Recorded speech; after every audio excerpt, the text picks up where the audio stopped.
This is a reading of an outline of Esoteric Science by Rudolf Steiner. It was published in 1909 and is volume 13 in the Bibliographic Survey. I believe it was 1909. Chapter 1. The Character of Esoteric Science. The ancient term, esoteric science, is used to describe the contents of this book. This term immediately rouses the most contradictory feelings among contemporary people. For many it is somewhat repellent or calls forth derision, pitying smiles, and perhaps even contempt. They imagine that a way of thinking that describes itself in this way can only be based on idle, fantastic dreaming, that this alleged science can only conceal an impulse to reinstate all kinds of superstitions that those familiar with the quote-unquote true scientific approach and quote-unquote real striving for knowledge are quite right in avoiding.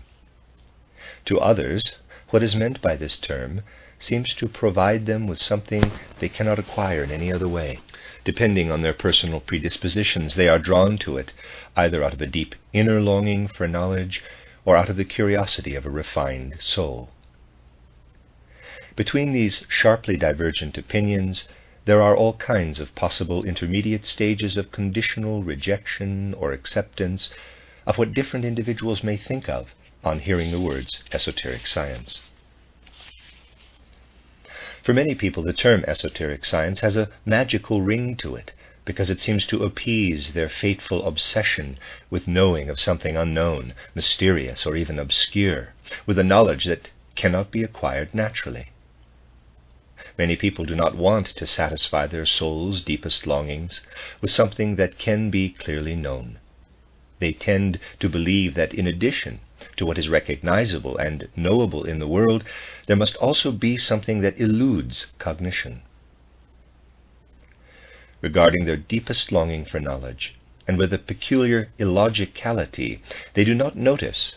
They reject everything known and choose to accept only something that cannot be said to be knowable through any natural form of research. Let me read that sentence again. Regarding their deepest longing for knowledge, and with a peculiar illogicality they do not notice, they reject everything known and choose to accept only something that cannot be said to be knowable through any natural form of research. Anyone who speaks of quote-unquote esoteric science would do well to keep in mind the need to confront misunderstandings caused by some of its advocates who are striving not for knowledge, but for its opposite. This account is aimed at readers who will not allow their impartiality to be shaken by the fact that a term calls forth prejudices under certain circumstances. There can be no talk here of a knowledge that is secret in the sense of being accessible only to certain people because of some especially favorable destiny. We will do justice to the term esoteric science as it is used here if we think of what Goethe had in mind when he spoke of the quote-unquote revealed mysteries in the phenomena of the universe. Footnote, quote, there are so many revealed mysteries because the feeling for them becomes conscious in so few people, and these few, fearing to harm themselves and others, do not give voice to their inner explanations, unquote. Goethe in a letter to C. L. F. Schultz, November 28, 1821. End footnote. His view sees what remains secret, quote-unquote esoteric or unrevealed, in the phenomena we grasp only with our senses and our sense-bound intellect as the content of a supersensible way of knowing. Footnote, some people have rejected the term esoteric science as used by the author in earlier editions of this book on the grounds that a science cannot be something that is secret or esoteric to anyone. This objection would have been correct if that had been the intent in using this term, but that is not the case.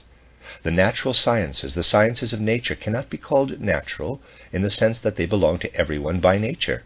Similarly, the author understands esoteric science to be not a secret science, but a science, quote-unquote, of the esoteric. a science that deals with what is secret and unrevealed in the phenomena of the universe, as far our ordinary means of cognition are concerned. This science, however, should not remain a secret for anyone who searches for its knowledge in appropriate ways. End of footnote. Of course, to those who restrict science to what is revealed through the senses and the intellect that serves them, what is meant here by esoteric science does not constitute a science. If such people wish to understand themselves, however, they must admit that they reject esoteric science not on the basis of well-founded insight, but simply on the authority of their purely personal feelings. In order to realize this, all we need to do is to consider how sciences come about and what significance they have in human life. The definitive factor in the birth of a science is not the object that is studied, but the type of human soul activity that takes place during the scientific quest. The activity and attitude of the soul involved in the study of science is what we need to look at. If we acquire the habit of exercising activity of this sort only when dealing with what the senses disclose, we may easily succumb to the opinion that the sense perception is the essential factor. In that case, we fail to look at the fact that specific activities and attitudes of the human soul have been applied, but only to what is sense perceptible. However, it is possible to transcend this arbitrary, self-imposed limitation and look at the character of scientific activity itself, without regard to its specific application. This is our basis for speaking of knowledge of the non-sensory content of the world as scientific. The human power of cognition tries to become involved with this content in the same way that it would otherwise become involved with the world's natural scientific content. It is the intent of spiritual science to free the methods and attitudes of scientific research from their particular application to the relationships and processes of sensory facts, while preserving their way of thinking and other attributes. Natural science attempts to speak about non-sensory things in the same way that the natural sciences speak about sense-perceptible things. While natural scientific methods of research and ways of thinking stop short at the sensory world, esoteric science views the soul's work in the natural world as a means of self-education and attempts to apply the faculties that develop in this way to non-sensory domains. Instead of attempting to speak about sensory phenomena as such, esoteric science speaks about the non-sensory contents of the world in the same way that scientists speak about its sense-perceptible contents. In this process, it retains the inner attitude of the scientific method, which is what makes the study of nature a science in the first place.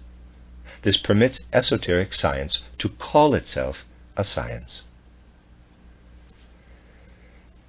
When we begin to consider it, we will find that the significance of the natural science in human life is not exhausted in acquiring knowledge about nature, since this knowledge can never lead to anything except experiences of what the human soul itself is not. The soul principle does not live in what we know about nature. It lives in the process of knowing.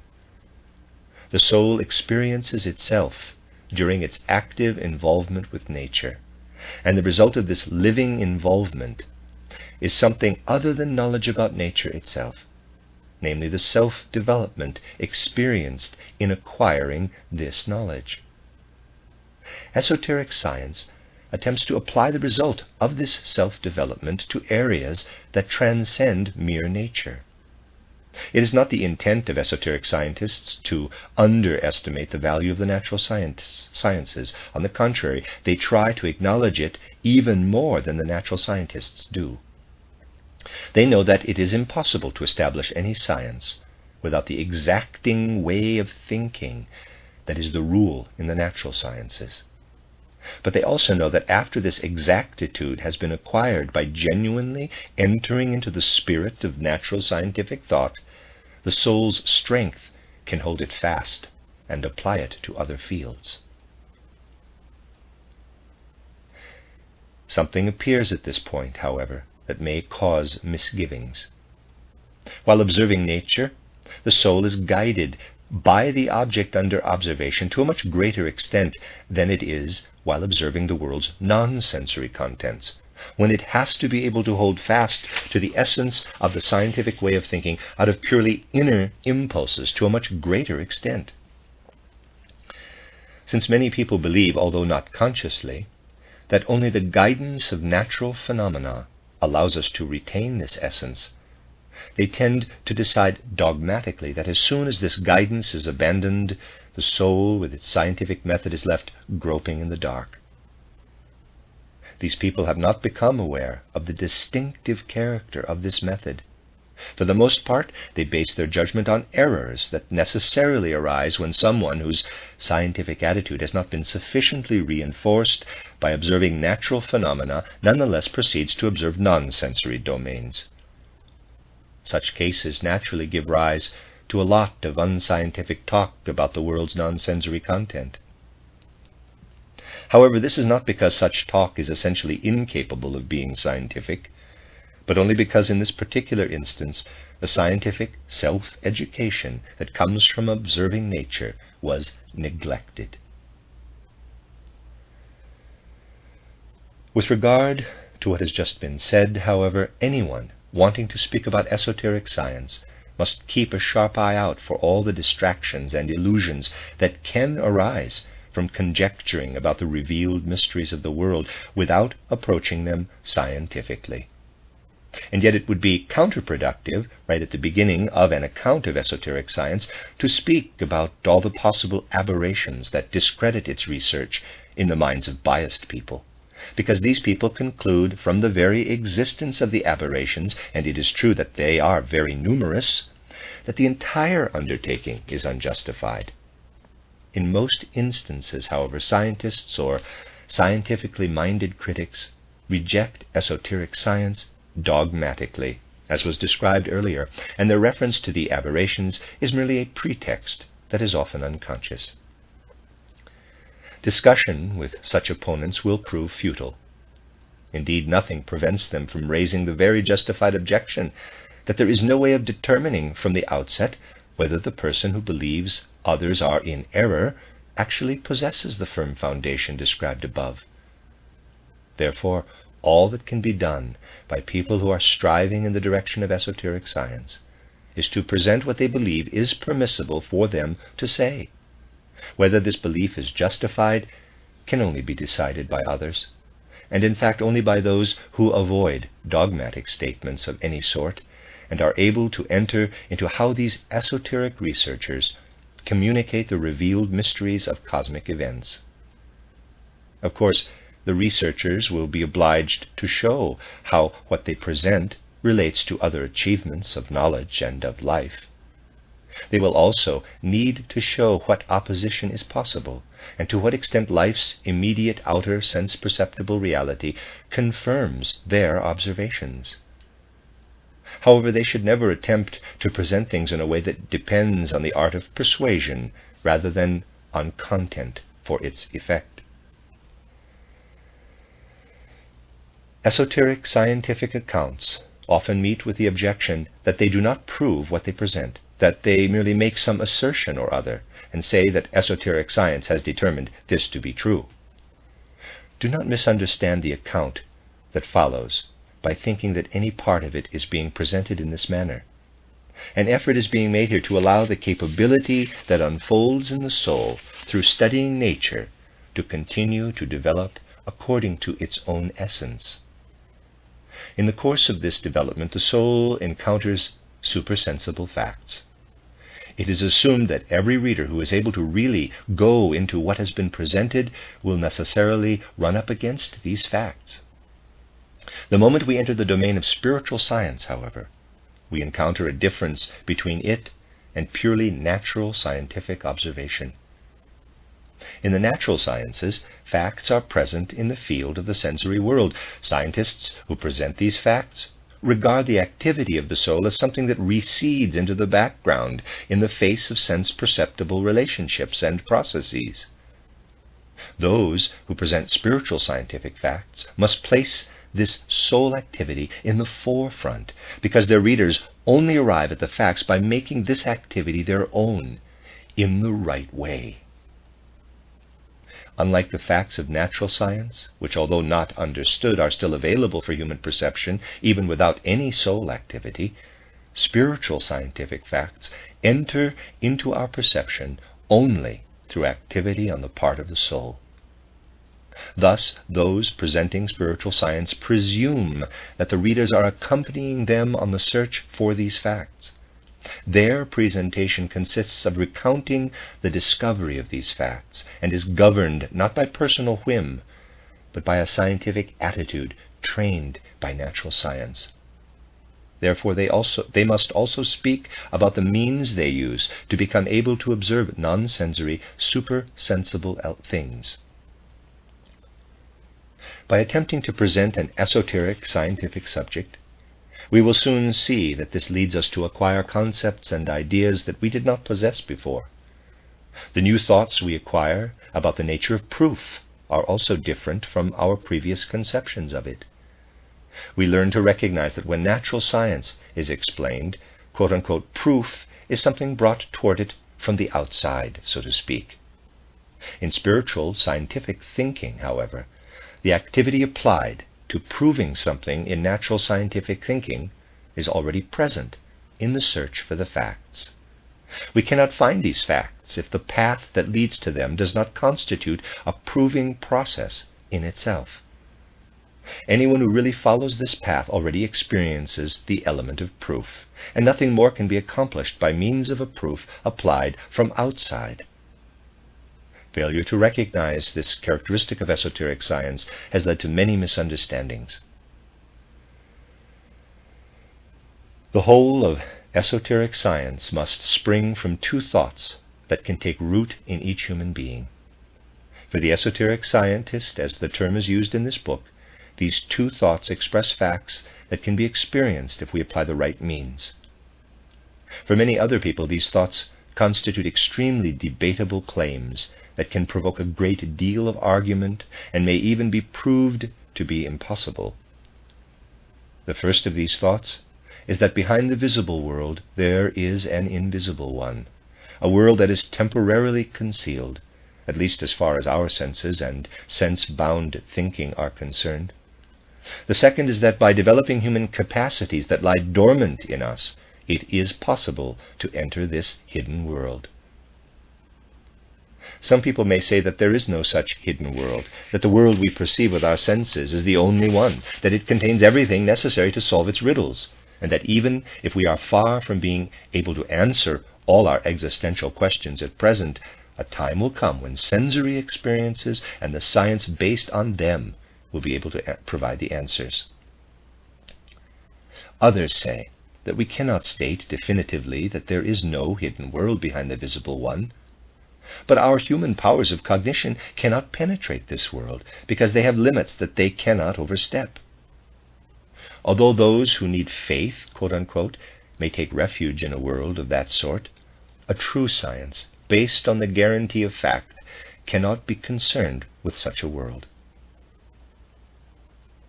A third group sees it as rather presumptuous to want to penetrate into a domain where we must renounce, quote-unquote, knowledge and be content with, quote-unquote, faith. Those who adhere to this position find it wrong for the feeble human being to want to penetrate into a world that is supposed to be the exclusive province of religious life. Still others raise the objection that it is possible for everyone to share a common knowledge of the facts of the sense-perceptible world, but since knowledge of the supersensible things is only a matter of personal, individual opinion, we should not speak of universal certainty in such things. And there are others who make many other assertions. It becomes clear that observing the visible world presents us with riddles that can never be solved on the basis of the facts of this world alone. They will never be solved in this way, regardless of how far the science of these facts may advance, because the very inner nature of the visible facts points clearly to a hidden world. If we do not realize this, we are shutting ourselves off to the riddles that spring up everywhere out of the facts of the sensory world. We choose not to see certain questions and riddles, and so we believe that all questions can be answered by means of sense-perceptible facts. The questions we choose to ask may indeed all be answered by the facts we expect will be discovered in the future. There is no reason not to concede that this is the case. But why should we wait for answers to certain things if we ask no questions about them? Those who aspire to an esoteric science are only saying that the questions they ask are a matter of course for them and should be acknowledged as fully legitimate expressions of the human soul. After all, science cannot be forced into narrow confines by forbidding people to ask unbiased questions. In response to the opinion that there are limits to human cognition which we cannot overstep and which force us to come to a halt in front of any invisible world that may be there, it must be said that there can be no doubt in anyone's mind that it is not possible to push one's way into an invisible world with that particular kind of cognition. For anyone who believes that form of cognition to be the one and only form, it is impossible to arrive at any other view of the matter than that human beings are denied access to any higher world that may exist. But it can also be said that if it is possible to develop another form of cognition, this could lead into the supersensible world. If we consider this form of cognition impossible, we reach a viewpoint that makes any talk of a supersensible world seem like pure nonsense. To an impartial judge, however, the only possible reason for this viewpoint is that its champions are unfamiliar with any other form of cognition. Yet how can people pass judgment on something while insisting that they know nothing about it? Unbiased thinking must concur with the statement that we should speak only about things we know and not make statements about things we do not know. This kind of thinking can only speak of people's right to communicate what they have experienced, but not of any right on their part to declare something impossible if they know or choose to know nothing about it. No one can ever deny others the right to ignore the supersensible. But there is never any legitimate reason for people to declare themselves authorities not only on what they themselves are capable of knowing, but also on what they suppose cannot be known by any human being. In the case of those who declare it presumptuous to enter the domain of the supersensible, an esoteric scientific view must call their attention to the fact that it is possible to enter this domain, and that we sin against the faculties we have been given if we allow them to stagnate instead of developing them and putting them to use. However, anyone who believes that views concerning the supersensible world are strictly a matter of personal opinions and feelings denies what is common to all human beings. It is certainly true that individuals must find insight into such things on their own, but it is also a fact that all people who go far enough come to the same insight about these things rather than to different insights. Differences exist only when people try to approach the highest truths through an arbitrary personal whim rather than by a scientifically guaranteed path. It must be admitted without reservation, however, that only those who are willing to immerse themselves in the unique character of the esoteric scientific path are capable of acknowledging that it is correct. If we acknowledge, or even merely assume or surmise from the manifest world the existence of a hidden world, and if our awareness that our powers of cognition are capable of development compels us to feel that this hidden world can reveal itself to us, then each one of us will be able to find the way to esoteric science at the individually appropriate time. When individuals have been led to esoteric science by these soul experiences, several prospects open up before them. One is the prospect of finding the answer to certain questions posed by their craving for knowledge. Another is the quite different prospect of victory over everything that impedes and weakens life. In a certain higher sense, it signifies a weakening of life, or even a soul death, when a person is forced to deny or turn away from the supersensible world. Under certain circumstances, it even leads to despair when someone loses hope that the hidden will be revealed. At the same time, the various forms of this death and despair oppose esoteric scientific efforts on the inner level of the soul. They set in when our inner strength dwindles. If we are then to have any strength for life at all, it must come from outside. Then we perceive the things, beings, and processes that appear to our senses, and we analyze them with our intellect. They cause us joy and sorrow. They drive us to whatever actions we are capable of. We can carry on like this for a while, but eventually we reach the point of dying inwardly, because we have exhausted what can be drawn from the world in this way for a human being's sake. This is not a statement stemming from the personal experience of one individual. It results from an unbiased consideration of all human life. What shields us from exhausting this source is the hidden element that rests within the depths of things. Ultimately, if the strength to descend into these depths, to draw up new strength for life, dies away in a human being, the outer aspect of things also proves to be no longer conducive to life. This is by no means a matter of concern only to the individual human being with his or her personal well-being and misfortune. Precisely through true esoteric scientific observations, we arrive at the certainty that from a higher standpoint, an individual's well-being and misfortune are intimately related to the well-being or misfortune of the whole world. We come to the insight that we are causing damage to the whole world and all the beings in it when we do not develop our own forces in the right way.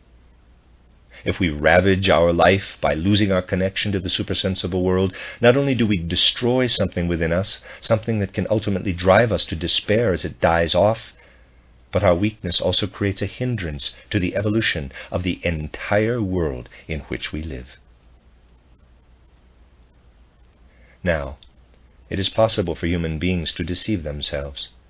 We can succumb to the belief that there is no hidden element, that what appears to our senses and our intellect includes everything that can possibly exist. This deception, however, is only possible on the surface of consciousness, not in its depths. Our feeling and desire do not submit to this deceptive belief.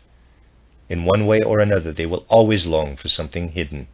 If this is withheld from us, it forces us into doubt, into uncertainty in life, or even into despair.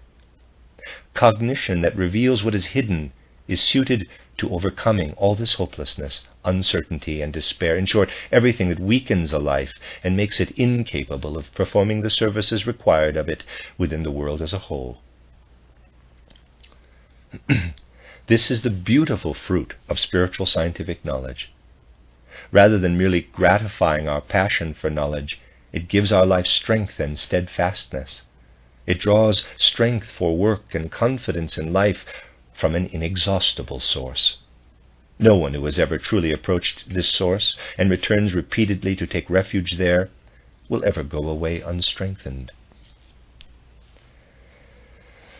There are people who do not want to know anything about such knowledge, because they see something unhealthy in what has just been said. As far as the outer, superficial aspect of life is concerned, these people are right. They do not want what life offers in its so-called reality to be diminished in any way. They see it as a weakness when people turn away from reality and seek salvation in a hidden world that seems fantastic and dreamed up. If we do not want to fall into a state of pathological dreaminess and weakness in our spiritual scientific search, we must acknowledge that such objections are partially justified. They rest on healthy judgment that leads to a half-truth rather than to a whole one, only because it does not thrust its way into the depths of things, but remains on the surface. If striving for supersensible knowledge were likely to weaken life and turn people away from true reality, then such objections would certainly be strong enough to pull the foundation out from under this spiritual trend. However, it is not appropriate for esoteric scientific efforts to respond to such opinions by defending themselves in the usual sense of the word. In this case, too, they can speak only out of their own merit, which is apparent to any unbiased person, and make it evident that they supplement the life forces and strength for life of anyone who immerses him or herself in them in the right way. Such efforts cannot turn a person into a dreamer or someone who is alienated from the world.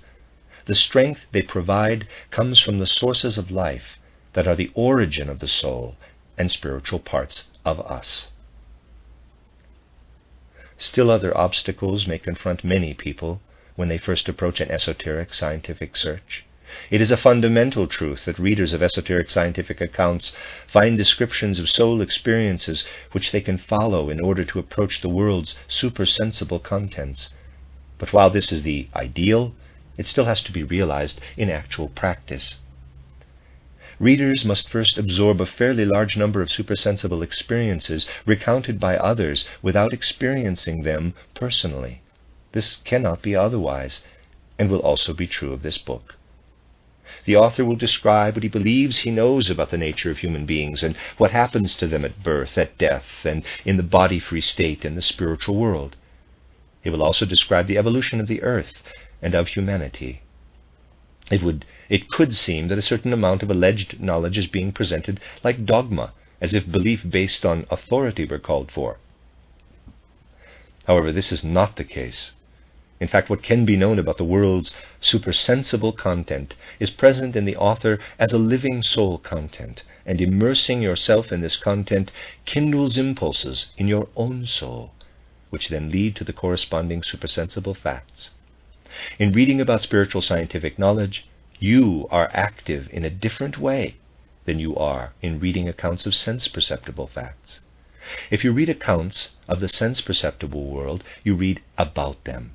But if you read accounts of supersensible facts in the right way, you immerse yourself in the stream of spiritual existence. By taking in the results of spiritual research, we also set out on our own inner path toward discovering these results for ourselves. It is true that to begin with, what is meant here is often not noticed at all by those who read it. People imagine entering the spiritual world to be much too similar to a sensory experience, and so they find their experiences in reading about this world much too thought-like. But if we are truly absorbing these things as thoughts, we are already in the midst of the spiritual world, and must only realize that we are already experiencing, although we do not notice it, what we believed we were merely receiving in the form of thoughts communicated to us. Let me read that again. But if we are truly absorbing these things as thoughts, we are already in the midst of the spiritual world, and must only realize that we are already experiencing, although we do not notice it, what we believed we were merely receiving in the form of thoughts communicated to us. The real nature of what we have experienced will become completely clear to us if we actually practice what is described in the second and last part of this book as the path to supersensible knowledge. It would be easy to believe the opposite, that the path would have to be described first, but that is not the case. To anyone who simply does exercises in order to enter the supersensible world without paying any soul attention to specific facts about it, this world will remain an indistinct and confused chaos. We learn to find our way into that world naively, so to speak, in the process of learning about some of its specific facts. Only after that do we abandon our unsuspecting naivete and realize that we are fully consciously acquiring for ourselves the experiences that have been communicated to us.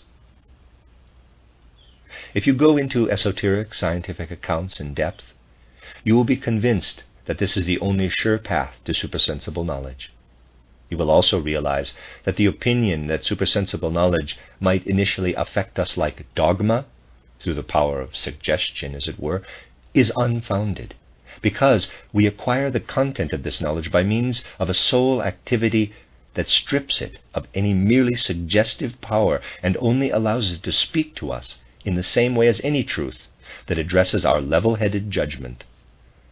Our initial failure to notice that we are living in the spiritual world is not due to lack of thought on our part or to being influenced by suggestion. in taking in what we have read, but only to the subtlety and unfamiliarity of what we've experienced while reading. When we first take in communications such as those in the first part of this book, we begin to participate, with help, in knowledge of the supersensible world, through practical application of the soul exercises given in the second part. We begin to know this world independently. No real scientists will be able to find any essential contradiction between their science, which is based on the facts of the sense world, and how the supersensible world is investigated. These scientists use certain tools and methods. They produce these tools by transforming what, quote-unquote, nature gives them. Supersensible cognition also makes use of a tool, the human being, that must also first be made suitable for higher research. The human abilities and forces that nature provides, without any involvement on the part of the individual, must be transformed into higher ones. This is how we can transform ourselves into instruments for investigating the supersensible world. The end of Chapter 1 of An Outline of Esoteric Science by Rudolf Steiner. This is Chapter 2 of An Outline of Esoteric Science by Rudolf Steiner, entitled The Makeup of the Human Being. When we observe the human being from the standpoint of a supersensible mode of cognition, the general principles of this cognitive mode take effect immediately. This way of looking at the human being is based on recognizing the quote-unquote revealed mystery in our human makeup. Of all the elements supersensible knowledge includes in this, the physical body is the only one that is accessible to our senses and our sense-based intellect. To clarify this concept of the physical body, we must turn our attention first to a great riddle that envelops all of our observations of life, the phenomenon of death, and connected with it, so-called inorganic nature, the mineral kingdom, in which death is always inherent. This points to facts that can only be fully explained through supersensible knowledge, and a significant portion of this book will have to be devoted to them. At this point, however, the intent is simply to offer a few ideas for the sake of orientation. Within the manifest world, the physical human body is the part of the human being that is the same as the mineral world. In contrast, everything that differentiates us from minerals cannot be considered part of the physical body. To an unbiased view, the most important fact is that death exposes the aspect of our human makeup that is of the same nature as the mineral kingdom. We can refer to the corpse as the aspect that after death is subject to processes that are found in that kingdom. It can be emphasized that in this element of our human makeup, the corpse, the same substances and forces are at work as in the mineral kingdom. However, it is necessary to emphasize equally strongly that this physical body begins to break down when death sets in.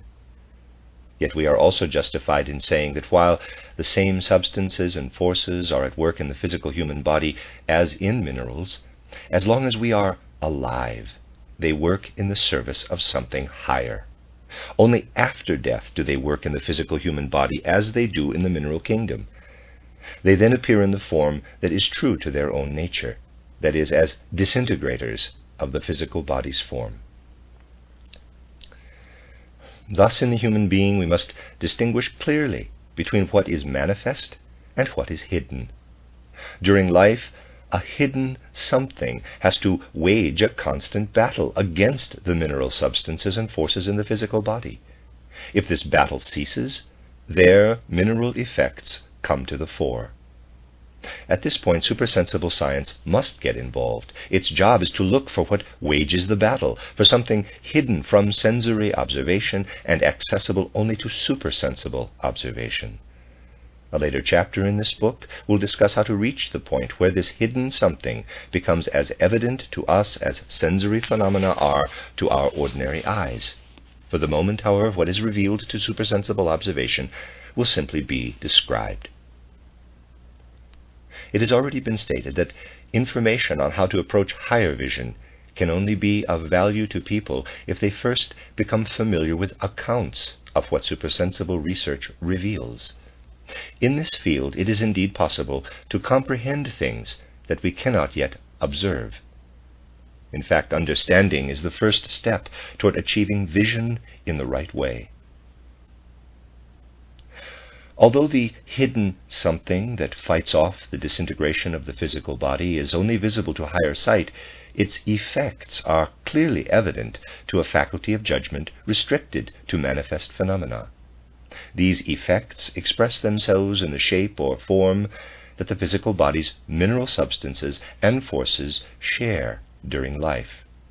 Once death sets in, this form gradually disappears, and the physical body becomes part of the rest of the mineral kingdom.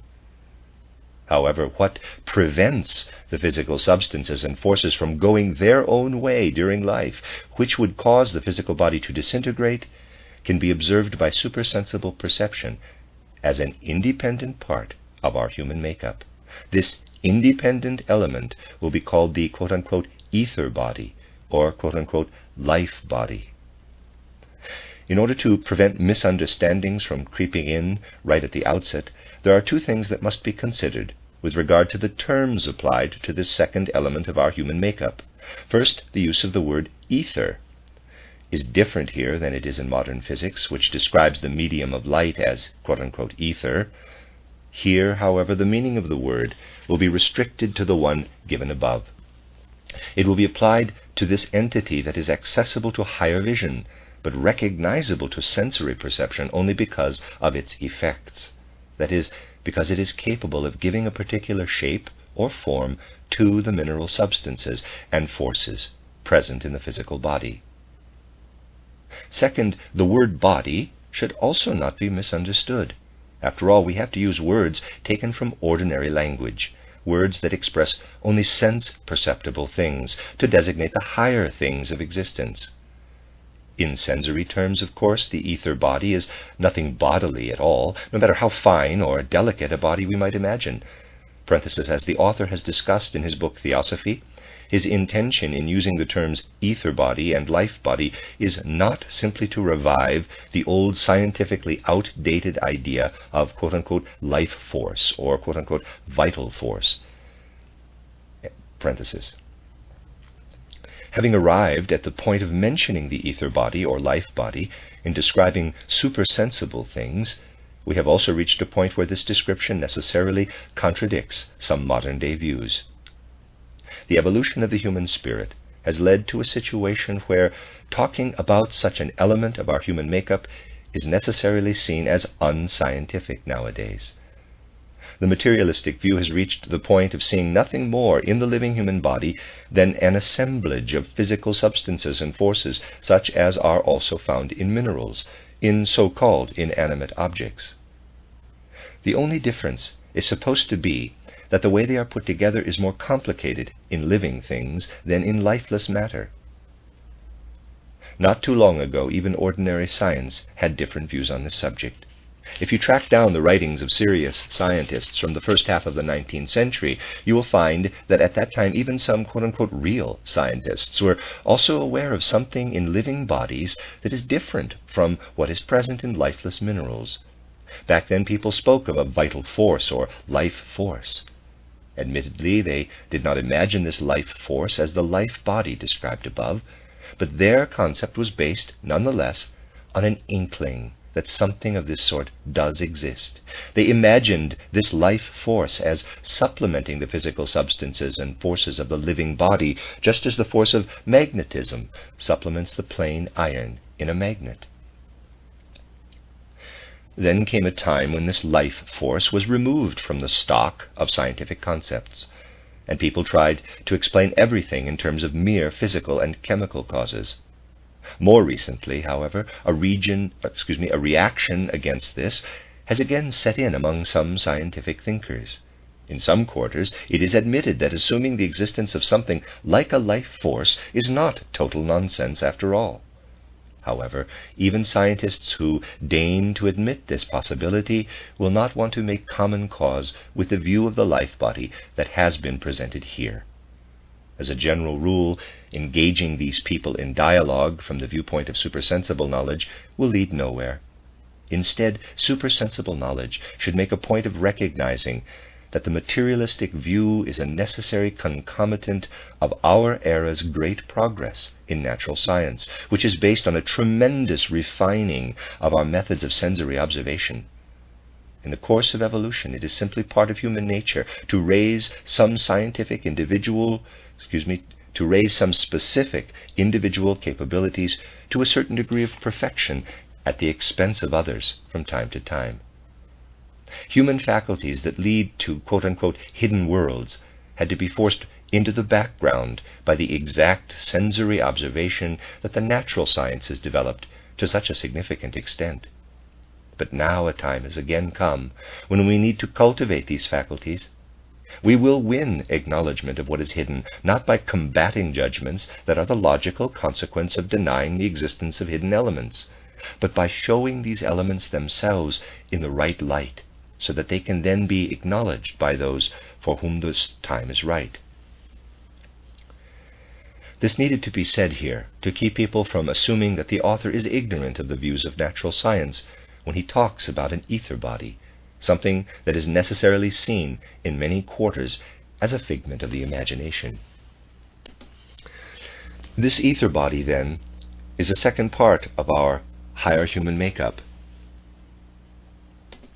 Supersensible knowledge attributes a higher degree of reality to it than to the physical body. Let me read that again.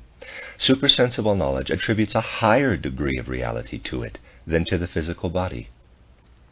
A description of this body as supersensible knowledge sees it can only be given in later chapters of this book, once the sense in which such descriptions are meant to be taken has become evident. For the moment, let us suffice to say that the ether body permeates the physical body in all its parts, and is seen to be as its architect, so to speak. The shape and form of all our organs are maintained by the ether body's currents and movements. Footnote, see also Rudolf Steiner's lecture cycle, Occult Physiology, Prague, March 20th to the 28th, 1911, GA number 128, particularly the 5th lecture. End of footnote. Our physical heart is based on an ether heart, our physical brain on an ether brain, and so on. The ether body is differentiated just like the physical body, but it is more complicated. In the ether body, everything is in a living, flowing state of interpenetration, whereas in the physical body, distinctly separate parts are present. Having an ether body is common to plants and human beings, in the same way that having a physical body is common to humans and minerals. Every living thing has its own ether body. From the ether body we move on to a further component of our human makeup. To help us visualize this next part, supersensible observation points to the phenomenon of sleep, just as it pointed to death in the case of the ether body. As far as everything manifest is concerned, all our productive actions are based on activity in the waking state. Waking activity, however, is only possible if we repeatedly draw new strength for our exhausted forces from sleep. Doing and thinking disappear during sleep.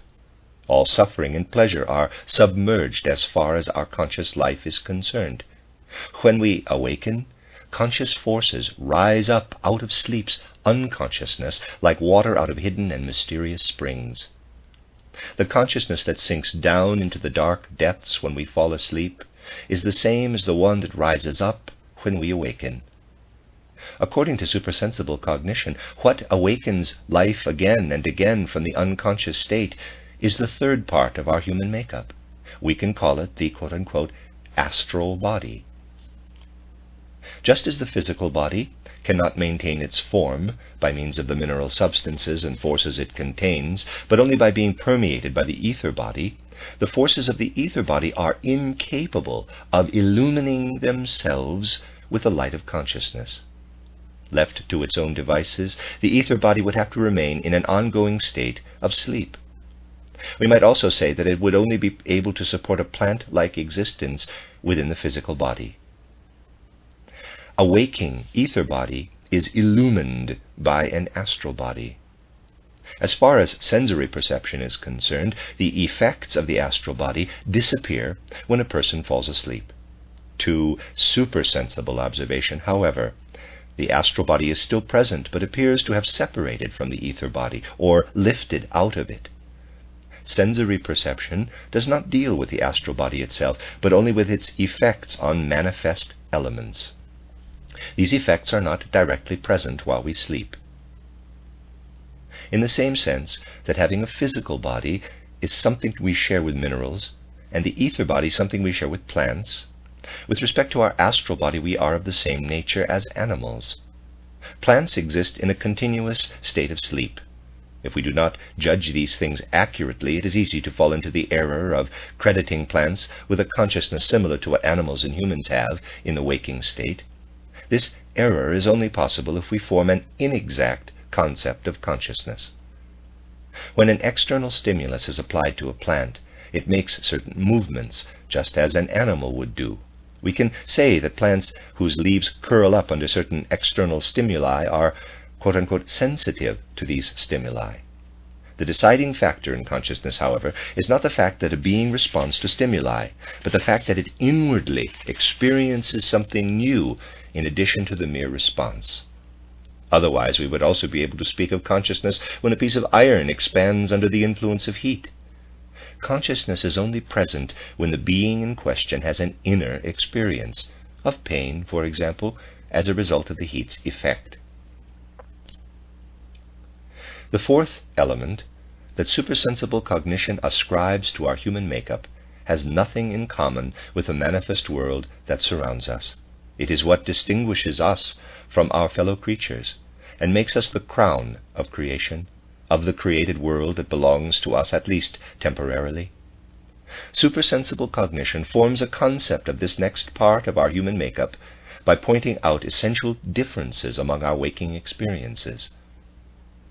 These differences immediately become apparent when we turn our attention to the fact that in the waking state we are constantly in the midst of experiences that are necessarily transient, while on the other hand we also have experiences of which this is not true.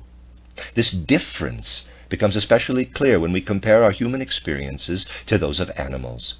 Animals experience the influences of the outer world with great regularity, under the influence of the warmth and the cold, of pain and pleasure, and certain regularly recurrent processes in their bodies. They become aware of hunger and thirst. Such experiences do not constitute the entire scope of our human life. We can develop desires and wishes that transcend all this. It would always be possible, if we were able to go far enough, to demonstrate where the cause of an animal's action or sensation lies, whether within its body or outside of it. This is by no means the case with human beings. We can produce wishes and desires that are not adequately accounted for by causes either within or outside of our bodies.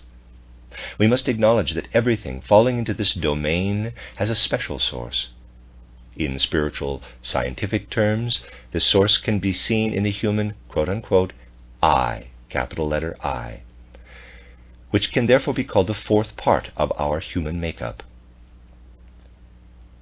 If the astral body were left to its own devices, pleasure and pain and sensations of hunger and thirst would take place in it, but there would be no sense of anything permanent in all of this.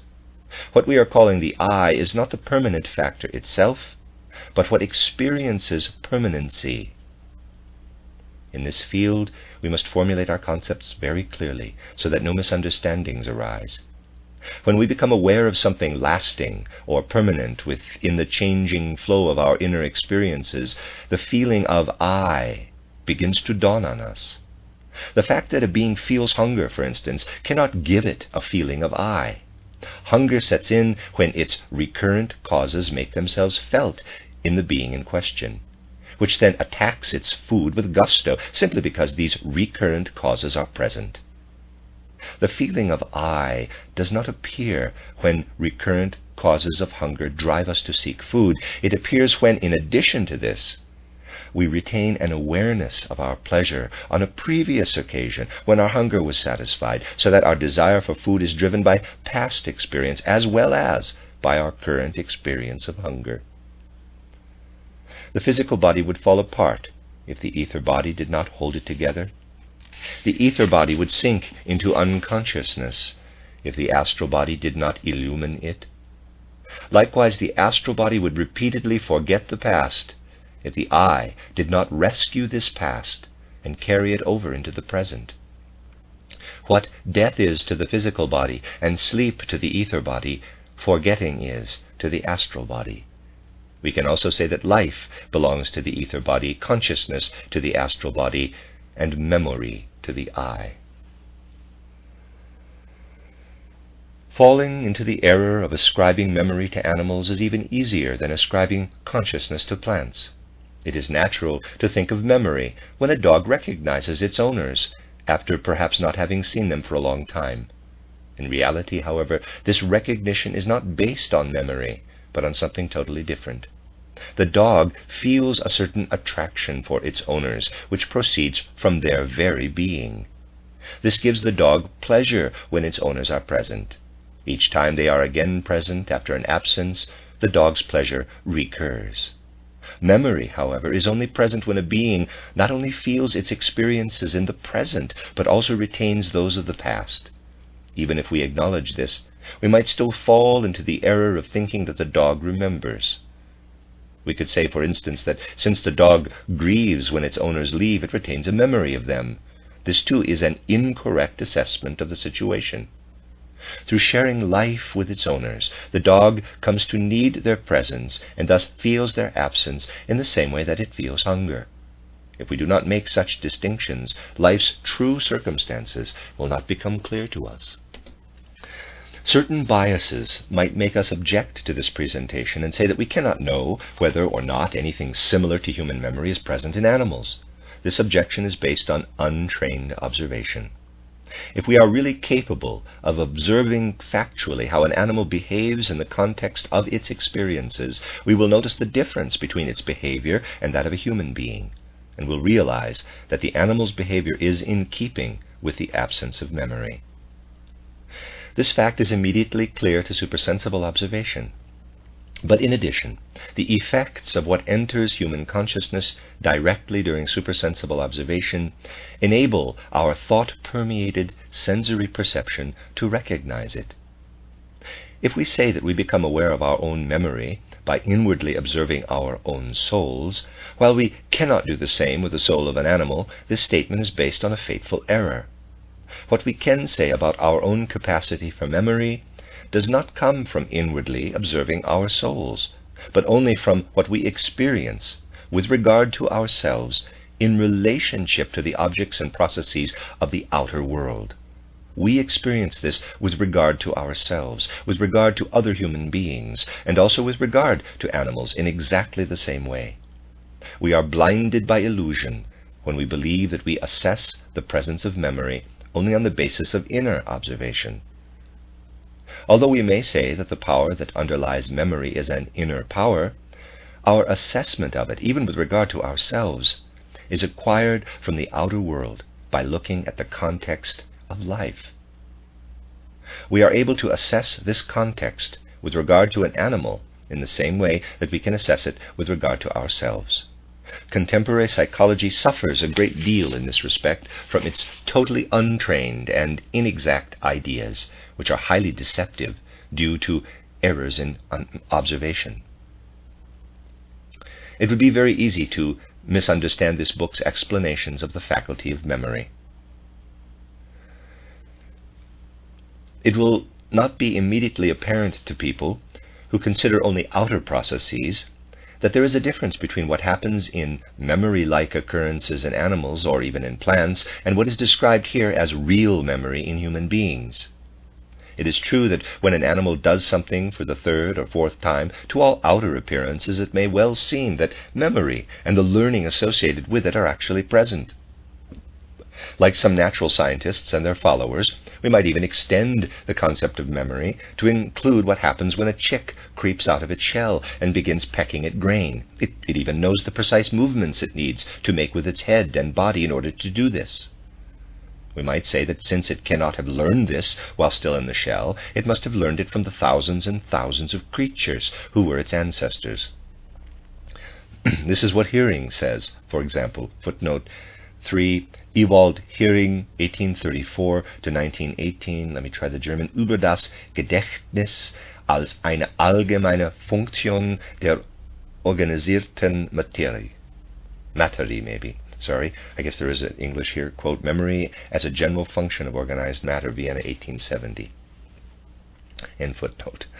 It is quite possible to describe this phenomenon as something that looks like memory. But if we do not consider the unique process that takes place in human beings, which is a process of really perceiving earlier experiences at later points in time, rather than merely a process by which earlier conditions influence later ones, we will never be able to really grasp the essence of human nature. In this book, the perception of the past, and not merely its reappearance, even in a changed form at a later time, is what will be called memory. If we chose to use this word for the corresponding processes in the plant and animal kingdoms, we would need to have another one to apply to human beings. The word itself is not what is important in the discussion above. What is important is that with regard to understanding the essential nature of the human being, we must recognize the difference. It is equally impossible to relate the apparently highly intelligent accomplishments of animals to what is being called memory here.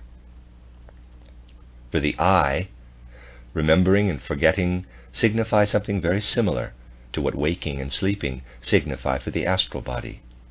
Just as sleep allows the cares and troubles of the day to disappear into nothingness, forgetting spreads a veil over life's bad experiences, blotting out part of the past. And just as we need sleep to strengthen our exhausted life forces again, we also need to eradicate certain parts of our past from our memory in order to approach new experiences freely and without bias. Forgetting is precisely what develops our strength to perceive something new. Think about things like learning how to write, for instance. All the detailed steps that children have to go through in learning how to write are forgotten, and what remains is the ability to write. How could we possibly write if all our past experiences of learning how to do it arose again in our souls as memories each time we put pen to paper? Now, memory appears in various stages. Its simplest form is when we perceive an object and can then turn away from it and reawaken a mental image of it. This mental image was formed while we were perceiving the object, in a process that took place between our astral body and our eye. The astral body made the outer impression of the object become conscious. But we would have been aware of the object only for as long as it was actually present if the eye had not absorbed this knowledge and taken possession of it.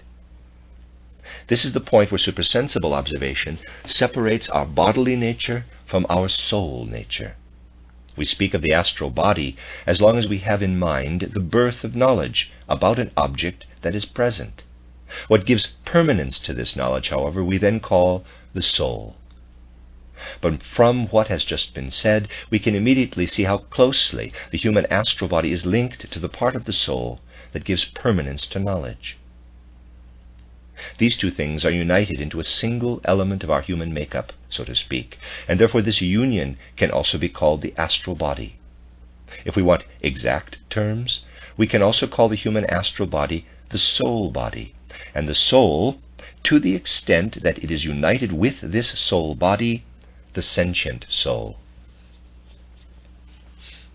The I rises to a higher level of its essential nature when it directs its activity to the aspects of this object knowledge that it has made its own.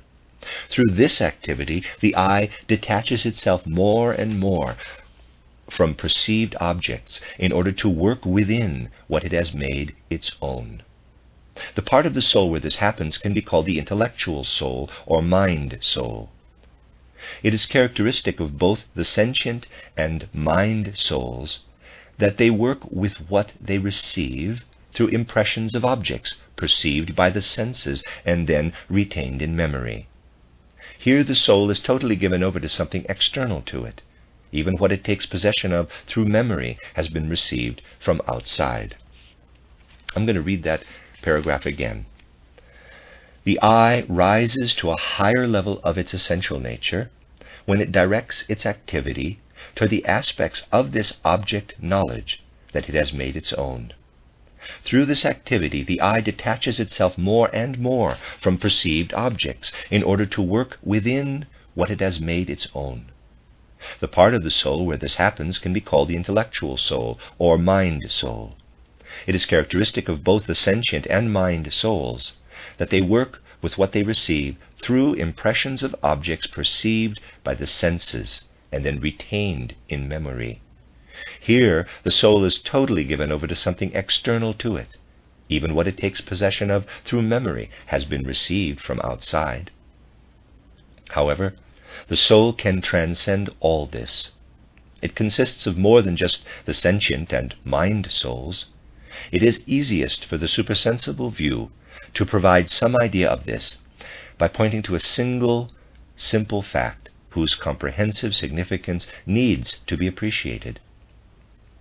Within the entire scope of our language, there is only one name whose essential character distinguishes it from all others.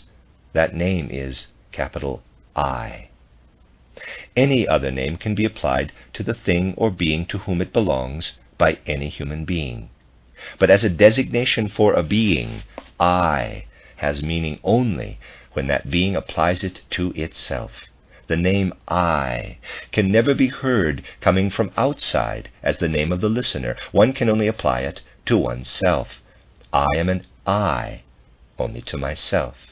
I am you to anyone else, and anyone else is a you to me. This state of affairs is the outward expression of a deeply significant truth.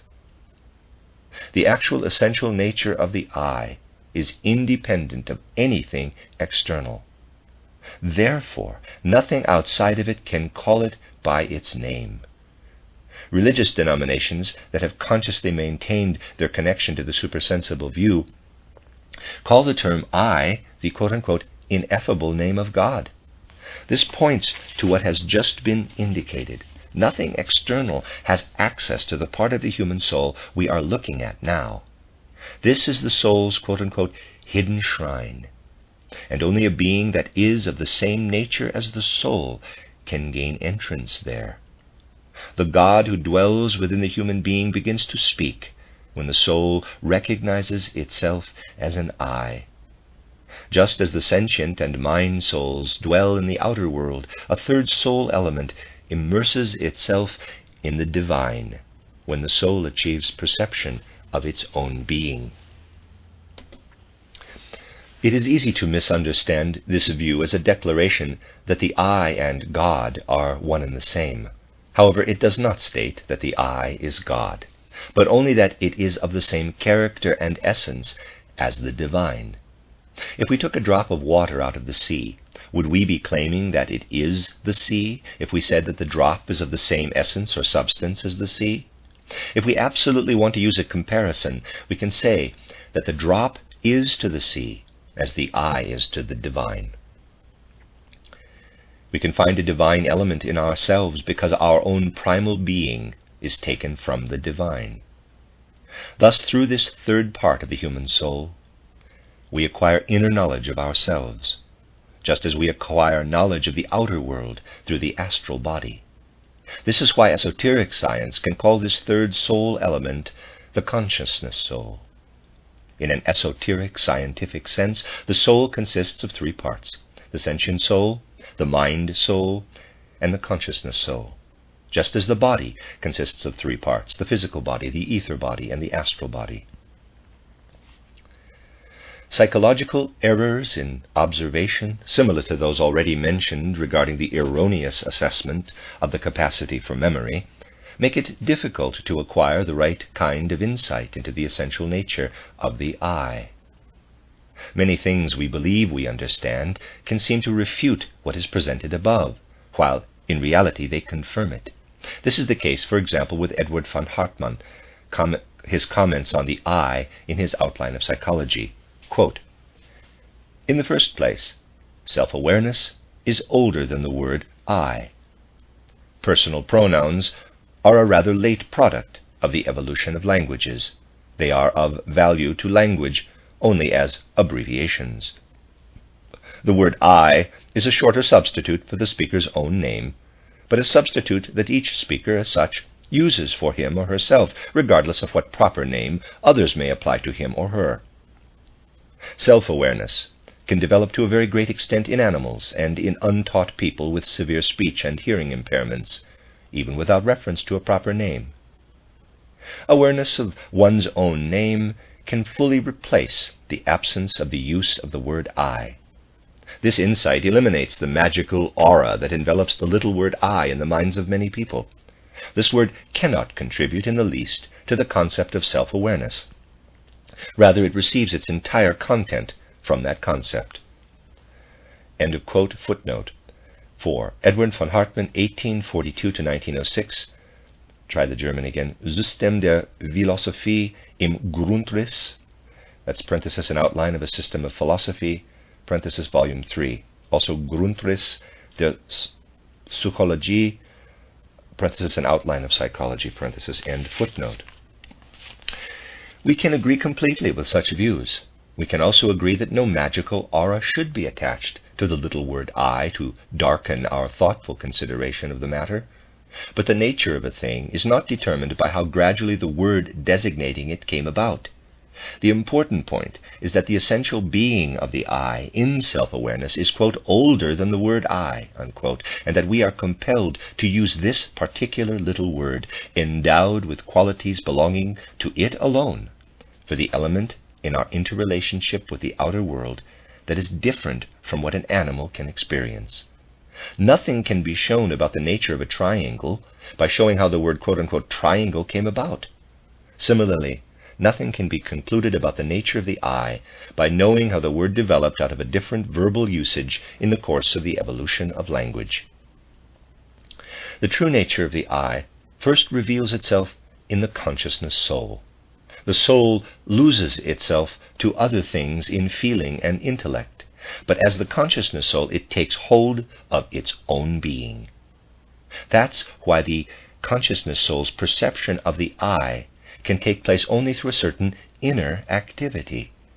Mental images of outer objects, formed as these objects come and go, work on in our intellect through a power of their own. However, if the I is to perceive itself, it cannot simply surrender itself. In order to be conscious of its own being, it must first use inner activity to lift its being up out of its own depths. When the I is perceived, that is, when self-reflection takes place, an inner activity of the I begins. Through this activity, perceiving the I in the consciousness soul acquires a quite different meaning for the human being than perceiving everything that approaches us through our three bodily elements and the other two parts of the soul. The force that makes the I manifest in the consciousness soul is actually the same force that makes itself known in all the rest of the world, but in the body and in the lower soul elements it does not appear directly, but reveals itself in stages through its effects. Its lowest manifestation takes place through the physical body. It then rises step by step to what fills the mind soul. We might say that at each step in its ascent, another veil cloaking the hidden element falls away. In what fills the consciousness soul, this hidden element steps unveiled into the innermost temple of the soul, where it appears as only a drop in the sea of all-pervading spirituality. Here, however, we must first take hold of this spirituality. We must recognize it in ourselves, so that we are then also able to find it in its manifestations. What makes its way like a drop into the consciousness soul is called the spirit by esoteric science. In this way, the consciousness soul is united with the spirit, which is the hidden element in everything manifest. When we want to grasp the spirit in all the revealed world, we must do so in the same way that we grasp the I in the consciousness soul. The activity that led us to perceive this I must now be directed toward the manifest world. In doing this, we evolve to higher levels of our being and add something new to the body and soul elements of our human makeup. To begin with, we conquer what lies hidden in the lower parts of the soul. This takes place through work on the soul that proceeds from the I.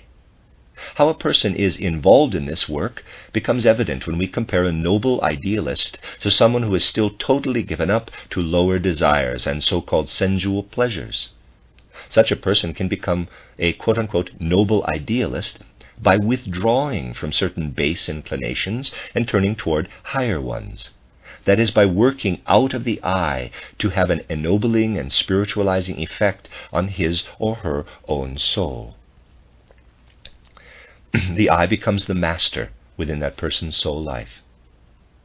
This can be taken to the point where no desire or craving can take place in the soul unless the I allows it to enter. In this way, the entire soul becomes a revelation of the I, as was previously true only of the consciousness soul. Fundamentally, all of our cultural activity and spiritual endeavors consist of work that aims for this mastery by the I. All human beings who are alive at present are involved in this work, whether or not they choose to be, and whether or not they are conscious of it. But this work leads to higher levels of our essential human nature and develops new parts of our makeup that are hidden behind what is manifest to us. Not only can we master the soul by working on it out of the I so that it reveals what is hidden in the manifest, but we can also take this work further and extend it to the astral body. The I then takes possession of the astral body by uniting with its hidden nature. This astral body that is conquered and transformed by the I can be called the spirit self. Parenthesis, this is the same as what is called manas, M-A-N-A-S, in the traditions of Eastern wisdom, parenthesis. The spirit self constitutes a higher element of our human makeup, one that is present in it in embryonic form, as it were, and emerges more and more in the course of working on ourselves. Just as we conquer the astral body by making our way through to the hidden forces standing behind it, this also happens with the ether body in the course of our inner development. Working on the ether body, however, is more intensive than working on the astral body, because what is concealed in the ether body is cloaked in two veils, while what is hidden in the astral is cloaked in only a single veil. We can get an idea of the differences in working on each of these two bodies by pointing to certain changes that can take place in us in the course of our development. First, let's think about how certain soul qualities develop when the I works on the soul, how passion and desire, joy and sorrow may change. All we need to do is think back to our childhood. What gave us pleasure then? What caused us pain? What have we learned? What have we added to what we were able to do as children? All of this is only an expression of how the I gained mastery over the astral body, because the astral body is the vehicle of passion and sorrow, of joy and pain. In contrast, there are certain other qualities of ours, such as our temperament and the deeper idiosyncrasies of our character, that change relatively little over time. Someone who was hot-tempered as a child will often retain certain aspects of this violent temper in later life. This point is so striking that there are theorists who totally deny the possibility of any fundamental change in a person's character. They assume that this remains constant throughout a person's life, simply revealing itself in one direction or another. However, this conclusion is based on lack of observation. It is clear to anyone who has the capacity to observe such things that even a person's character and temperament change under the influence of the I, although this change is slow in comparison to the change in the qualities described above. To use a comparison, the relationship between the two kinds of change is like the movement of the hour hand of a clock in relationship to the minute hand. Now, the forces that bring about changes in a person's character or temperament belong to the hidden domain of the ether body. They are of the same nature as the forces that govern the living kingdom, that is, the forces that serve the processes of growth, nutrition, and reproduction. Examples that will be presented later on in this book will shed the right light on these things. It is not possible to draw a fixed boundary between the changes that take place as a result of the activity of the I in the astral body and those that take place in the ether body, since they blend into each other. If something we learn enhances our faculty of judgment, a change has taken place in the astral body. But if this judgment changes our state of mind so that we become accustomed to feeling differently about a subject after having learned about it, then a change has taken place in the ether body. Everything we take possession of in such a way that we can recall it again and again is based on a change in the ether body. Anything that gradually becomes an entrenched part of the wealth of our memory rests on the fact that the work performed on the astral body has been transferred to the ether body. The I is not working on the astral body when we simply give ourselves up to pleasure and suffering, joy and pain, but only when the idiosyncrasies of these soul qualities begin to change. Likewise, this work extends to the ether body when our I applies its activity to changing our traits of character, our temperament, and so on. Every individual is working on this change too, whether consciously or not. In ordinary life, the strongest impulses working on behalf of this change are religious ones. When our I allows impulses that flow from religion to work on it again and again, these impulses develop a strength within the I that works right through into the ether body and transforms it, just as lesser impulses in life cause a transformation of the astral body. These lesser impulses, which come to us through learning, thinking, ennobling our feelings, and so on, are subject to the many and various changes in our life, but religious feelings leave a uniform imprint on all our thinking, feeling, and willing. They shed a common, uniform light on our whole soul life, so to speak. We think and feel one way today, another way tomorrow, prompted by a great variety of causes. But if, because of religious feelings of whatever sort, we divine the presence of something that remains constant through all these changes, we will relate both today's and tomorrow's soul experiences to this fundamental feeling.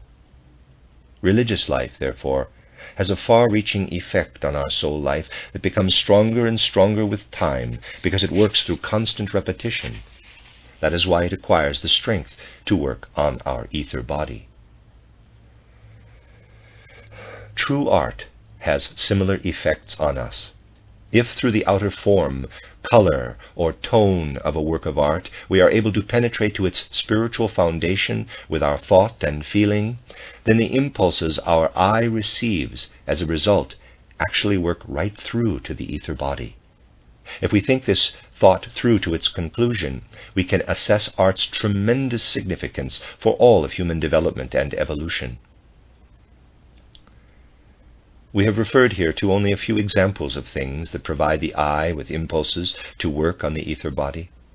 There are many such influences in our lives that are not so readily apparent to the observing I as the ones that have been mentioned here. From these, however, it is evident that there is an additional part of our human makeup hidden within us, and that the I is gradually developing it. We can call this second spiritual element the life spirit. Parenthesis, this is the same as what is called Buddhi, B-U-D-D-H-I, in the traditions of Eastern wisdom. Parenthesis. Life spirit is the appropriate term for this, because the forces active within it are the same forces that are active in the life body. The only difference is that when they manifest as the life body, the human I is not active in them. However, when they manifest as the life spirit, they are imbued with the activity of the I. Our intellectual development and the extent to which we purify and ennoble our displays of feeling and will are the measure of our transformation of the astral body into the spirit self, while religious and other related experiences leave an imprint on our ether body and turn it into the life spirit. In the course of ordinary life, this happens more or less unconsciously.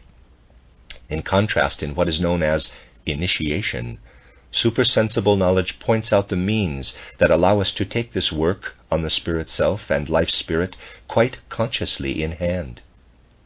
These means will be discussed in later sections of this book. For the moment, the most important thing is simply to show that in addition to the body and the soul, the spirit is also active within the human being. Later we will also see how this spirit belongs to the human being's eternal aspect, in contrast to the transitory body. The activity of the eye, however, is not limited to working on the astral body and the ether body. It also extends to the physical body. A trace of the influence of the eye can be seen, for instance, when a person blushes or turns pale under certain circumstances. In this case, the eye actually triggers a process in the physical body. When changes take place in a person through the activity of the eye, specifically with regard to its influence on the physical body, the eye is actually united with the physical body's hidden forces, with the same forces that bring about physical processes in it. We can then say that the eye is working on the physical body through this activity. This statement must not be misunderstood. We must not assume that this work is something crudely material. What appears in a crudely material way in the physical body is only the manifest aspect of this work. Its essential forces are spiritual in nature and lie hidden behind this manifestation. We are not speaking here of work on the physical body's manifest material aspect, but a spiritual work on the invisible forces that bring the body into existence and later cause it to disintegrate again. In ordinary life, the work of the eye on the physical body enters our consciousness to only a very limited degree of clarity. We arrive at complete clarity only when we take this work consciously in hand under the influence of supersensible knowledge. At that point, however, it becomes apparent that there is a third spiritual part to the human being. This may be called the spirit body, in contrast to the physical human body. Parenthesis, in Eastern wisdom, the spirit body is called the Atma, A-T-M-A, parenthesis. It is also easy to be misled with regard to the spirit body, because we view the physical body as the human being's lowest component and therefore have difficulty coming to terms with the fact that working on this physical body is supposed to result in the highest part of our human makeup. But the very fact that the physical body conceals the spirit active in it behind 3 veils is the reason why the highest form of inner work is needed to unite the eye with the spirit hidden there. Thus the human being appears to esoteric science as a being made up of different elements. Those of a bodily nature are the physical body, the ether body, and the astral body. Those belonging to the soul are the sentient soul, the mind soul, and the consciousness soul. The light of the eye shines forth within the soul. The spiritual elements are the spirit self, the life spirit, and the spirit body. It follows from the descriptions above that the sentient soul and the astral body are closely united and constitute a unity in a certain respect. Likewise, the consciousness soul and the spirit self constitute a unity, because the consciousness soul is where the spirit flares up and radiates outward into the other parts of our human makeup. Taking this into consideration, we can speak of the following configuration of the human being. The astral body and the sentient soul can be combined into a single element, as can the consciousness soul and the spirit self. We can simply call the mind soul the I, because it takes part in the nature of the I. In a certain respect, it already is the I that has not yet become aware of its spiritual nature. This results in 7 components of the human being. Number 1, the physical body. Number 2, the ether body or life body. Number 3, the astral body. Number 4, the eye. Number 5, the spirit self. Number 6, the life spirit. Number 7, the spirit body. This 7-fold configuration of the human being need not have anything vaguely magical about it, as people who are used to materialistic concepts so often claim, if these people would simply stick closely to the meaning of the descriptions above, and not superimpose this element of magic from the very beginning. We ought to speak of these 7 parts of the human being no differently from how we speak of the 7 colors that make up light, or the 7 notes that constitute a scale, parenthesis, if we consider the octave to be a repetition of the tonic, parenthesis. The only difference is that we are speaking from the viewpoint of a higher method of observing the world. Just as light appears in 7 colors and sound in a 7-fold scale, homogeneous human nature appears in the 7 differentiations described above. Just as there is nothing inherently superstitious about the number 7 in tone and color, this is also the case with regard to differentiation in the human being. Parenthesis, during one oral presentation on this subject, someone remarked that in the case of colors, the number 7 is not correct, because there are other colors, invisible to the eye, that lie beyond red and violet. Even taking this into account, however, the analogy to colors holds good, because our human makeup actually extends beyond the physical body on the one hand and the spirit body on the other. These extensions, however, are quote-unquote spiritually invisible to methods of supersensible observation, just as the colors beyond red and violet are invisible to the physical eye. It was necessary to respond to this remark, because it is so easy to think that supersensible observation is amateurish and imprecise in how it uses ideas from the natural sciences. However, anyone who pays strict attention to the intended meaning of what is said here will find that it actually never contradicts true natural science, neither when natural scientific facts are used for purposes of illustration, nor when remarks made here point to a direct relationship to natural scientific research.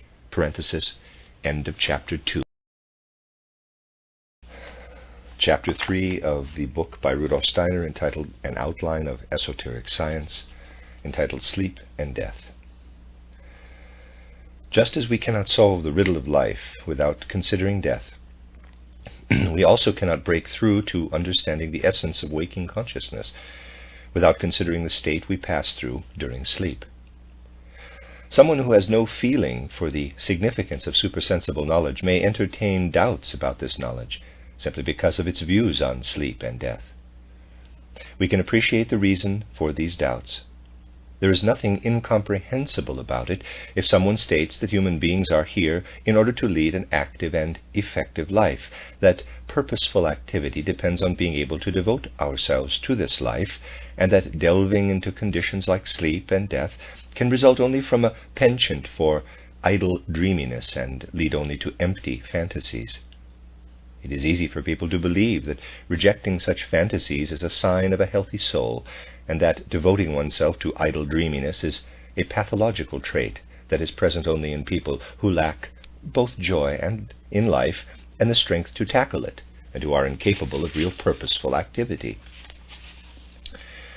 It would be doing this opinion an injustice to present it as totally false, because there is a certain kernel of truth in it. It is a quarter truth that needs the other 3/4 for completeness. If we attack the 1/4 of it that is true, we will simply arouse the suspicions of those who see that quarter very clearly, but have no inkling of the other 3. It must be acknowledged without reservation that investigating what is hidden behind the veils of sleep and death actually is pathological if it leads to weakness and estrangement from real life. Likewise, we must agree that much of what called itself esoteric science in the past, as well as much of what is practiced today under that name, bears the imprint of something unhealthy and hostile to life. But this unhealthy element does not spring from true supersensible knowledge. On the contrary, the real fact of the matter is this: just as we cannot always be awake when it comes to the real circumstances of life in the broadest sense, we also cannot get along without what the supersensible element can offer us. Life continues while we are asleep, and our forces for the working and creating we do while we are awake gain strength and refreshment from what sleep gives them. This is how things stand with what we can observe in the manifest world. But the world is broader in scope than that particular field of observation. And what we know in the visible world must be complemented and fructified by what can be known about the invisible worlds. If we did not repeatedly draw strength for our depleted forces from sleep, we would destroy our life. Similarly, a worldview not fructified by a knowledge of the hidden element inevitably leads to desolation. Something similar is true of death. Living things succumb to death so that new life can come about. Knowledge of the supersensible element is precisely what can shed light on Goethe's beautiful words, quote, "Life is nature's most beautiful invention, and death is a trick it plays in order to have abundant life." In quotation footnote, an aphorism on nature in Goethe's Naturwissenschaftlichen Schriften, works on natural science, edited with commentary by Rudolf Steiner in Kirchner's Deutsche Nationalliteratur, National Literature, Germany, 5 volumes, 1884 to 1897. In footnote. Just as there would be no life in the usual sense of the word if there were no death, there can be no real knowledge of the visible world without insight into the supersensible realm. All knowledge of the visible must immerse itself in the invisible again and again in order to be able to evolve. Thus it is evident that the science of the supersensible is what makes the existence of revealed knowledge altogether possible. When it appears in its true form, this science of the invisible never weakens life. It repeatedly strengthens it and makes it fresh and healthy when it has become weak and sick from having been left on its own. When we fall asleep, the connection between the elements of our makeup changes. The part of a human being that lies sleeping on the bed contains the physical body and ether body, but not the astral body or ego. Life's processes continue during sleep because the ether body remains united with the physical body. If the physical body were left to itself, it would have to disintegrate. What is extinguished in sleep, however, are our mental images, our pain and pleasure, joy and sorrow, our ability to express our conscious intentions and similar realities of our existence. The astral body is the vehicle of all these, however.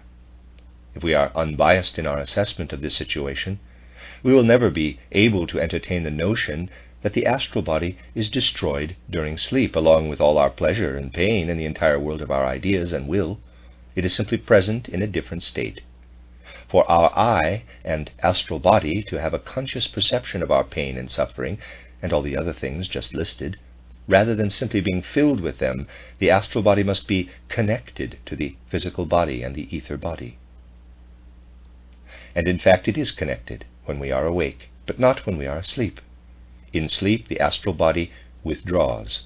It takes on a different form of existence than the one it has when it is connected to the physical and ether bodies. So the next task for supersensible knowledge is to consider the astral body's other form of existence. As far as observation in the external world is concerned, the astral body disappears during sleep.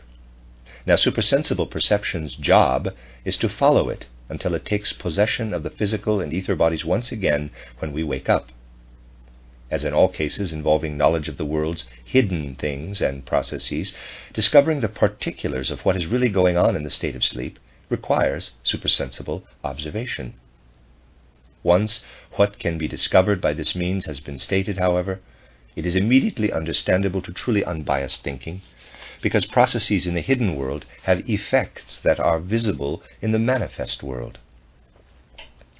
Once we see how the contribution of supersensible observation makes sense-perceptible processes understandable, such corroboration by life itself constitutes the proof that can be required for such things.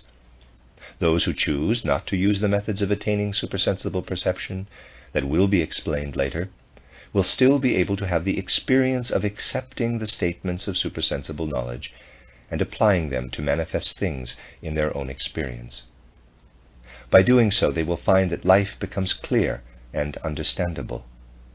The more precisely and thoroughly they consider ordinary life, the more they will come to this conviction. Even though the astral body experiences no mental images during sleep, no pleasure or pain or anything similar, it does not remain inactive.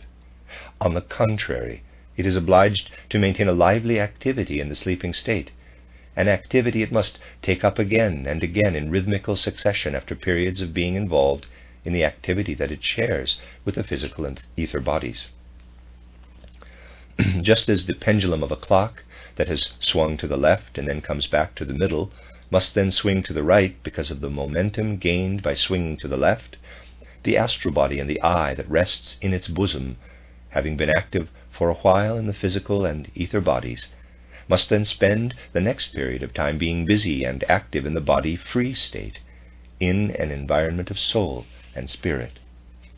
As far as our normal state of life is concerned, unconsciousness sets in when the astral body and the I are in this body-free state, because this represents the counterbalance to the state of consciousness that develops in the waking state through union with the physical and ether bodies, just as the pendulum's swing to the right is the counterbalance to its swing to the left. The soul's spiritual principle in the human being experiences needing to enter this state of unconsciousness as fatigue. However, this fatigue is the expression of the fact that during sleep, the astral body and I are preparing themselves to reform during the next period of wakefulness what has arisen in the physical and ether bodies through purely organic and unconscious formative activity, while they were free of the spirit and soul principles. This unconscious formative activity is the polar opposite of what happens in the human being during consciousness and by means of consciousness. These states must alternate in rhythmical succession. The usual view on the connection between sleep and fatigue are not in line with the facts. We think that sleep sets in as a consequence of fatigue. This is an oversimplified idea, as is shown by the fact that people often fall asleep during uninteresting lectures or on other similar occasions, even if they aren't tired at all. Anyone who insists that such occasions make us tired is trying to explain this phenomenon by applying a method that lacks cognitive integrity. Unbiased observation will certainly show us that waking and sleeping represent different relationships of the soul to the body. Like a pendulum swinging alternately to the right and to the left, these relationships alternate in rhythmic succession in the ordinary course of life. This same unbiased observation reveals that the state of being filled with impressions of the outer world awakens within the soul a desire to follow this state with a different one, in which the soul is absorbed in enjoying its own bodily nature. Two states of soul alternate, surrendering to outer impressions and surrendering to one's own bodily nature. During the first state, the desire for the second is produced unconsciously. The second state then runs its course in unconsciousness. Fatigue is the expression of wanting to enjoy our own bodily nature. So, instead of saying that we want to sleep because we feel tired, we actually ought to say that we feel tired because we want to sleep. Since the human soul can, as a sort of adaptation, evoke at will states that normally appear as a matter of necessity, it is also possible for us to evoke the desire to enjoy our own bodily nature when we have numbed ourselves to a given outer impression. That is, we fall asleep, even though our inner condition gives us no reason to do so. The physical body can only be maintained in a shape and form suitable for a human being by means of a human ether body, which must in turn receive the appropriate forces from an astral body. The ether body is the sculptor or architect of the physical body. However, it can only shape the body in the right way if it receives the stimulus to do so from the astral body. The astral body contains the prototypes, according to which the ether body gives the physical body its form. During the waking state, the astral body is not filled with these prototypes of the physical body, or only to a certain extent, because the soul puts images of its own in their place. When we direct our senses to our surroundings, we form mental images by means of perception, mental images that are likenesses of the world around us. Initially, these likenesses disturb the images that stimulate the ether body to maintain the physical body. If our own activity were to supply our astral body with images that would stimulate the ether body in the right way, this disturbance would not happen. In fact, however, this disturbance, which is expressed in the fact that the prototypes for the ether body are not fully effective during the waking state, plays an important role in human existence. In the waking state, the astral body carries out its activity within the physical body, while in sleep it works upon it from outside. Just as the physical body, which is of the same nature as the outer world, needs the outer world to supply it with nourishment, for example, something similar is also true of the astral body. Imagine a physical human body removed from the world that surrounds it. It would have to perish. This demonstrates that without its whole physical environment, it could not exist. In fact, the entire earth must be just the way it is if physical human bodies are to exist on it. In reality, the entire human body is simply a part of the earth, or, in a wider sense, part of the whole physical universe. In this connection, its relationship is similar to that of a finger on one hand to the entire human body. If we sever the finger from the hand, it can no longer remain a finger. It withers away. The same thing would happen to a human body if it were removed from the body it is part of, from the living conditions provided by the earth. If we were to raise it a sufficient number of miles above the earth's surface, it would die, just as a finger severed from the hand dies.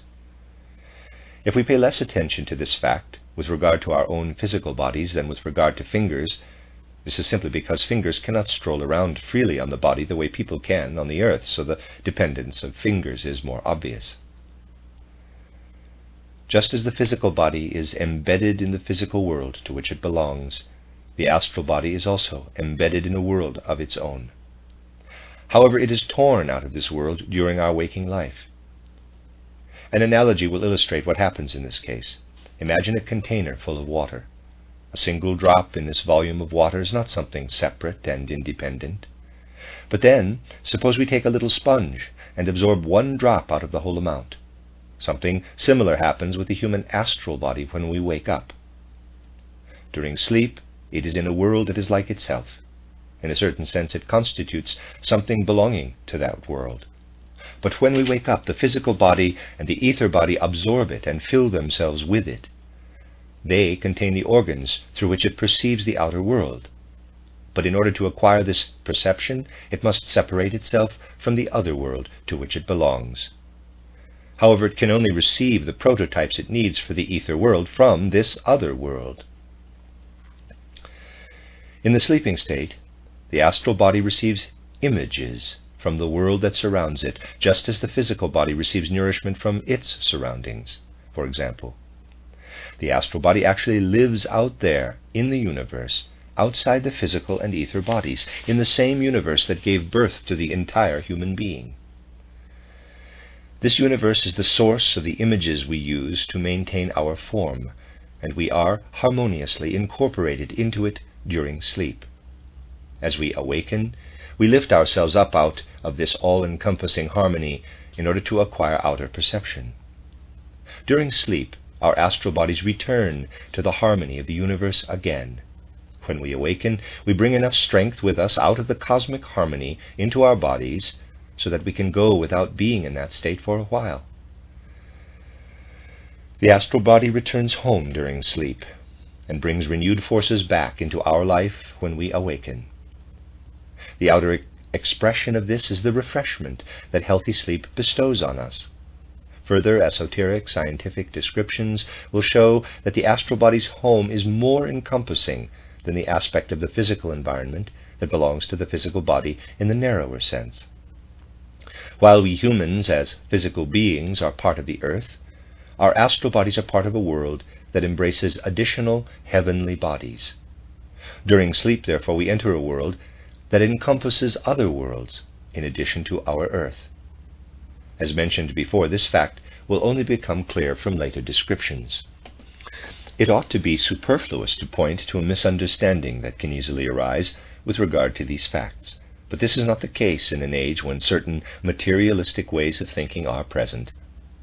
Of course, people who subscribe to these views can say that the only scientific thing to do is to investigate the physical conditions of something such as sleep. They can say that even though experts are not yet united on the subject of the physical cause of sleep, one thing is certain: we must assume that specific physical processes are the basis of this phenomenon. If only people would admit that supersensible knowledge in no way contradicts this claim. It agrees with everything that is said from this point of view, just as we all agree that in the physical construction of a house, one brick must be placed on top of another, and that when the house is finished, its structure and the fact that it holds together can be explained in terms of purely mechanical laws. In order for the house to come about, however, the architect's idea is needed, and this idea is nowhere to be found when we investigate only the physical laws that apply. Just as the thoughts of the person who created the house lie behind the physical laws that make it explainable, the statements of supersensible knowledge also lie behind what physical science quite correctly presents. It is true that this comparison, which may be considered trivial, is often used to justify the idea of a spiritual backdrop to the world, but in such matters the important thing is not that we are familiar with specific concepts, but that we attach the right value to them in arguing the point. The mere fact that opposing ideas exercise so much power over our capacity for judgment can prevent us from assessing this value correctly. Dreaming is an intermediate state between waking and sleeping. To thoughtful consideration, dream experiences consist of a colorful intermingling of images in a world that conceals an element of regularity and lawfulness within it, although at first glance this world seems to reveal an often confusing ebb and flow. In dreaming, we are released from the laws of waking consciousness that fetter us to sensory perception and to the rules that govern our power of judgment. And yet, dreams obey certain mysterious laws that are fascinating and alluring to our faculty of surmising, and are the deeper reason why we so readily compare dreaming to the beautiful play of imagination that supports artistic sensitivity. We will find this confirmed if we simply recall a few characteristic dreams. We dream, for example, about driving off a dog that is about to pounce on us. We wake up to catch ourselves in the unconscious act of throwing off the covers where they were weighing on an unaccustomed body part and starting to bother us. What does dreaming do to a sense-perceptible process in this case? Our sleeping life allows what our senses would perceive in the waking state to remain fully unconscious for the moment. But it does hold fast to one essential thing, the fact that we are trying to get rid of something. It spins a pictorial process around this fact.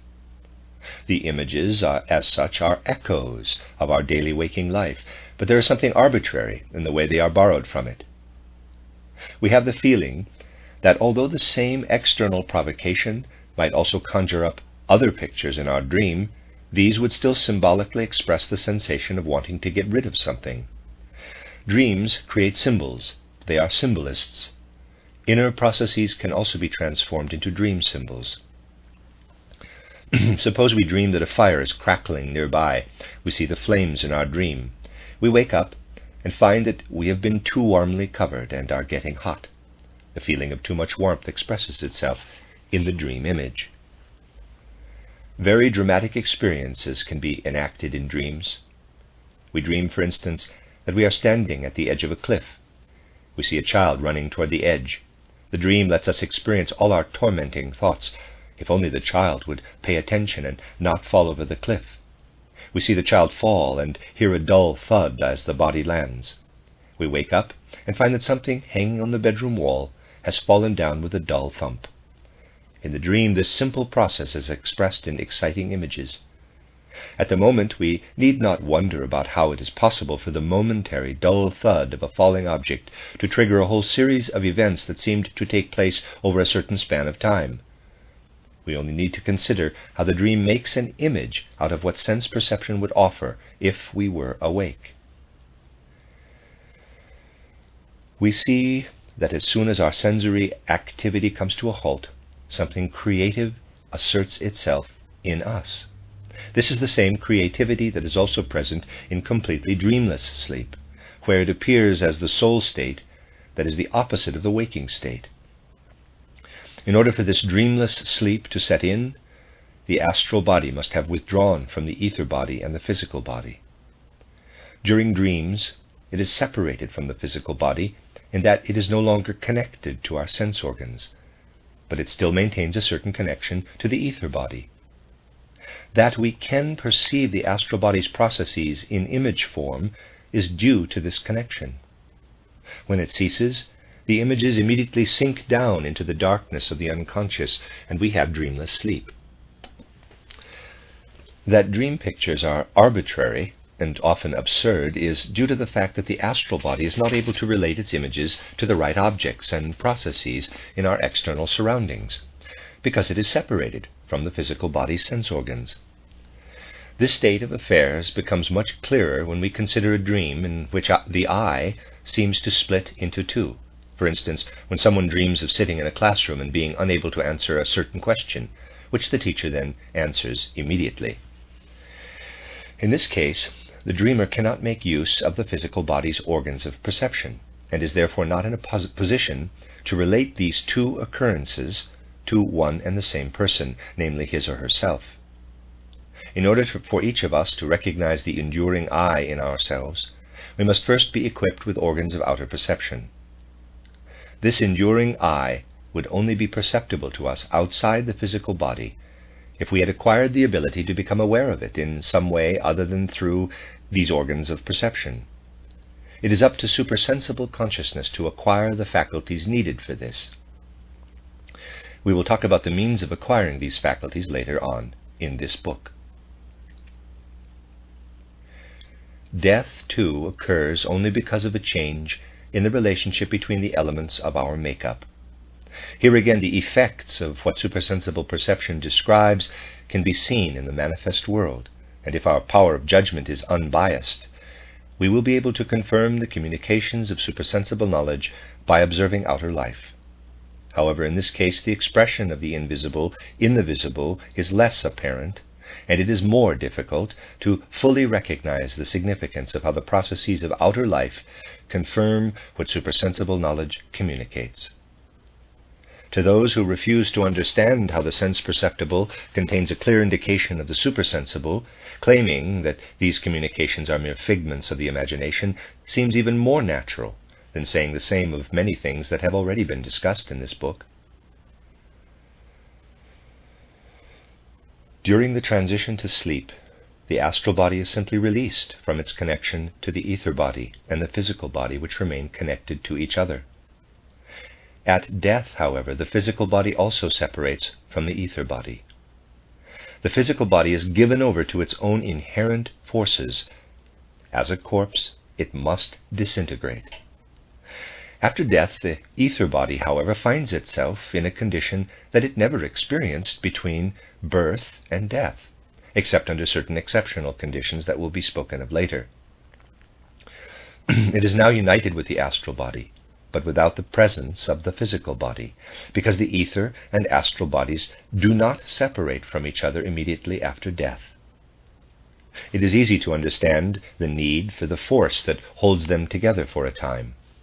If that force were not present, the ether body would not be able to extricate itself from the physical body at all. In sleep, for example, they are held together, and the astral body is incapable of tearing them apart.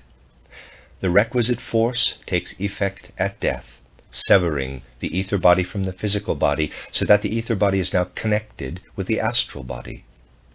Supersensible observation shows that this connection is different in different people, but lasts for a matter of days.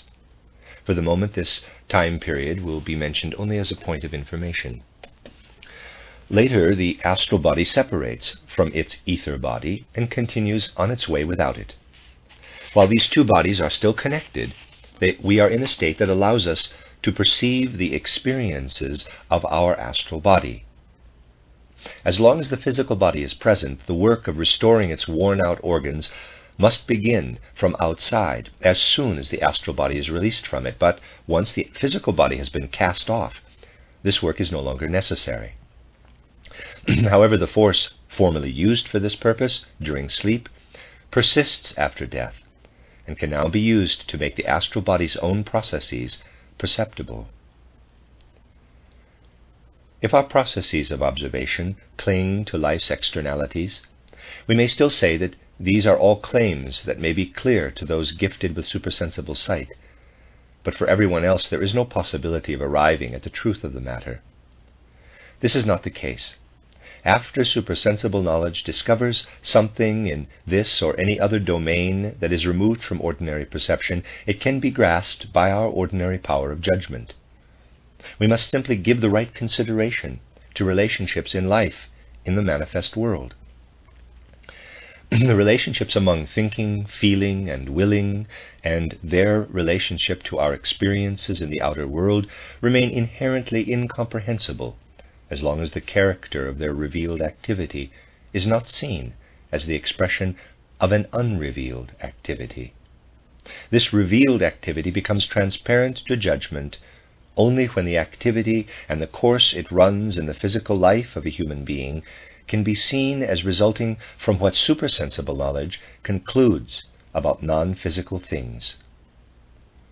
If we confront this activity without benefit of supersensible knowledge, it is as if we were in a dark room with no light. Just as we see the physical objects in our surroundings only when light is present, what takes place in our soul life becomes explainable only in the presence of supersensible knowledge.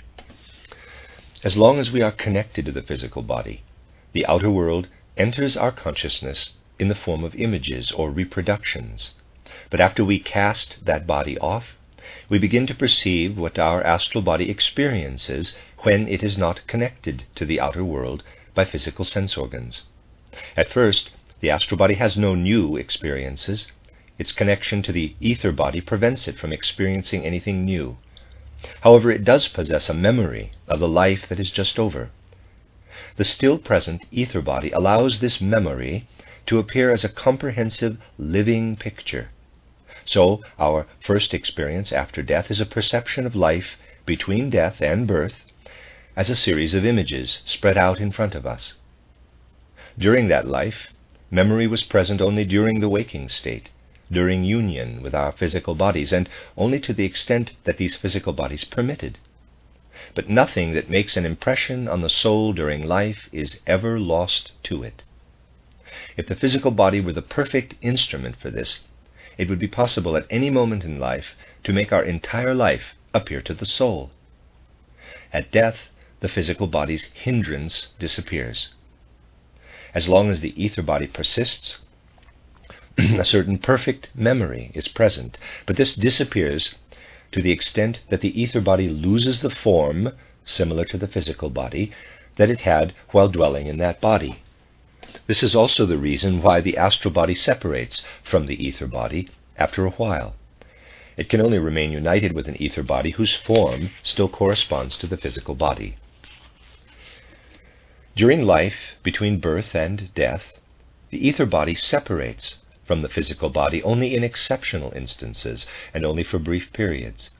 For example, a portion of the ether body can separate from the physical because of excessive pressure on one of our limbs. In this case, we say that the limb in question has, quote-unquote, gone to sleep. That peculiar feeling comes from the separation of the ether body. Parenthesis, of course, this is another opportunity for a materialistic view of things to deny the presence of the invisible in the visible, saying that this all stems from the physical disturbance caused by the pressure. Parenthesis. In a case like this, supersensible observation can see how the corresponding part of the ether body slips out of the physical. If a person experiences extreme fright or some similar unusual shock, the ether body may separate from the greater part of the physical body for a very short time. This happens if, for whatever reason, we suddenly find ourselves near death, on the verge of drowning, for example, or in danger of falling while rock climbing. The accounts of people who have experienced such things actually come very close to the truth and can be confirmed by supersensible observation. They state that in such moments their entire lives passed in front of their souls like a great picture in their memories. Of the many examples that could be given here, only one will be referred to because it comes from a man whose personal philosophy would consider everything said about such things here to be sheer fantasy. For those who have made a few steps in the direction of supersensible observation, it's always very useful to become familiar with such accounts by people for whom supersensible science is mere fantasy, since it is not so easy to attribute these accounts to bias on the part of the observer. Parenthesis, it is to be hoped that spiritual scientists will learn a great deal from those who consider their efforts ridiculous, and it need not confuse them if their critics do not return their affection. Of course, supersensible observation itself does not aim to verify its own results through such things. It refers to them not in order to prove its findings, but only to clarify them. Parenthesis.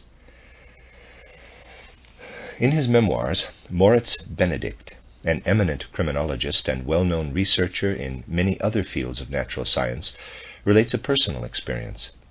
Once he nearly drowned while swimming and saw his whole life flash before him in retrospect as if in a single picture. Footnote.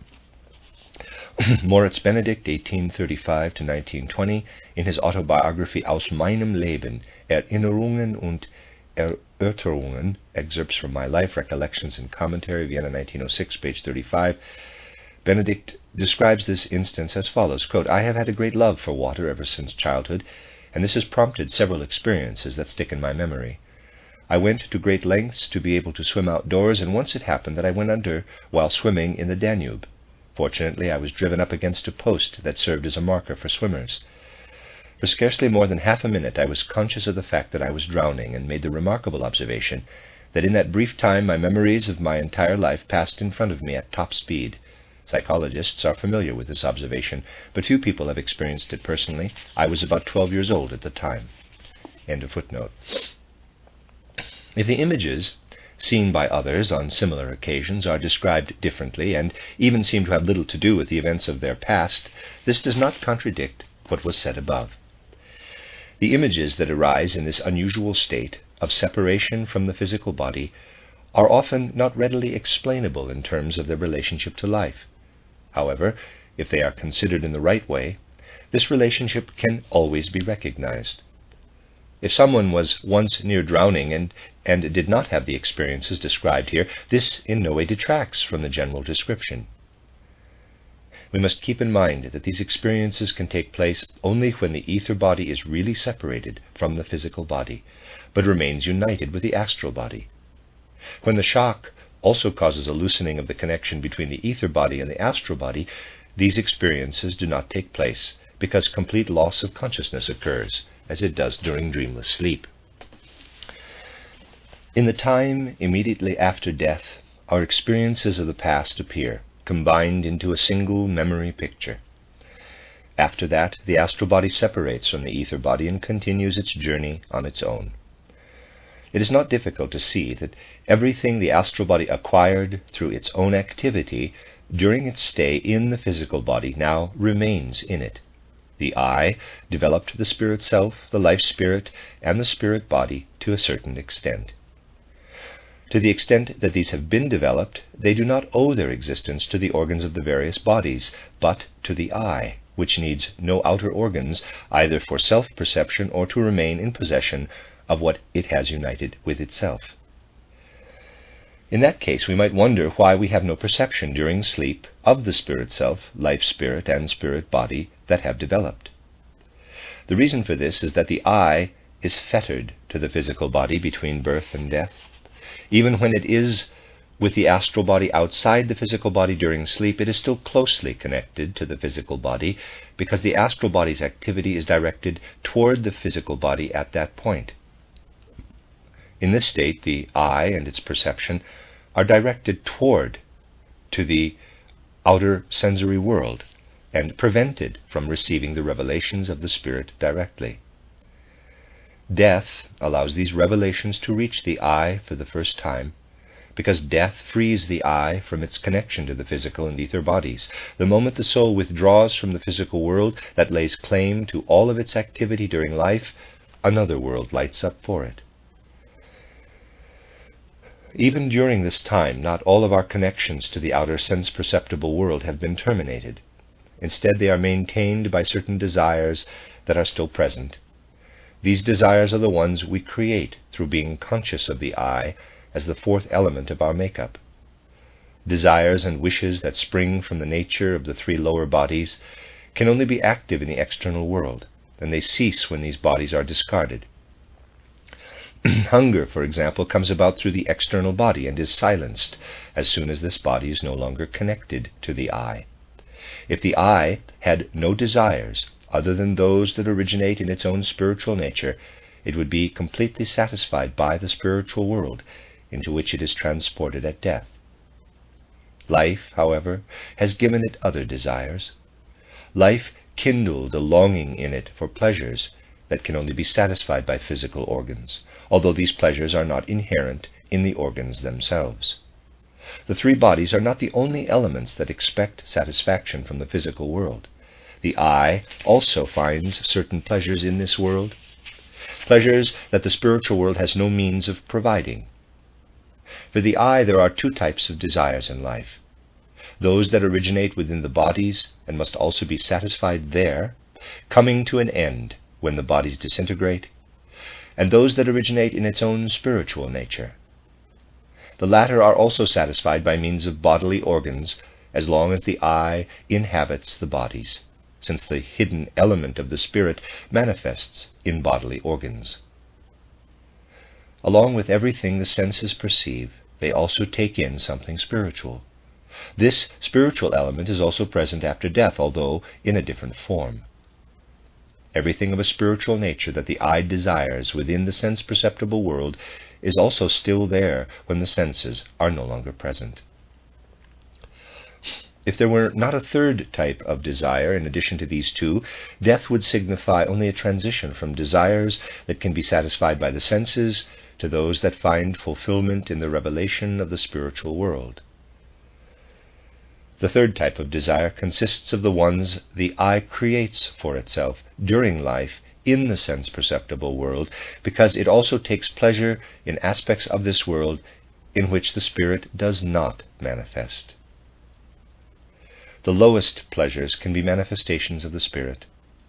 The satisfaction a hungry being gains from taking in food is a manifestation of the spirit, because if it did not take in nourishment, the spiritual element would not be able to evolve in a certain respect. However, the I can also move beyond the enjoyment offered by this necessary state of affairs. It can long for food that tastes good, regardless of how eating serves the spirit. The same thing happens with regard to other things in the sensory world. This creates desires that would never appear in the sense-perceptible world if the human I were not incorporated into it. Such desires, however, also do not originate in the spiritual nature of the I.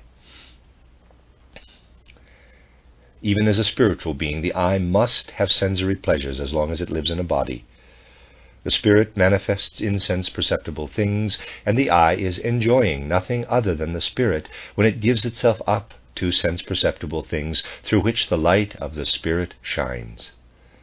The I will continue to enjoy this light even when sensuality is no longer the medium for the rays of the spirit.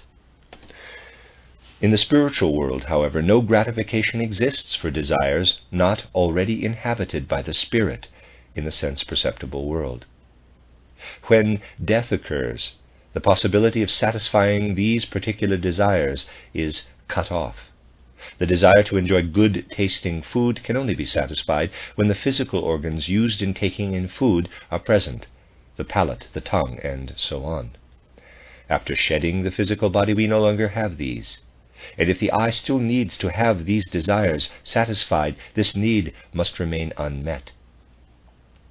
To the extent that this desire is in accord with the spirit, it is present only as long as the physical organs are there, but to the extent that the I has created it without serving the spirit, it persists after death as a desire that yearns in vain for satisfaction. We can only get an idea of what then takes place in the human being by imagining that someone is suffering from raging thirst in an area where there is no water far or near. That is how things stand with the I after death, to the extent that it still cherishes unextinguished desires for the pleasures of the outer world, and no longer possesses organs that could satisfy them. Of course, we must imagine the raging thirst that is an analogy for the state of the I after death as being intensified immeasurably and encompassing all other remaining desires that cannot possibly be satisfied. After death, the I immediately finds itself in the situation of having to free itself from the shackles of this attraction to the outer world. In this respect, the I has to bring about purification and liberation within itself.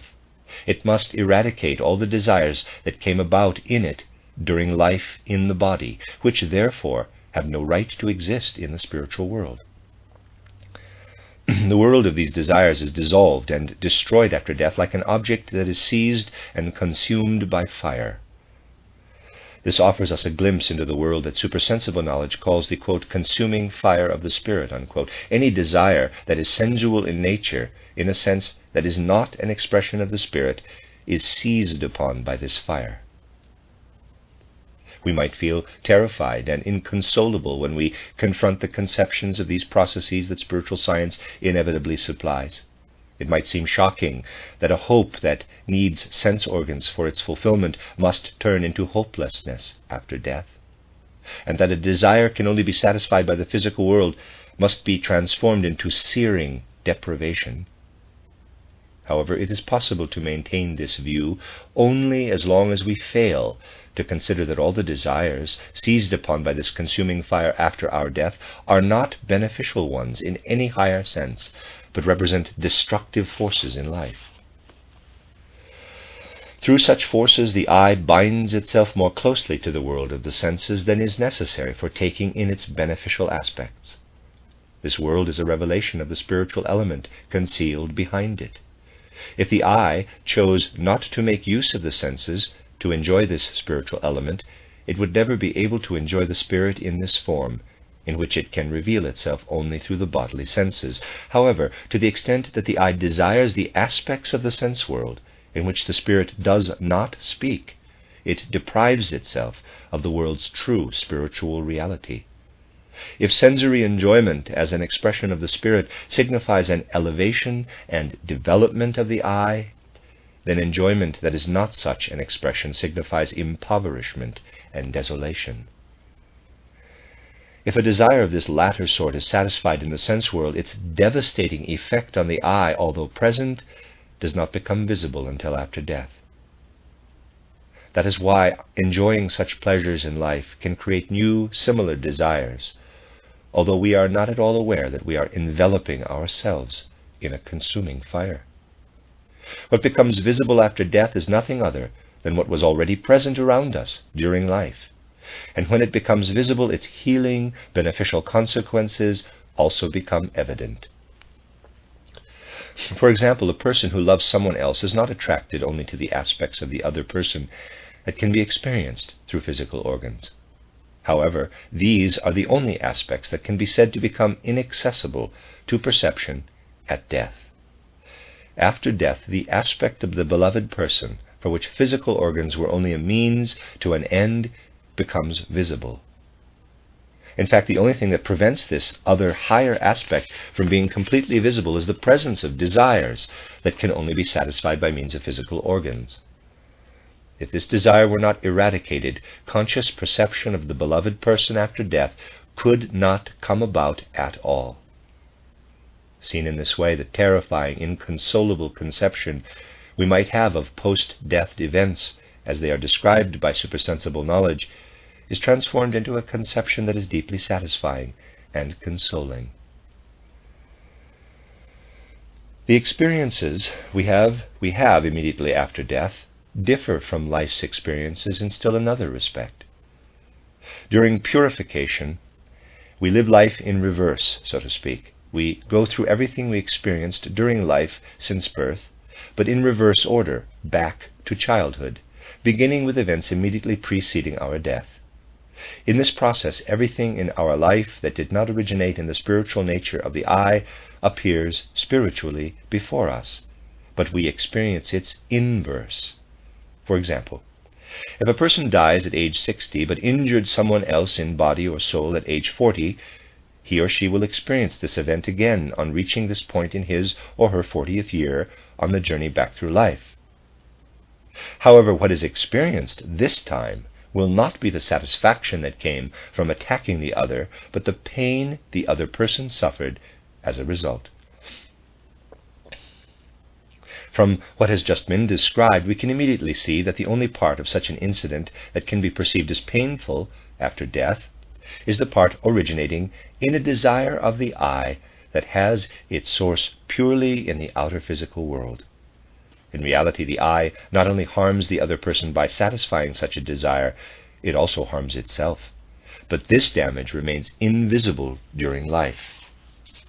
After death, however, this whole damaging world of desire becomes visible to the I. The I then feels drawn to every being and thing that once kindled such desires in it, so that these desires can be eradicated in the consuming fire, in the same way that they were created. On our journey back through life, all our desires of this sort will have gone through the fire of purification only when we reach the point of our birth again. From that point onward, nothing prevents us from dedicating ourselves completely to the spiritual world. We enter a new level of existence. Just as we discarded the physical body at death and the ether body soon after, the part of the astral body that can survive only in our consciousness of the outer world now disintegrates. For supersensible knowledge, therefore, there are three corpses: the physical, the etheric, and the astral. We discard the last of these at the end of the purification period, which is about 1/3 as long as the time that elapses between birth and death. The reason for this will become clear later on when we consider the course of a human life on the basis of esoteric science. Just as physical corpses are physically perceptible in the world we live in, for supersensible observation, astral corpses are constantly present in the surroundings, having been discarded by human beings who are moving from the state of purification into a higher level of existence. As far as the I is concerned, a totally new state of consciousness sets in after purification. Before death, outer perceptions had to flow toward the I for the light of consciousness to shine on them. But now a world virtually flows outward from within and comes to consciousness. The I lived in this world between birth and death too, but then it was veiled in sense-perceptible manifestations, only appearing in its real form when the I disregarded all sense perceptions and perceived itself in its own inner sanctuary. Just as pre-death self-perception on the part of the I took place within, in its inner being, the world of spirit in all its fullness is also revealed from within after death and purification. Actually, this world is already revealed as soon as the ether body is discarded. It is simply obscured, as if by a darkening cloud, by all our desires that still turn toward the outer world. It is as if the dark demonic shadows, rising from desires consumed by fire, were mingling with a blissful world of spiritual experience. And not only shadows, these desires are real beings. This immediately becomes apparent when the I is stripped of physical organs, and therefore becomes able to perceive things that are spiritual in character. These beings appear as distorted caricatures of what we formerly learned about through sense perception. Supersensible observation states that the world of the purifying fire is inhabited by beings whose appearance can be horrible and painful to the spiritual eye. EYE. They seem to take pleasure in destruction. Their passion is intent upon an evil that makes the evil of the sense-perceptible world seem insignificant in comparison. When we bring desires of the sort described above into the supersensible world, they appear to these creatures as food that constantly nourishes and strengthens their powers. This image of a world imperceptible to the senses can seem less incredible if we observe a portion of the animal kingdom without bias. To spiritual sight, what is a cruel, prowling wolf? What reveals itself in what the senses perceive in it? Nothing but a soul that lives in and acts out of desires. We can call the outward form of a wolf an embodiment of these desires. If we had no organs to perceive this form, we would still have to acknowledge the existence of the being in question if its invisible desires became visible through their effects. That is, if a power invisible to the eye were prowling around doing everything that can be done by a visible wolf. Now, it is true that the beings of the purifying fire are present only to supersensible consciousness and not to sense perception. However, their effects, namely the destruction of the eye if it supplies them with nourishment, are clearly evident. These effects become visible when justifiable enjoyment escalates to the point of immoderation and excess, for sense-perceptible things would also only attract the eye to the extent that enjoying them is somehow justified in the very nature of the eye itself. Animals are driven to desire only through things in the outer world that their three bodies crave. But human beings have higher desires, because a fourth element, the eye, is added to their three bodily elements. But if the eye seeks to satisfy such desires in a way that destroys its own being, rather than maintaining and furthering it, this is a result not of the effect of its three bodies, or of its own nature, but of beings whose true form is concealed from our senses, beings who can assail the higher nature of the eye, and are capable of arousing desires in it that, although unrelated to sensory existence, can only be satisfied through it. The food of these beings consists of passions and desires that are worse than any animal passions, because they are not played out in the sense world, but take hold of the spiritual element and drag it down into the domain of the senses. Therefore the forms of such beings appear much more hideous and gruesome to spiritual sight than the forms of the wildest animals, which only embody passions that are justifiable in the sense-perceptible world. The destructive forces of these beings are infinitely greater than any destructive fury that exists in the sense-perceptible animal kingdom. In this way, supersensible knowledge must expand our view to include a world of beings that are lower in a certain respect than any visible destructive animals. Having passed through this world after death, we then find ourselves face to face with a world that contains the spiritual element. The only desire this world arouses in us finds satisfaction in the spirit alone. Here, too, however, we distinguish between what belongs to our own eye and what constitutes its surroundings, what we might also call the spiritual world outside of the eye. Now, however, what we experience of these surroundings streams toward us in the same way that our perception of our own eye streams toward us during life in the body. During life, between birth and death, our surroundings speak to us through the organs of our bodies. But once we have discarded all our bodies, the language of our own surroundings speaks directly to the innermost sanctuary of the eye. Our entire surroundings are now filled with beings that are similar in nature to our eye, for only an eye has access to another eye. Just as we are surrounded in the sense-perceptible world by the minerals, plants, and animals that make up that world, after death we are surrounded by a world that is made up of beings of a spiritual nature.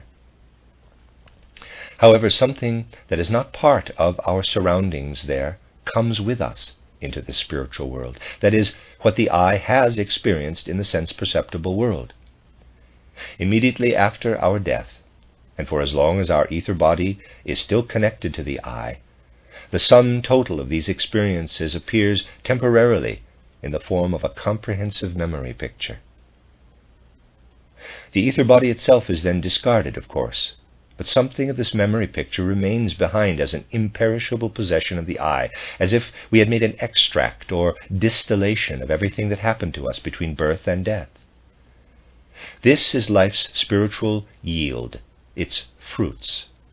Since this yield is of a spiritual nature, it contains everything spiritual that has been revealed through our senses. Without life in the sense-perceptible world, it would not have come about. After death, the eye feels this spiritual fruit of the sensory world to be its own inner world, through which it enters the world of beings that manifest as only an eye can become manifest to itself in its innermost depths. Just as a plant seed, which is the essence of the entire plant, can only develop when it is planted in a different world, namely the soil, what the eye brings along from the sensory world now unfurls like a sprouting seed, and the spiritual environment that has received it begins to affect it. It is true that the science of the supersensible can only use images to describe what happens in this land of spirits. But when supersensible consciousness investigates the events invisible to the physical EYE that correspond to these images, it becomes evident that the images represent a true reality. Comparisons with the sensory world can illustrate what needs to be depicted, since although this other world is completely spiritual in character, it is similar to the sense world in a certain respect. For example, in the sensory world, a color appears when some object acts upon the eye, EYE. Similarly, in the land of spirits, an experience similar to the one induced by a color is produced when the eye is acted upon by another being. During life, between birth and death, however, the inner perception of the eye is the only experience that is induced in the same way as this color-like spiritual experience. This is not like light striking us from outside. It is as if another being were acting directly upon the eye, causing it to imagine this activity as a colored picture. Thus all the beings in the spiritual environment of the eye express themselves in a world radiant with color. Since the way they come about is different, of course, these experiences of color in the spiritual world are also of a somewhat different character than sense-perceptible colors, and something similar must be said with regard to the other impressions we receive from the sense-perceptible world. The sounds of the spiritual world are most similar to impressions in the sensory world. The more we live our way into the spiritual world, the more it appears to us as a freely moving vitality that is comparable to tones and harmonies in sense-perceptible reality.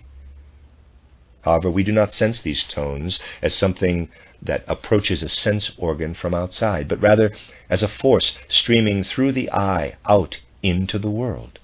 We feel the tones the same way we feel our own speech or singing in the sense-perceptible world. But in the spiritual world, we know that these tones that are streaming out of us are also manifestations of other beings who are pouring themselves out into the world through us.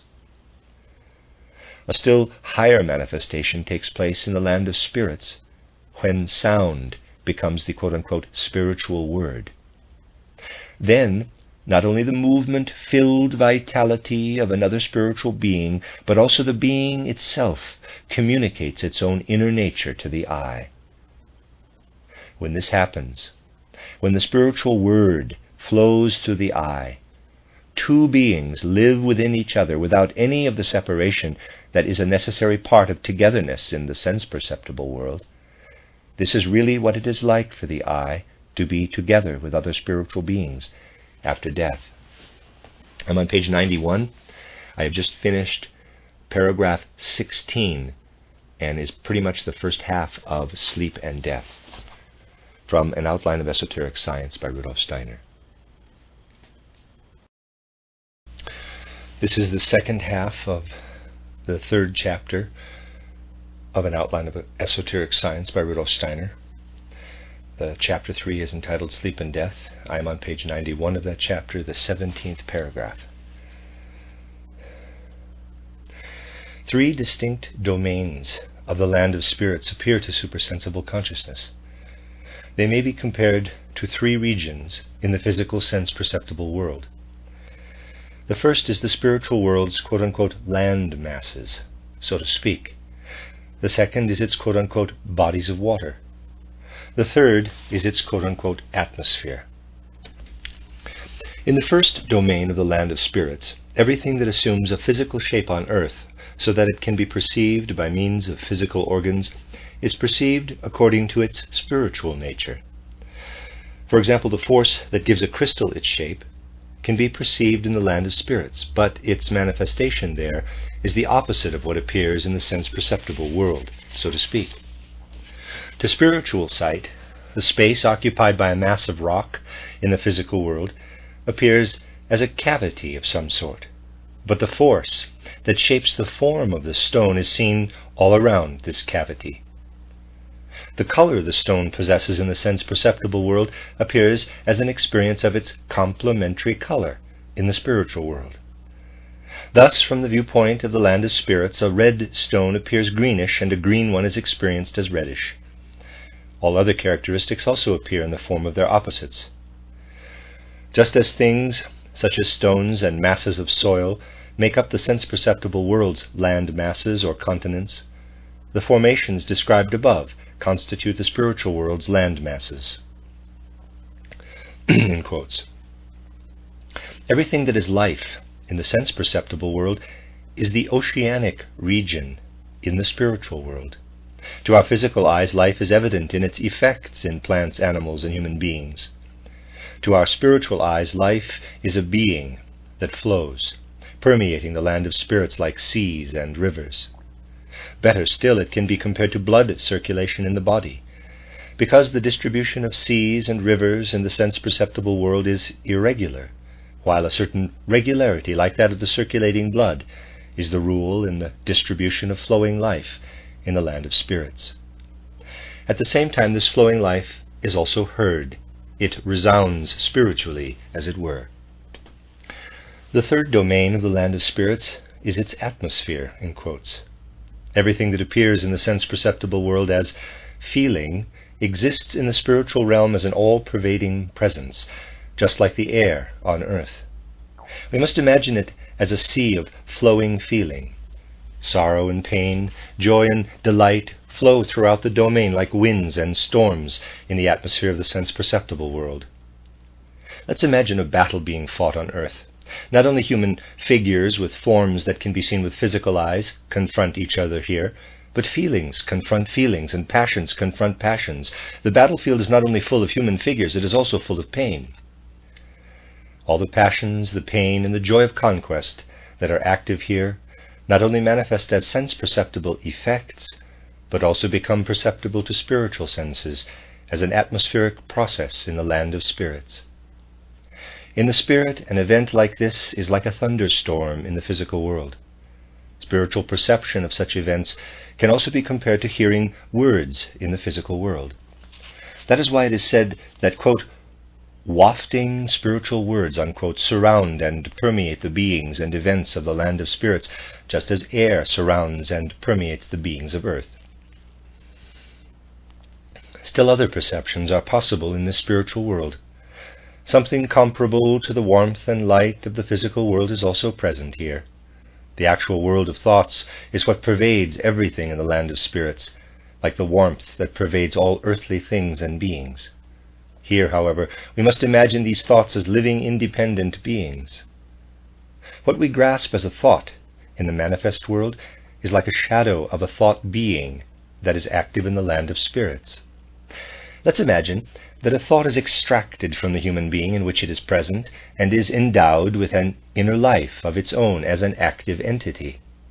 We then have a feeble illustration of the content of the fourth domain in the land of spirits. What we perceive as thoughts in our physical world between birth and death is merely a manifestation of the thought world, shaped as the instruments of our various bodies permit. But all the thoughts we cultivate that enrich the physical world have their origin in this spiritual domain. We need not think only of the thoughts and ideas of great inventors or geniuses in this regard. We can see how we all have ideas that suddenly occur to us, not merely ideas that are due to the outer world, but ideas we use to transform this outer world. To the extent that we speak of feelings and passions whose causes lie in the outer world, these belong to the third domain of the land of spirits. But everything that lives in our souls in a way that makes creators of us, everything that allows us to transform and fructify our surroundings, is evident in its primal, essential form in the spiritual world's fourth domain. What is present in the fifth domain can be compared to physical light. It is wisdom, revealing itself in its primal form. Beings belonging to this domain pour wisdom out into their surroundings, like the sun that sheds light on physical beings. A thing is illuminated by this wisdom. Let me read that again. A thing that is illuminated by this wisdom shows its true significance and meaning for the spiritual world, just as a physical being shows its color when shone upon by light. There are still higher domains of the land of spirits, but that will be described in a later book of this later part of this book. After death, the eye, along with what it brings with it from life in the world of the senses, is immersed in the spiritual world. What its past life yielded is still united with the part of the astral body that is not discarded at the end of the purification period. As we have seen, only the part whose desires and longings are still directed toward physical life falls away after death. Immersing the eye and its past life's yield in the spiritual world can be likened to planting a seed in fertile soil. The seed draws on substances and forces from its surroundings in order to develop into a new plant. Similarly, development and growth are the very essence of the I that has been immersed in the spiritual world. The force that creates an organ lies hidden within what that organ perceives. Our eyes perceive light, but without light there would be no eyes. Creatures that spend their life in darkness do not develop any organs of sight. Similarly, the whole bodily human being is created out of the forces lying hidden in what is perceived by the organs of our various bodies. The physical world is built up by the forces of the physical world, the ether body by those of the world of life, and the astral body out of the astral world. Now, when the eye is transported into the land of spirits, it encounters these forces, which are hidden to physical perception. In the first domain of the land of spirits, the spiritual beings that always surround human beings, building up our physical bodies, become visible to the eye. In the physical world, what we perceive is nothing other than the manifestations of these spiritual forces that have shaped the human physical body. After death, we find ourselves surrounded by these same formative forces, but now they show themselves in their true forms, which were previously concealed. Similarly, in the second domain, we find ourselves in the midst of the forces that make up the ether body, while in the third domain, the forces that stream toward us have organized the astral body. What the higher domains of the land of spirits send toward us is also what constitutes our makeup during life between birth and death. From this point onward, these beings of the spiritual world work in conjunction with what we have brought with us as the fruit of our former life, which now becomes a seed. Through their interaction, we are first built up anew as spiritual beings. When we sleep, our physical and ether bodies persist. The astral body and the I, although outside of these two bodies, remain connected to them. Any influences the astral body and the I can receive from the spiritual world under these circumstances serve only to replenish the forces we have exhausted while awake. However, after the end of the purification period, when we have discarded not only the physical and ether bodies, but also the part of the astral body that still clung to the physical world through its desires, everything flowing from the spiritual world toward the I serves not only to improve it, but also to reconfigure it. And after a certain period of time, parenthesis spoken of later on in this book, parenthesis, an astral body forms around the I and becomes capable of living in etheric and physical bodies of the sort appropriate to human beings between birth and death.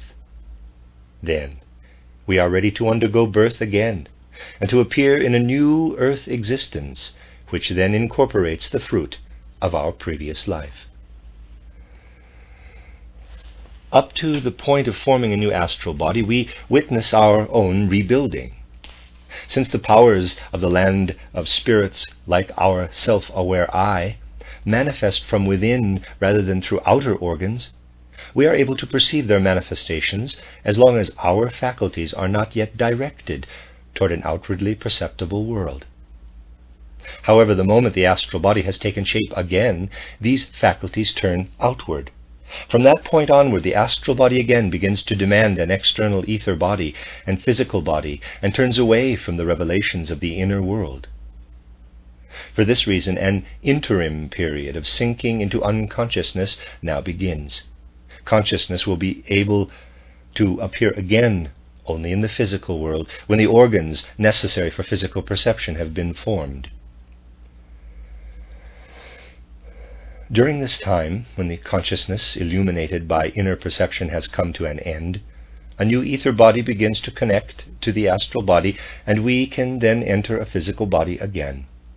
The only I that would be capable of taking part consciously in reconnecting to these two elements would be one that had succeeded in creating a life spirit and spirit body, the creative forces hidden in the ether and physical bodies.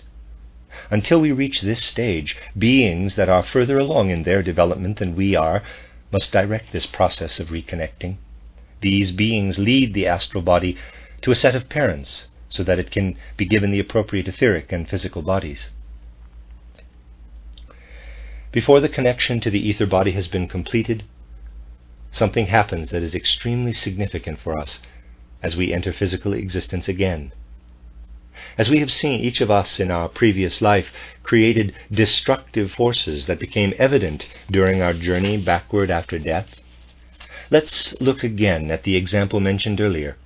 In the previous lifetime, the person in question, who was 40 years old at the time, caused pain to someone else in an outburst of anger, and later, after death, encountered that other person's pain as a force destructive to the development of his or her own I.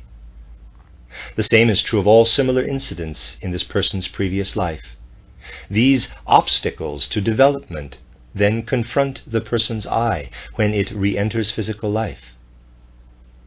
Just as the I saw a kind of memory picture of the past life as death set in, it now has a preview of the life to come. Once again, this person sees a picture of this sort, but this time it shows all the obstacles that need to be overcome in order to make progress along the path of self-development. What is seen in this way becomes the starting point for forces that this person must take along into his or her new life. The image of the pain inflicted on another becomes the force that motivates the I on re-entering life to make up for this pain. Thus our previous life has a determining effect on the new one. In a certain respect, our deeds in this new life are caused by ones in our previous life. We must see this lawful and regular connection between an earlier existence and the later one as the law of destiny. We usually apply the term karma, borrowed from Oriental wisdom, to this law. However, building up a new bodily organization is not the only activity that is required of us between death and a new birth. During this process we live outside of the physical world, but meanwhile the physical world continues to evolve. The face of the earth changes within a relatively short period of time. A few thousand years ago, what did the region look like that our country now occupies?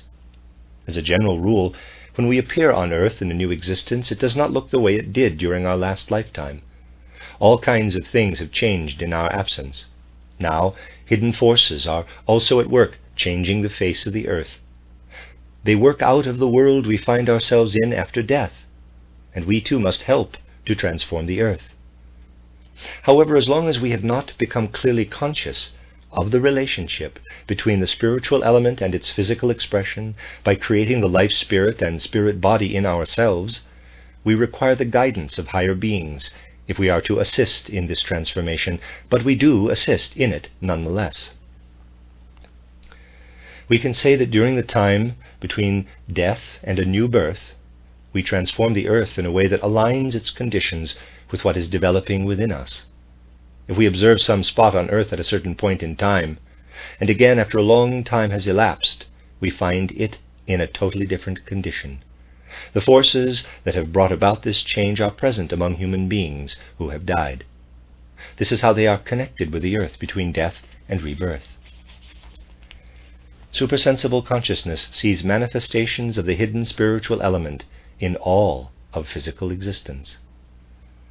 To physical observation, what works at transforming the earth is the light of the sun, changes in climate, and so on.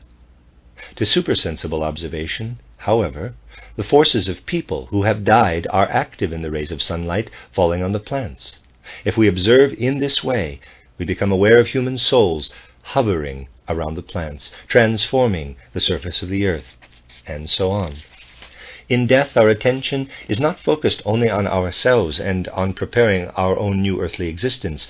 No, we are also called upon to work spiritually on the outer world, just as we are called upon to work physically during life between birth and death.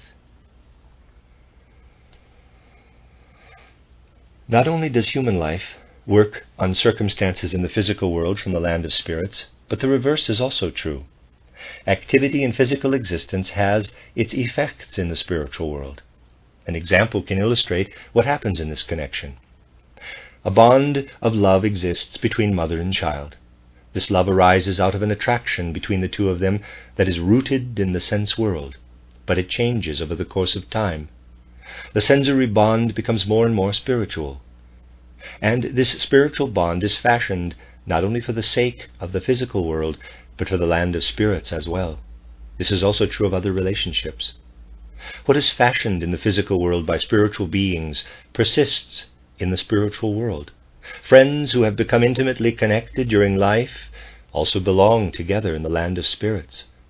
After they have discarded their various bodies, their togetherness is much more intimate than it was during physical life, for as spirits they are there for each other, in the same way that spiritual beings reveal themselves to others from the inside, as described above.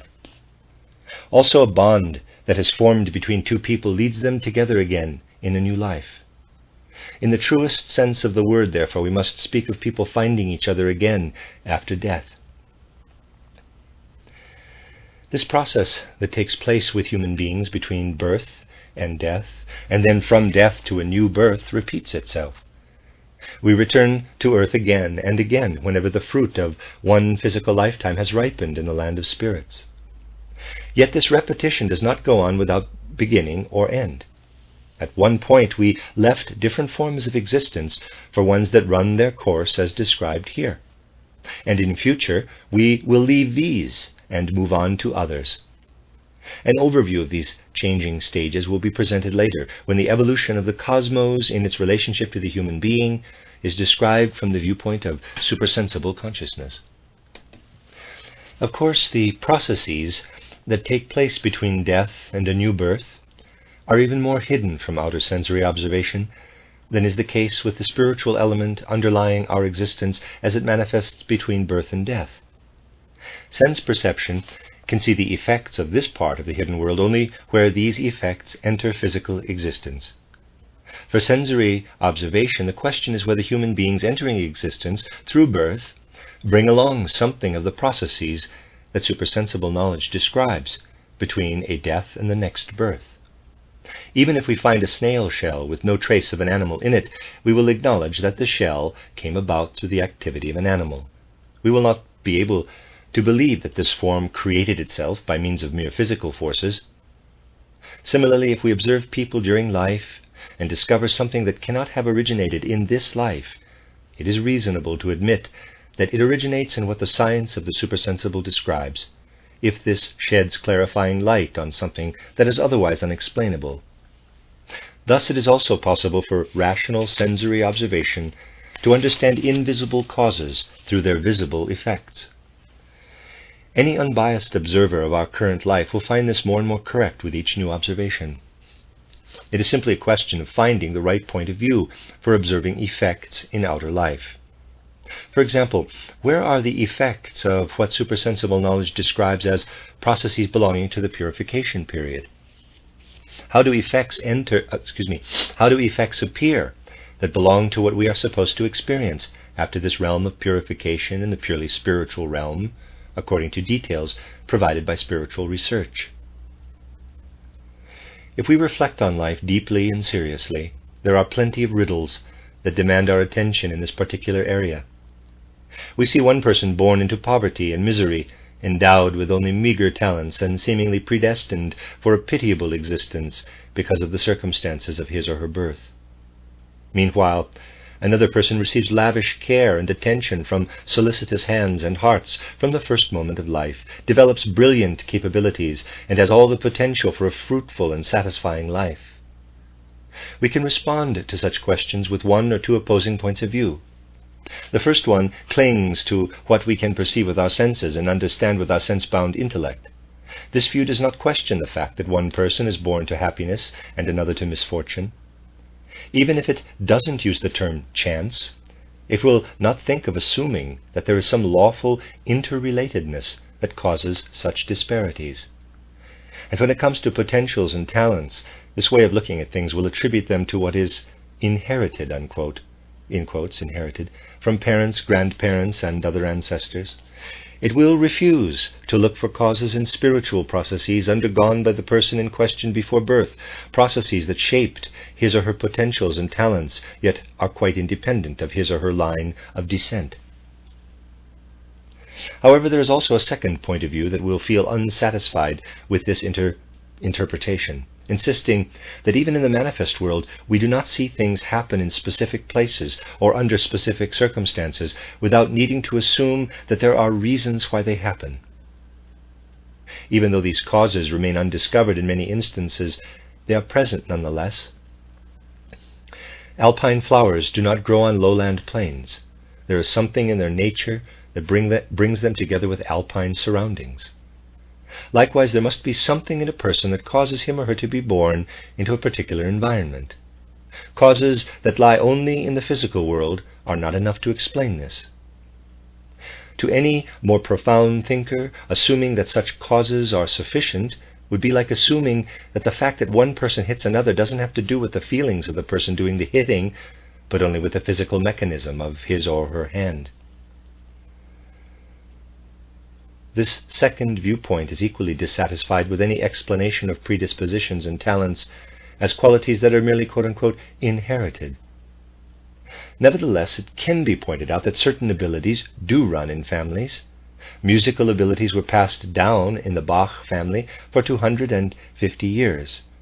Footnote: in the 17th and 18th centuries, this German family produced over 50 musicians. End footnote. The Bernoulli family produced 8 mathematicians, some of whom were earmarked for quite different careers as children. Footnote: a prominent family of mathematicians in Basel during the 17th and 18th centuries, Jakob Senior, 1654 to 1705, studied theology. Johann Senior, 1667 to 1748, studied medicine, and Jakob Hermann, 1678 to 1759, studied theology before turning to mathematics. Nikolaus Senior, 1687 to 1759, studied law. Nikolaus Junior, 1695 to 1726, studied mathematics and law. Daniel, 1700 to 1782, studied medicine. End of footnote. But their quote-unquote inherited talents always drove them into the family profession, after all. Furthermore, it can be pointed out that exact investigation of someone's line of descent always demonstrates that in one way or another this person's talents were evident in his or her ancestors and are only an accumulation of inherited tendencies. People who hold the second point of view will certainly not disregard such facts, but these cannot mean as much to them as they do to those who want to base their explanations purely on processes taking place in a sense-perceptible world. Adherents of the second view will point out that it is just as impossible for inherited predispositions to assemble themselves into a unitary personality as it is for metal clock parts to assemble themselves into a clock.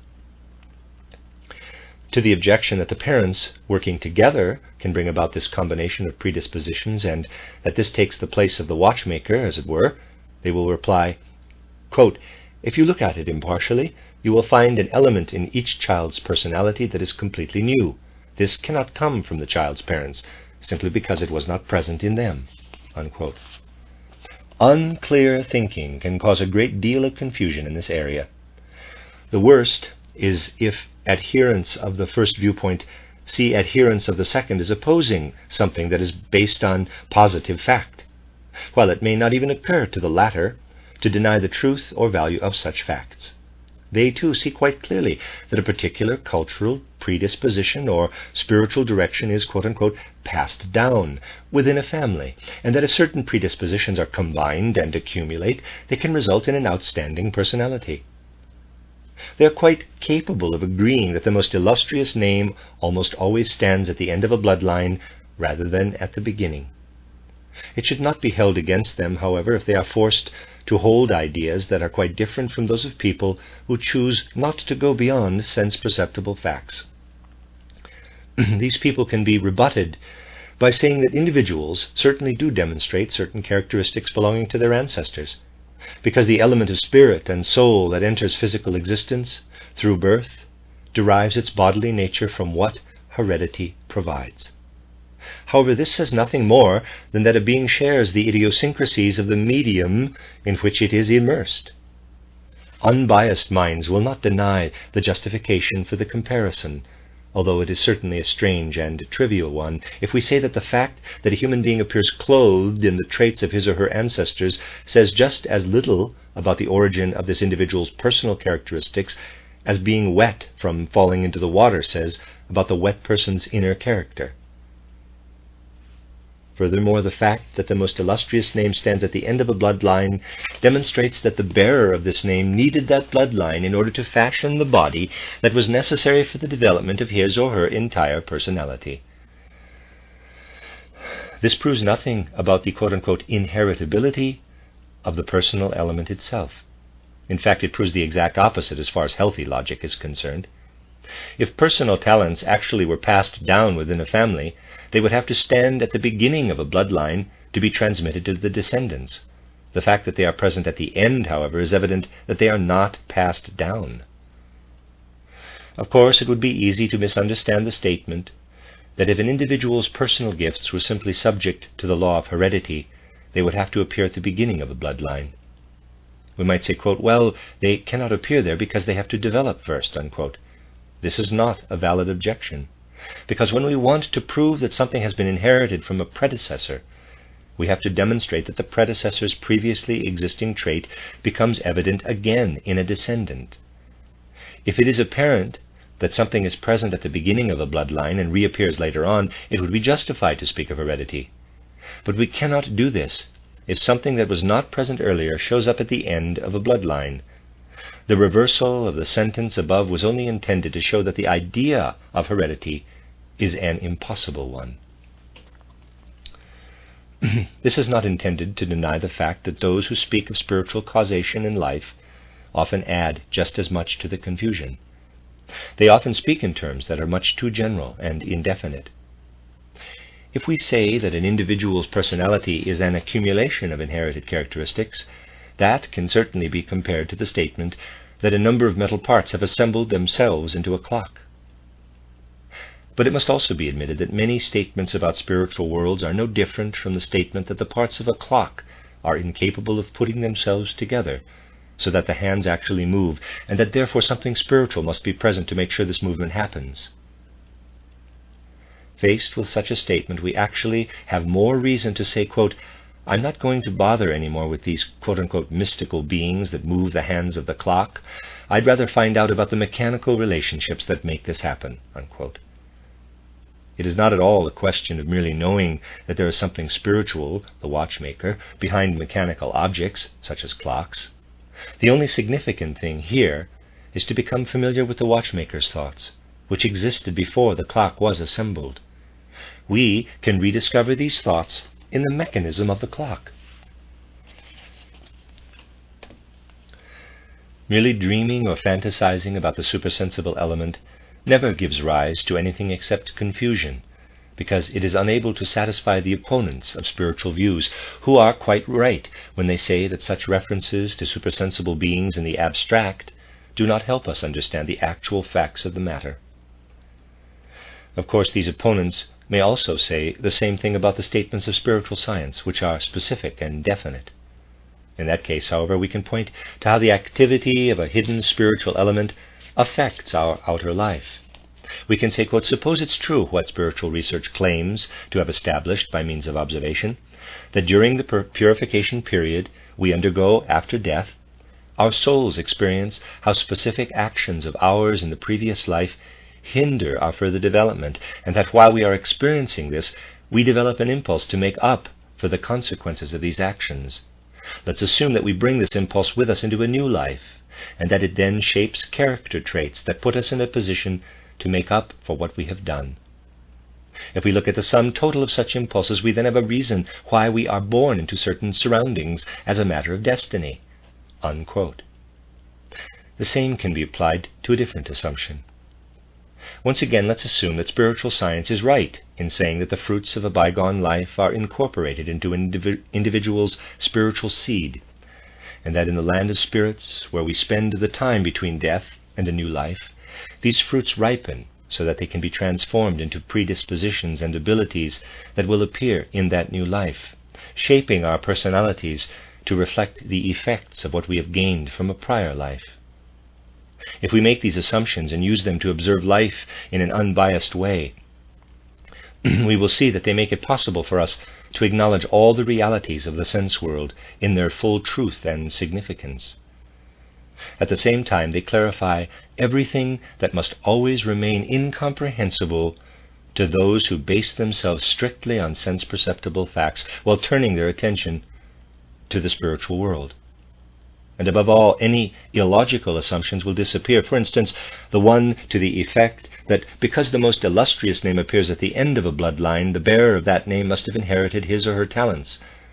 The supersensible facts communicated by spiritual science make life logically comprehensible. However, conscientious truth-seekers who have no personal experience in the spiritual world but are attempting to chart a course among the facts will still be able to raise an important objection by claiming that it is inadmissible to assume the validity of any fact simply because it enables us to explain something that would otherwise be unexplainable. An objection of this sort is surely totally meaningless for anyone who knows the facts in question as a result of direct supersensible perception. And later sections of this book will indicate the path people can take to become personally familiar with the law of spiritual causation, as well as with other spiritual facts that are described here. For those who do not choose to take this path, however, this objection can indeed be significant. Its refutation is also valuable for those who have decided on this path, and for them, accepting this objection in the right way is the best first step. It is absolutely true that if we have no knowledge of something, we should not assume that the thing exists simply because it explains things that would otherwise remain unexplainable. However, in the case of the spiritual facts that have been presented here, the matter is actually quite different. If we assume that these facts are true, we experience not only the intellectual result that life becomes comprehensible, but also something quite different. Let's imagine that something happens to us that causes us considerable pain and embarrassment. We can react to this in one of two ways. We can be distressed about the incident and succumb to feeling embarrassed or even be overcome with pain, or we can relate to it quite differently, telling ourselves that in a previous life we ourselves actually created the force that led us to this event. In fact, we've brought this thing upon ourselves. We can then kindle in ourselves all the feelings that are the results of a thought like this. Of course, for it to have such results for all our feelings and sensations, we have to experience this thought with the utmost sincerity and with all our strength. If we manage to do this, we will have an experience that can best be illustrated by means of a comparison. Let's assume that two people get hold of a stick of sealing wax. One of them makes intellectual comments about its quote-unquote inner nature. No matter how clever these comments are, people can easily retort that this quote-unquote inner nature is pure fantasy if it doesn't show itself in any way. But the other person rubs the sealing wax with a cloth and shows that it attracts small particles. There is a great difference between the thoughts that ran through the first person's mind and prompted his or her remarks and the thoughts of the second person. The first person's thoughts have no consequences for reality, but the second person's thoughts have lured a real thing, an actual force, out of hiding. This is also the case with imagining that a former life has implanted in us the power to encounter a certain event. Simply imagining this arouses a real force in us that allows us to meet the event in a way that is very different from how we would have met it if we had not entertained this thought. The event's inherent necessity dawns on us, whereas otherwise we would only have been able to see it as a coincidence. We will immediately understand that since what we imagined was strong enough to show us the facts of the matter, we must have had the right idea. If we repeat inner processes like this, they begin to be a source of inner strength, and their validity is confirmed by their fruitful consequences. This validity gradually becomes a force to be reckoned with. Such processes have a healing effect on spirit, soul, and body. They foster life in every respect. We become aware that while this allows us to take our place in the context of life in the right way, considering only a single life between birth and death means succumbing to delusion and falsehood, this knowledge makes our souls stronger. Although people can only produce this purely inner proof of spiritual causation for themselves through individual inner activity, it is possible for everyone to have such proof. However, those who have not produced it for themselves cannot evaluate its power to prove, while those who have produced it will no longer have any doubts about it. This need not surprise us at all. It's quite natural that such an intimate component of our innermost being, our personality, can only be adequately proved by means of the most intimate experience. However, it is not legitimate to object that since such matters conform so closely to inner experience, each person must deal with them individually, and that they are therefore not an appropriate subject for spiritual science. Of course, each person must have the experience for him or herself, just as each person must understand the solution to a mathematical equation. But the way to gain this experience holds good for all human beings, just as the method for solving a mathematical equation is valid for all. Leaving aside supersensible observations, of course, we should not deny that the above-mentioned proof, which is based on the strength-generating force of the thoughts in question, is the only one that will stand up to any unbiased logic. All other considerations are certainly very important, but they all have aspects that leave them open to attack. If we have acquired a sufficiently unbiased view, however, the fact that human beings are educable will constitute logically effective proof for us that there is a spiritual being struggling for existence within the body that envelops it. We will compare animals to human beings, telling ourselves that an animal's normal characteristics and capabilities appear definitively at birth, clearly showing how the animal's heredity predetermines it and how it will develop under the influence of the outer world. We can see how a young chick carries out vital functions in a certain way from the very moment of its birth.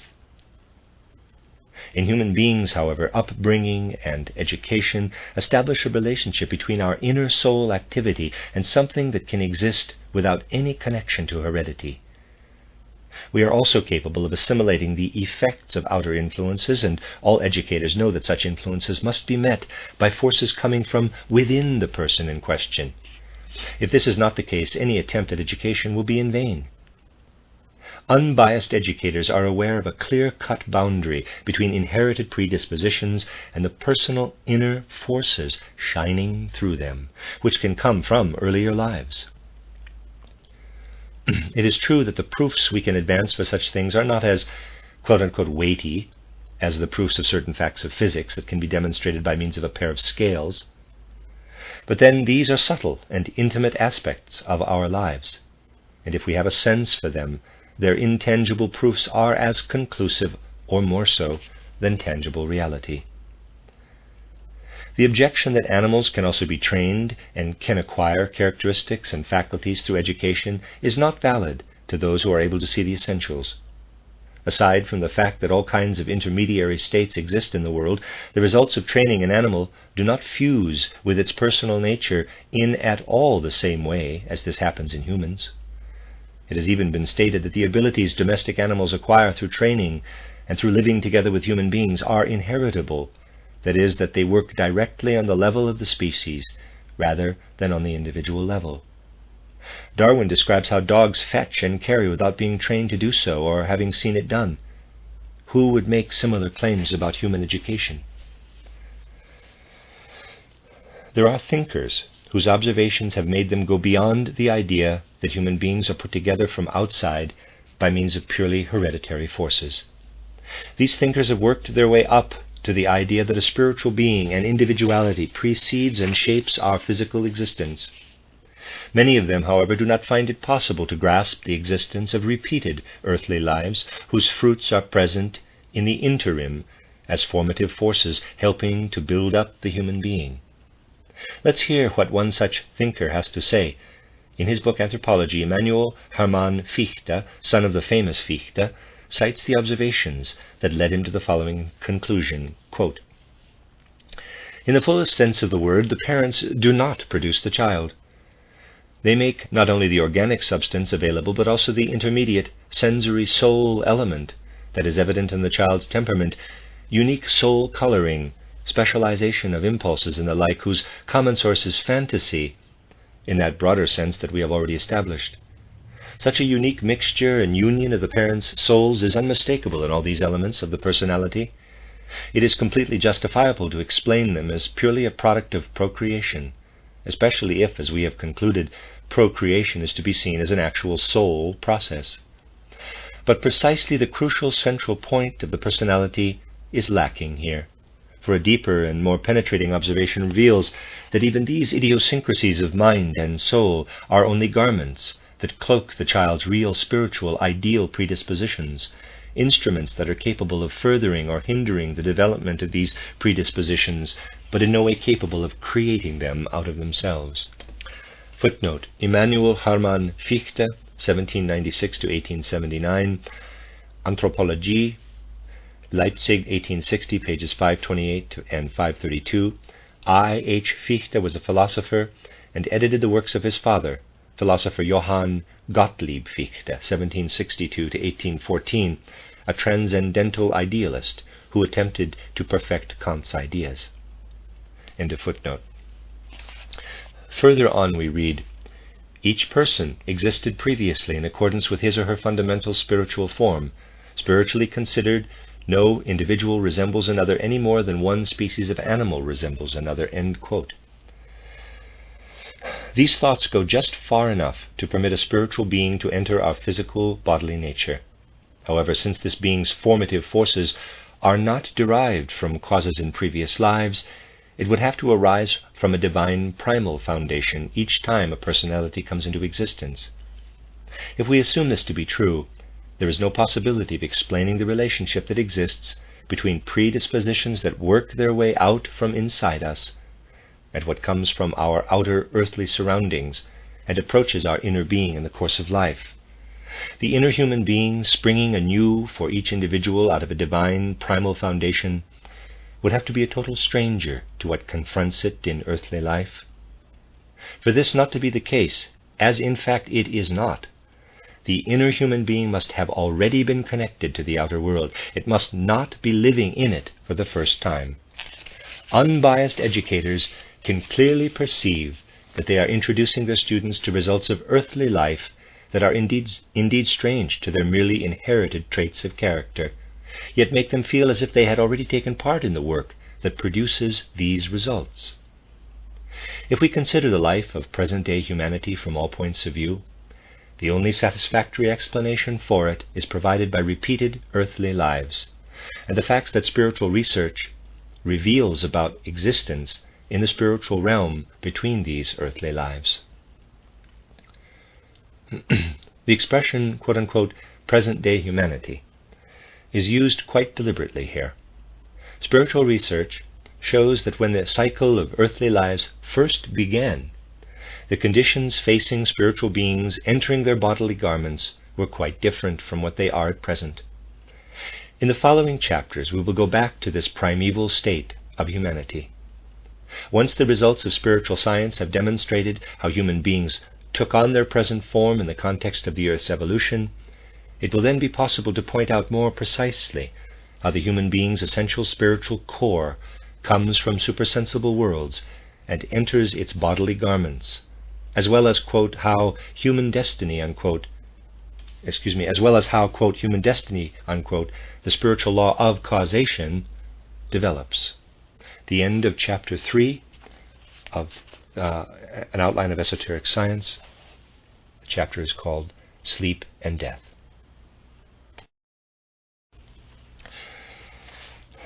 This is chapter 4 of An Outline of Esoteric Science by Rudolf Steiner. It is 114 paragraphs long, a rather long chapter, entitled Cosmic Evolution and the Human Being. Introductory thoughts. In previous chapters, we saw that our human makeup consists of 4 parts: the physical body, the life body, the astral body, and the vehicle of the I. The I works within the other 3 elements to transform them. On a lower level, this transformation results in the sentient soul, the mind soul, and the consciousness soul. On a higher level, in the spirit self, the life spirit, and the spirit body. Now, these members of our human nature relate to the cosmos as a whole in a great variety of ways, and their evolution is linked to that of the cosmos. By considering cosmic evolution, we gain insight into the deeper secrets of our human makeup. It is obvious that our life is connected in many ways to our surroundings, to where it evolves. Even external science, through the facts available to it, has been forced to see that the earth itself, our dwelling in the most comprehensive sense of the word, has undergone an evolution. Science refers to stages of the earth's existence when human beings did not yet exist on this planet in their present form, and it demonstrates how humankind slowly and gradually evolved from very basic stages of civilization to our present circumstances. Thus, science too has come to believe that there is a connection between human evolution and the evolution of our celestial body, the earth. Spiritual science traces this connection by means of knowledge that derives its facts from perception enhanced by spiritual organs. Spiritual science is used here to mean the same thing as quote-unquote esoteric science, as should be evident from the context. In doing so, it becomes apparent that the actual inner spiritual beings of human individuals have gone through a series of lives on this earth. In this way, spiritual research arrives at a point in time in the distant past when the inner essence of each human being first embarked on an outer life in the present sense of the word. This first earthly embodiment was when the I first began to be active within the 3 bodies, astral body, life body, and physical body, and to carry the fruits of this work over into a subsequent life. If we shift our view back to this point in time, we will become aware that within the earthly conditions encountered by the I, the physical, etheric, and astral bodies were already developed and interconnected in a certain way.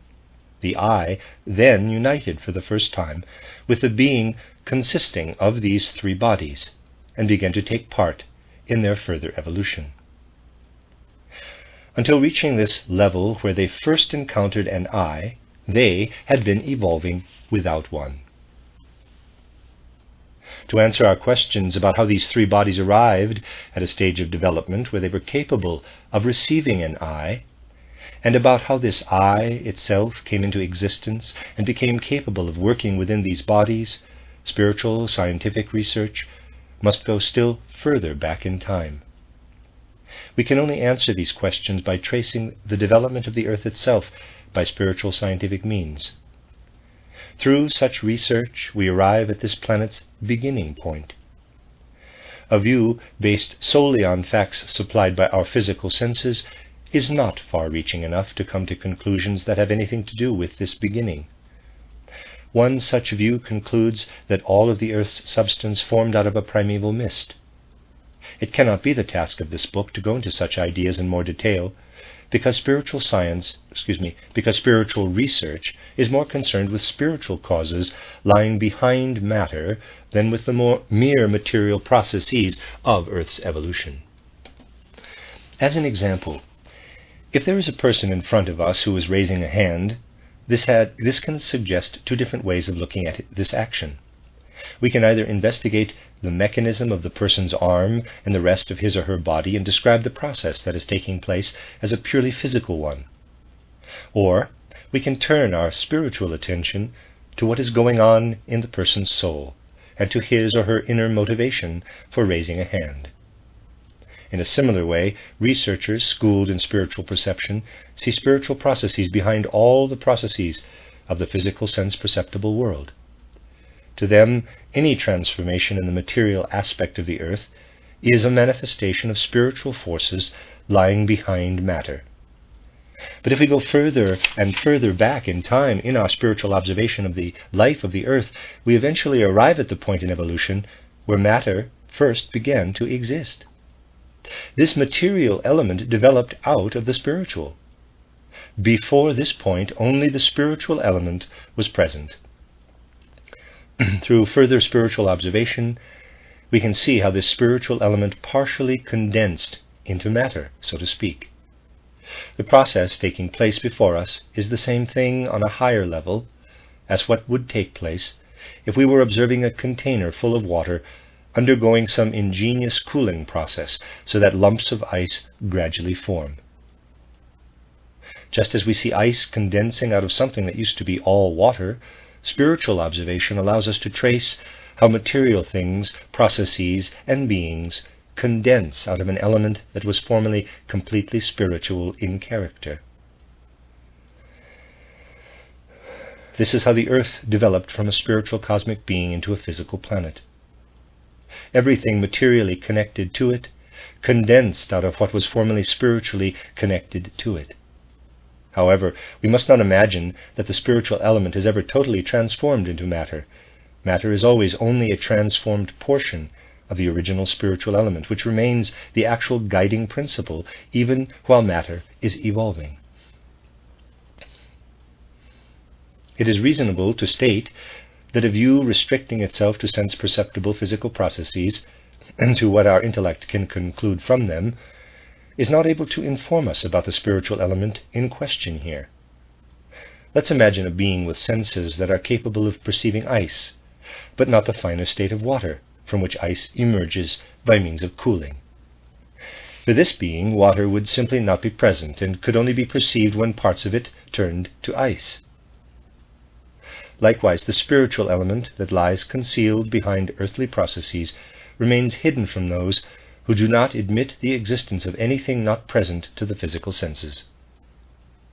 If such people draw correct conclusions about earlier conditions on the earth from current physical, perceptible facts, they will only be able to go back to the point in evolution where the pre-existing spiritual element partially condensed into matter. Their method of observation perceives as little of the pre-existing spiritual element as it does of the spiritual element currently at work behind matter. Only in the last chapters of this book will we be able to speak about the paths we must follow in order to learn to use spiritual perception to look back on the earlier states of the earth that are mentioned here. For the moment, it should only be mentioned that as far as spiritual research is concerned, facts about even the most distant past have not disappeared. Once a being has achieved physical existence, the material part of it disappears after the death of its body. However, the spiritual forces that have expelled this bodily element do not disappear in the same way. They leave their traces, exact reproductions of themselves, in the spiritual foundations of the world. If we are able to raise our perception from the level of the visible world to the invisible, we ultimately find ourselves face to face with something comparable to a mighty spiritual panorama that records all the bygone processes of the world. These imperishable traces of everything spiritual may be called the Akashic record. If we designate the spiritually lasting element in the world, events, as their Akashic essence, in contrast to their transient forms. Now at this point it must be said again that research into supersensible realms of existence can only be carried out with the help of spiritual perception, which in this case means reading the Akashic record. However, what has already been said in earlier parts of this book about similar instances also holds good here. Although supersensible facts can only be discovered by means of supersensible perception, once they have been discovered and communicated by the science of the supersensible, they can be understood by ordinary thinking, at least if it attempts to be truly unbiased. In the pages that follow, information on the Earth's evolutionary stages will be communicated from the standpoint of supersensible knowledge. The transformations our planet has undergone will be followed all the way down to its present-day state. If we consider what now actually confronts us as mere sense perception, and then absorb what supersensible knowledge has to say about how what presently exists has been evolving since time immemorial, and if our thinking is truly impartial, we will be able to say, first of all, what this knowledge describes is thoroughly logical. Secondly, when we accept what is communicated by supersensible research as true, we can understand how the things we encounter have become what they are. Now, when we speak of logic in this context, of course, this doesn't mean that there is no possibility of logical error in any accounts of supersensible research. We will only speak of logic here in the same sense that we speak of it in ordinary life, in the physical world. Just as we are challenged to present things logically in the physical world, in spite of the fact that individuals presenting the facts of any given subject can fall into logical error, the same is true in supersensible research. It can even happen that researchers who are capable of perception in supersensible domains may succumb to error in presenting their results logically, and may be corrected by someone who, although not capable of supersensible perception, has the capacity for sound thinking. Essentially, however, there can be no objection to the logic applied in supersensible research. It should be totally unnecessary to emphasize that nothing can be said against the facts themselves on purely logical grounds.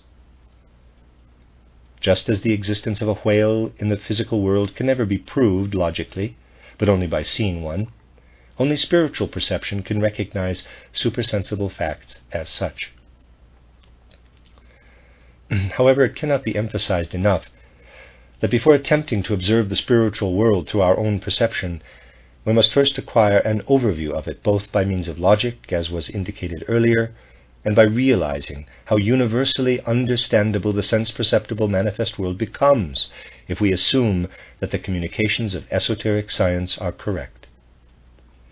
If we reject this path of preparation, all our experience in the supersensible world remains uncertain and even dangerous. We merely grope our way around. That's why this book presents the supersensible facts of Earth's evolution first, before discussing the actual path to supersensible knowledge. We should also keep in mind that if we use thinking as our exclusive means of finding our way into what supersensible knowledge has to say, this is not at all comparable to simply listening to an account of some physical process we cannot see for ourselves. In itself, pure thinking is already a supersensible activity. To the extent that it is a sense-oriented process, thinking cannot lead to supersensible processes all by itself. But if we apply it to the supersensible processes reported by supersensible perception, it then grows into the supersensible world on its own. In fact, even one of the very best ways of achieving perception in the supersensible domain is to grow into the higher world by thinking about the information supersensible knowledge conveys. If we do it this way, we enter the higher world with the greatest possible clarity. This is why a certain trend in spiritual scientific research considers this type of thinking to be the best possible first step in any spiritual scientific training. It should seem quite understandable that this book does not describe how the outer world confirms the supersensible with regard to every detail of Earth's evolution as perceived in the spirit. That was not what was intended when it was said that the hidden element can be detected everywhere in its manifest effects. What was meant was that everything we encounter can gradually be illuminated and become understandable if we see manifest events in the light provided by spiritual science. In the following pages, the manifest element's confirmation of the hidden element will be referred to in only a few characteristic instances in order to show how this can be done at any point in the course of practical life, wherever we choose to do so. An overview of planetary incarnations. If we follow the Earth's development in reverse, in the sense of the above-mentioned spiritual scientific method of research, we arrive at a stage when our planet existed in a spiritual state. If we continue researching still further back in time, however, we find that the spiritual element previously existed as a physical embodiment of a sort. That is, we encounter a bygone physical planetary state that was later spiritualized. Still later, it rematerialized and was transformed into our Earth. The Earth as we know it thus appears as the reincarnation of an ancient planet. But spiritual science can go still further back, and when it does, it finds that this whole process was repeated 2 more times. This Earth of ours has undergone 3 prior planetary stages with intervening stages of spiritualization. The further back we trace these incarnations, the more subtle and delicate in character the physical element becomes. When faced with the descriptions that follow, it's natural to wonder how anyone of sound mind can possibly assume the existence of cosmic evolutionary stages lying so far back in the past. It must be said in response that for those who are now able to see and understand the spiritual element hidden in what is perceptible to the senses, insight into earlier stages of evolution, no matter how distant, is not an impossibility. Talking about evolution in the sense intended here is meaningless only for those who do not acknowledge this hidden spiritual element in the present. For those who do, previous stages of evolution are present in their perception of the present one, just as the 1-year-old child is still present in their perception of a 50-year-old person. You may object that in this example, in addition to the 50-year-old, 1-year-old children and all the stages in between are actually there for us to see. That's true. But it is equally true of the evolution of the spiritual element in the sense intended here. Anyone who has come to an objective conclusion on this matter will also see that in any comprehensive observation of the present, that also includes its spiritual element. Past evolutionary stages really are present along with the perfected stages of present-day evolution, just as 1-year-old babies are present along with 50-year-olds. If we can simply distinguish between the different successive stages of evolution, it is possible to see primeval events within the earthly events of the present. Now, in the form in which we are currently evolving, human beings appeared for the first time in the 4th of the above-mentioned planetary incarnations, the actual Earth itself. The essential feature of our current human makeup is that it comprises 4 parts: the physical body, the life body, the astral body, and the I.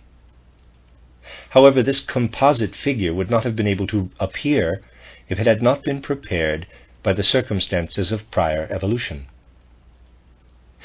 Within the previous planetary incarnation, beings developed that already possessed 3 of the present 4 components of the human being: the physical body, the life body, and the astral body.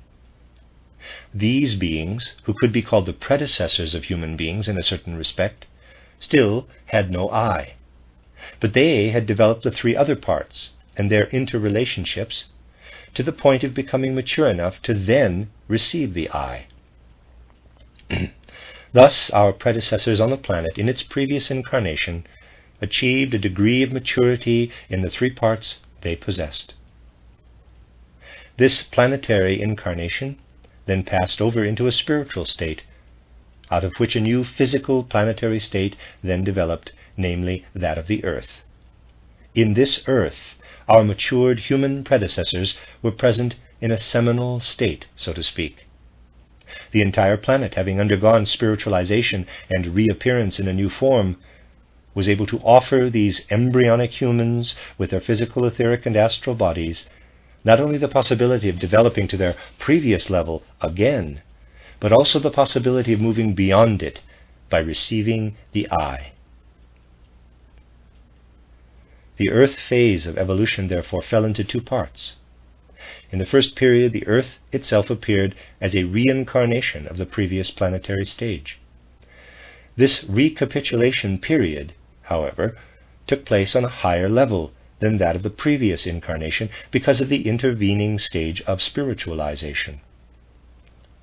And at this point, the Earth contained the seminal stages of our predecessors from the previous planet. These first developed to their previous level. Once they had achieved it, the first period was over.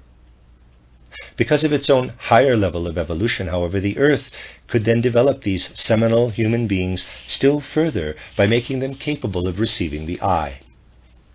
The second period in this Earth phase of evolution is characterized by the unfolding of the I within the physical, etheric, and astral bodies. Just as humankind is being brought to a higher level by the Earth phase of evolution, this was also the case in each of the earlier planetary incarnations, since a human element was already present even during the first of these incarnations. This is why we can shed light on the essential nature of present-day human beings by tracing our evolution back to the very distant past, to the first planetary incarnation. Now, supersensible research gives names to these planetary incarnations, calling the first Saturn, the second Sun, S-U-N, the third Moon, and the fourth Earth. We must keep clearly in mind, however, that these classifications must not immediately be associated with the use of the same names for the components of our present-day solar system. Saturn, Sun, and Moon are intended as names for evolutionary forms the Earth went through in the past. The relationships between these worlds of the ancient past and the celestial bodies that make up our present solar system will become clear in the course of the descriptions that follow. It will then also become clear why these names were chosen. Conditions during these four planetary incarnations will now be described, but only in brief outline. The processes, beings, and destinies on Saturn, Sun, and Moon were truly as varied as on Earth itself, so only a few individual characteristics of these conditions will be emphasized in order to illustrate how earthly conditions developed out of earlier ones.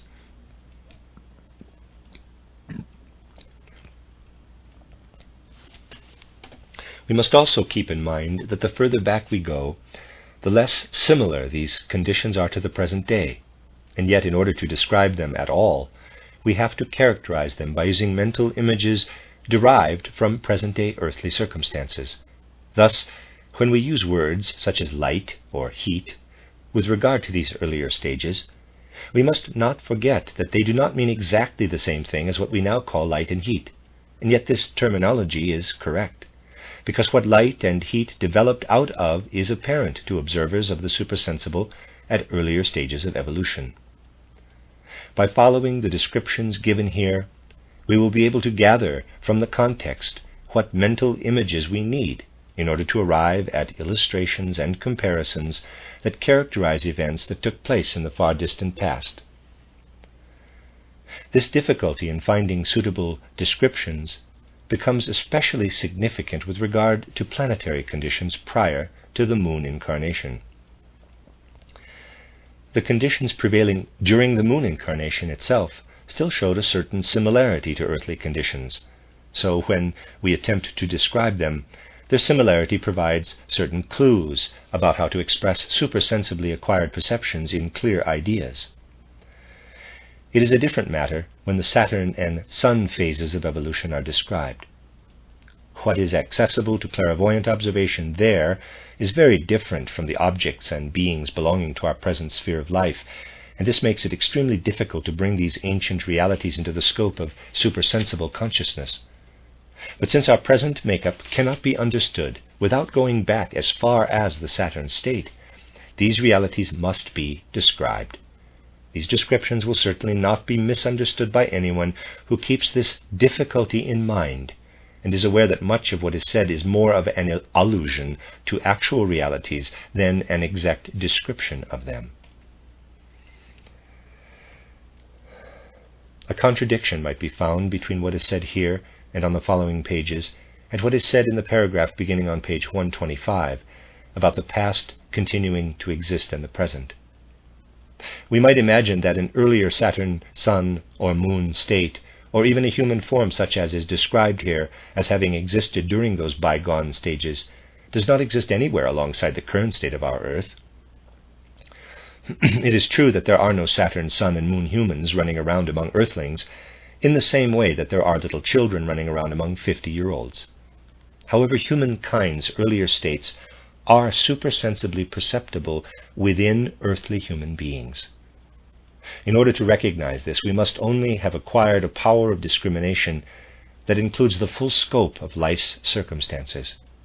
Just as the little child is present along with the 50-year-old, the corpse, the sleeper, and the dreamer are also present along with the living, waking, earthly human being.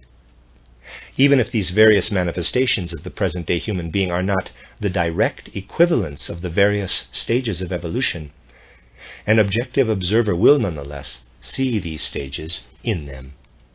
The body is the oldest of the present four elements of our makeup, and in its own way it is also the one that has achieved the greatest degree of perfection. Supersensible research shows that this physical human element was already present during the Saturn phase of evolution. However, as will become evident in the course of this description, the form it had on Saturn was something completely different from the present physical human body. It is inherent in the nature of this present physical body that it can only survive in connection with the life body, astral body, and I, as has been described earlier in this book. This connection did not yet exist on Saturn. At that time, the physical body was undergoing its first evolutionary stage and did not incorporate these other elements.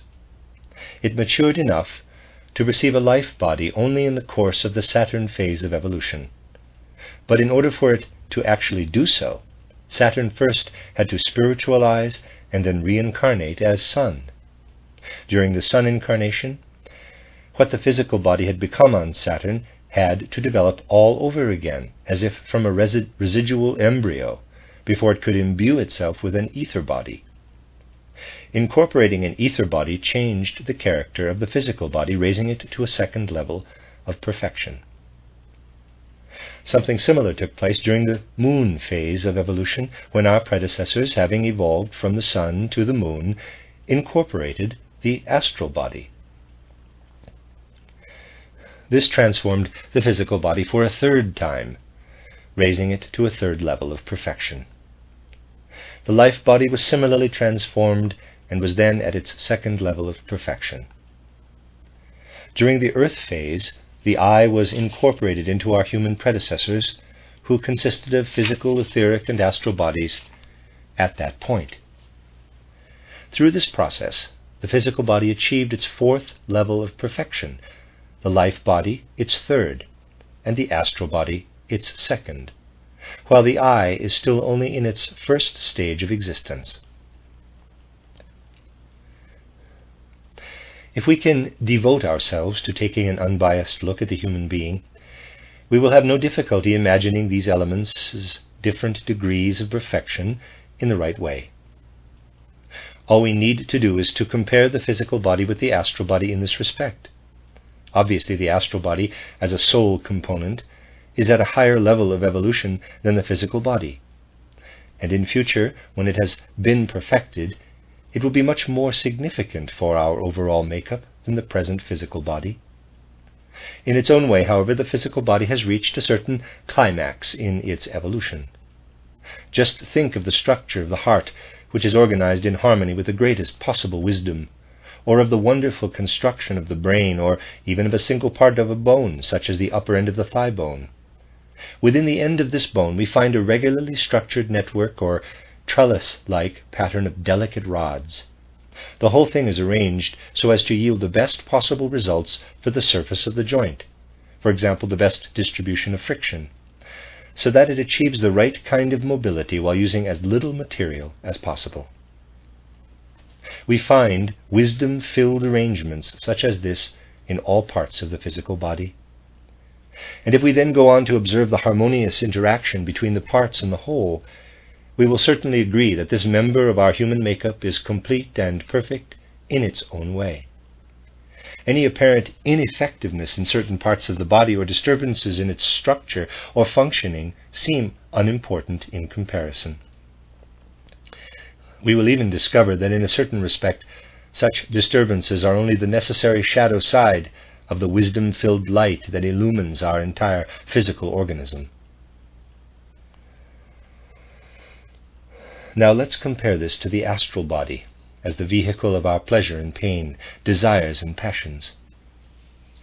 What insecurity prevails there with regard to joy and sorrow? What frequently meaningless desires and passions are played out, often running counter to our higher aims?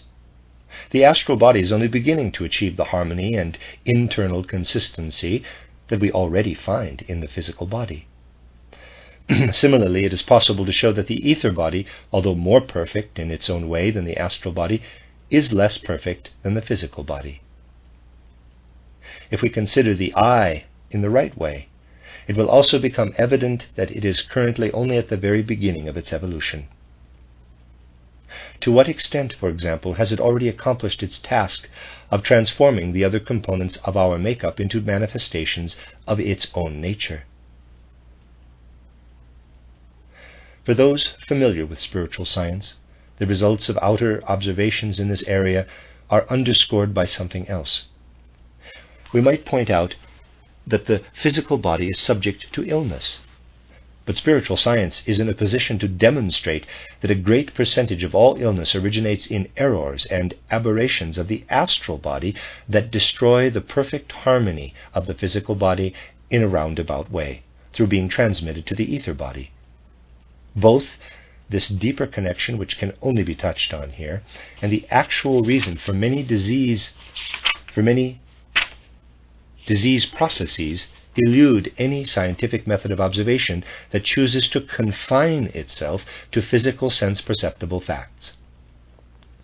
Since, in most cases, this connection results in damage to the astral body that does not produce pathologies in the physical body during the lifetime in which this damage occurs, but only in the following one, the laws governing this process are meaningful only for those who acknowledge the existence of repeated human lives. But even if we do not choose to acquire this deeper knowledge, looking at life in the usual way will also show us that human beings indulge in far too many gratifications and desires that undermine the harmony of the physical body. And gratification, desire, passion, and so on have their seat in the astral body rather than in the physical body. In many respects, the astral body is still imperfect enough to destroy the perfection of the physical body. It should be pointed out again, at this point, that discussing these things does not constitute an attempt to prove spiritual scientific statements about the evolution of the four members of our human makeup.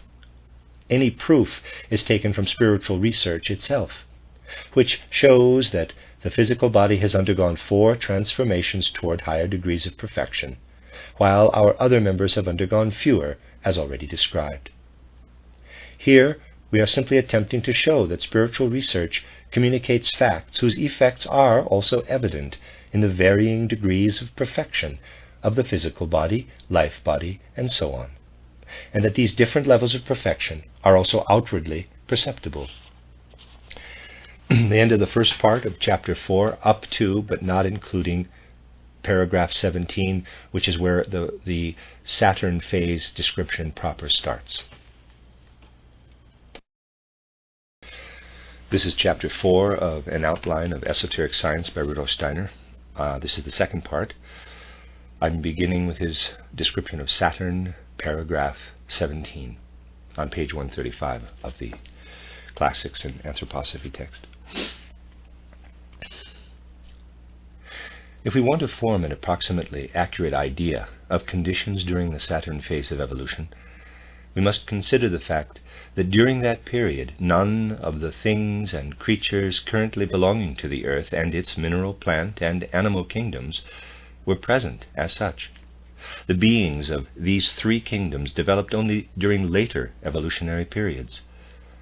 Of all the earthly beings that are now physically perceptible, human beings were the only ones existing at that time. And of these human beings, the physical body was the only part already present, as described above. However, the beings of the mineral, plant, animal, and human kingdoms are not the only beings that belong to the earth at present. There are also other beings that do not reveal themselves in physical bodies. Such beings were also present during the Saturn phase of evolution, and their activity in this Saturn setting resulted in the later evolution of human beings.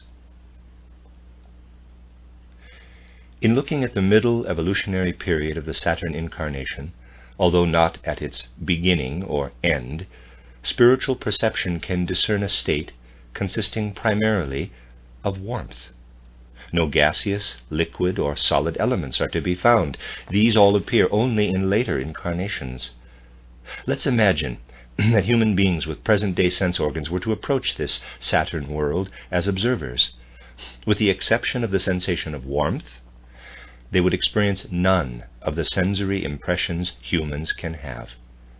On entering the space occupied by Saturn, they would perceive only that its condition of warmth is different from the rest of the surrounding space.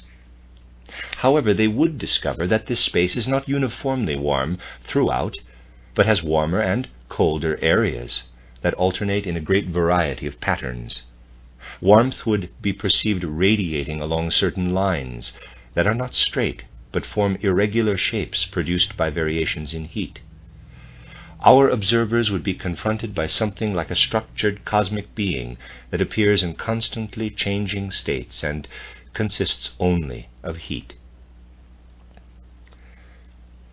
It is difficult for modern individuals to imagine something that consists only of warmth, since we are accustomed to perceiving warmth only in association with hot or cold, gaseous, liquid, or solid bodies, rather than thinking of it as something in itself.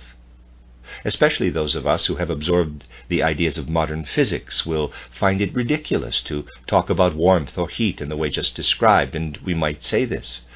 While there are solid, liquid, and gaseous bodies, heat only indicates a condition of one of these three types.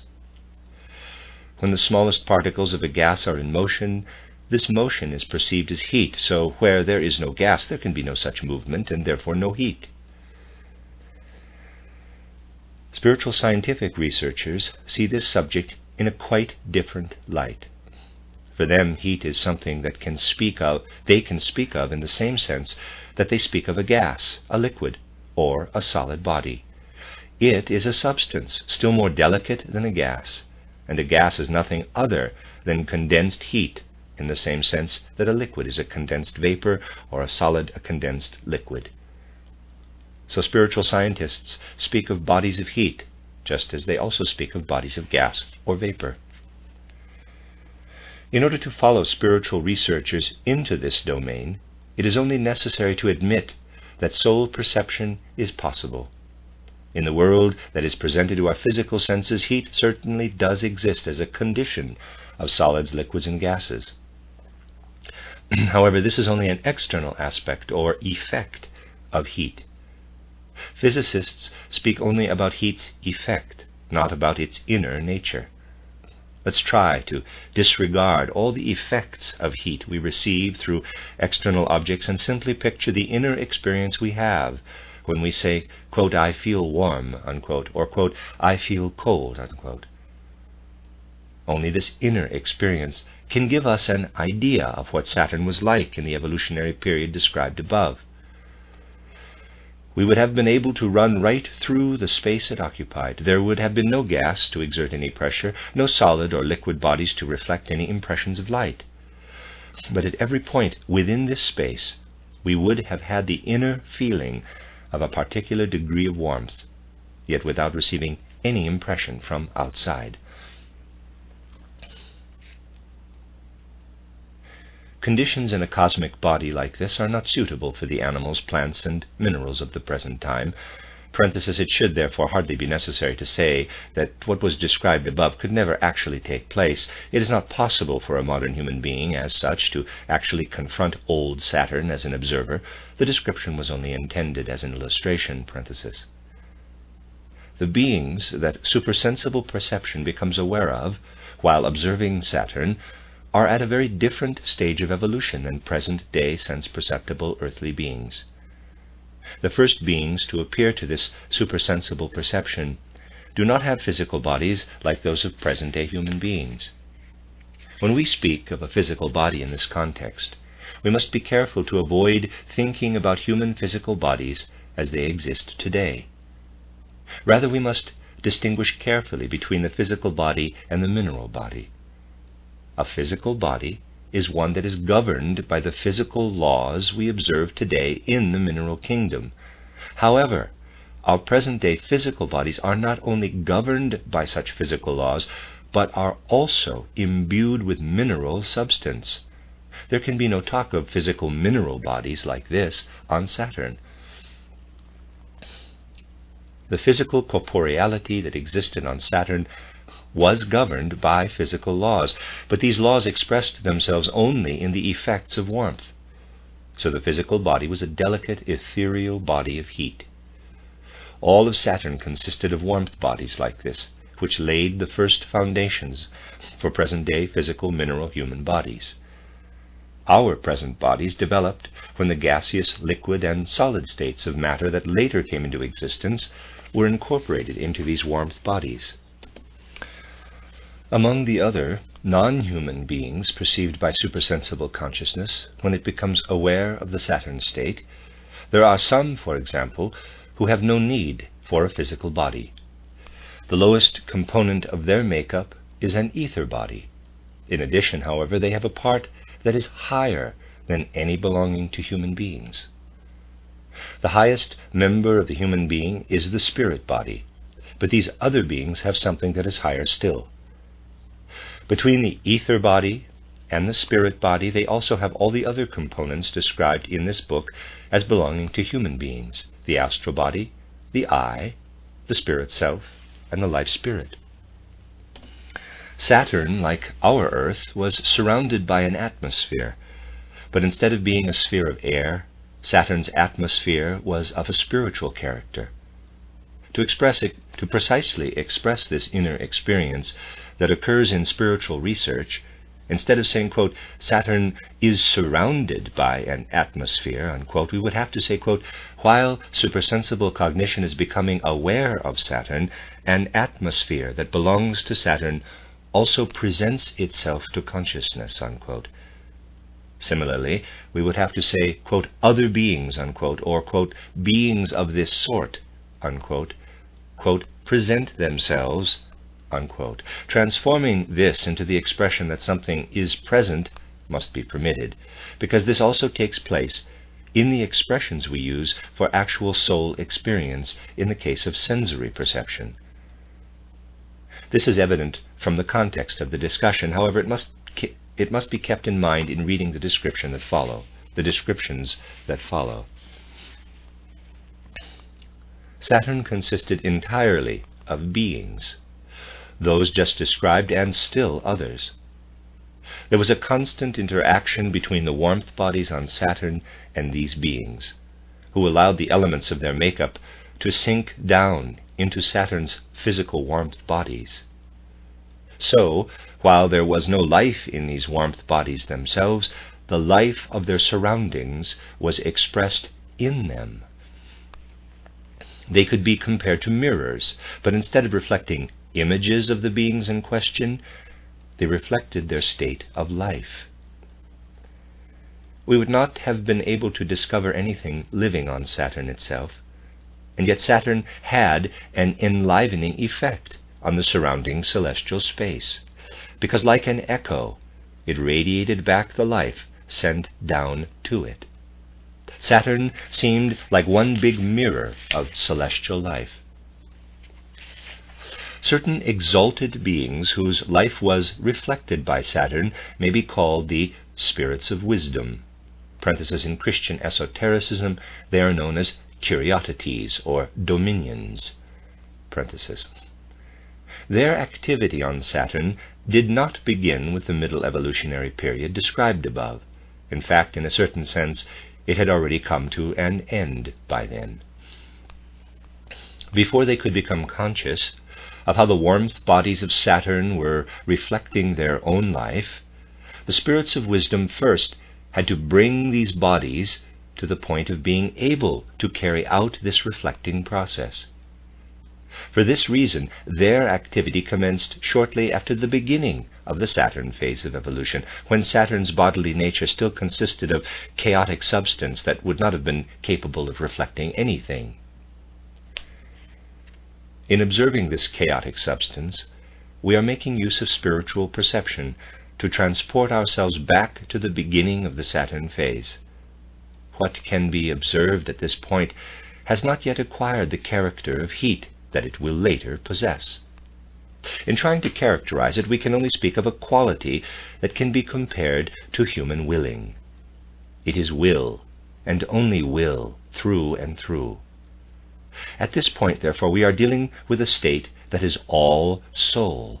If we trace this element of will back to its source, we find that it originally emanated from certain exalted beings. Through stages we can only guess at, these beings had brought their evolution to the point where, at the beginning of the Saturn phase, they could pour forth will out of their own essence. After they had been doing this for some time, the activity of the above-mentioned spirits of wisdom united with this outpouring of will. Thus, this will, previously wholly without attributes, gradually acquired the ability to reflect life back into celestial space. The beings who experienced bliss in pouring forth will out of themselves at the beginning of the Saturn phase of evolution can be called spirits of will. In Christian esotericism, they are called thrones. After a certain stage in Saturn's evolution had been reached, through this interaction between will and life, other beings present in Saturn's surroundings became active. They can be called spirits of motion, the Christian dynamis, or virtues. They have no physical body and no life body. Their lowest element is the astral body. Once the Saturn bodies had acquired the ability to reflect life, this reflected life was ready to be imbued with characteristics that had their seat in the astral bodies of the spirits of motion. As a result, it seemed as if feelings, manifestations of sensation, and other soul forces were being hurled outward from Saturn into celestial space. Saturn, as a totality, appeared to be an ensouled being, demonstrating sympathies and antipathies. However, these manifestations of soul were certainly not its own. It was only flinging back soul activities belonging to the spirits of motion. After this had been going on for some time, still other beings, which can be called the spirits of form, became active. Their lowest part was also an astral body, but it was at a different stage of evolution than that of the spirits of motion. Whereas the spirits of motion imparted only general expressions of sensation to the life Saturn was reflecting, the astral activity of the spirits of form, the Christian exousiae or powers, was such that their expressions of sensation were flung out into space as though from individual beings.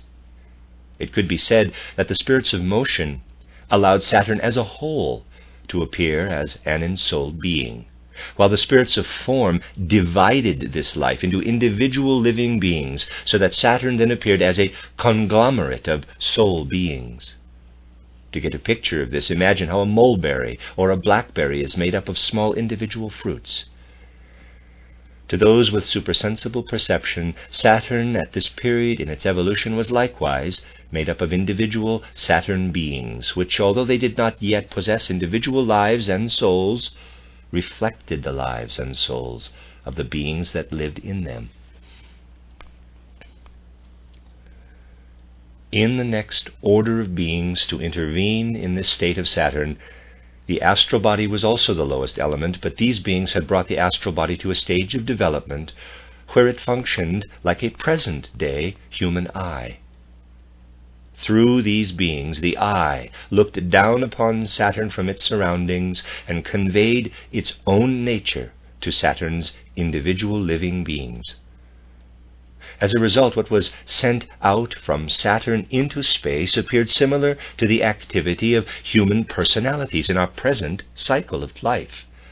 The beings bringing this about may be called the spirits of personality, the Christian archai, or principalities.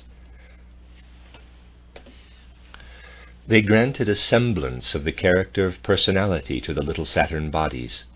However, personality as such did not exist on Saturn, but only its reflection, as it were, an empty shell of personality.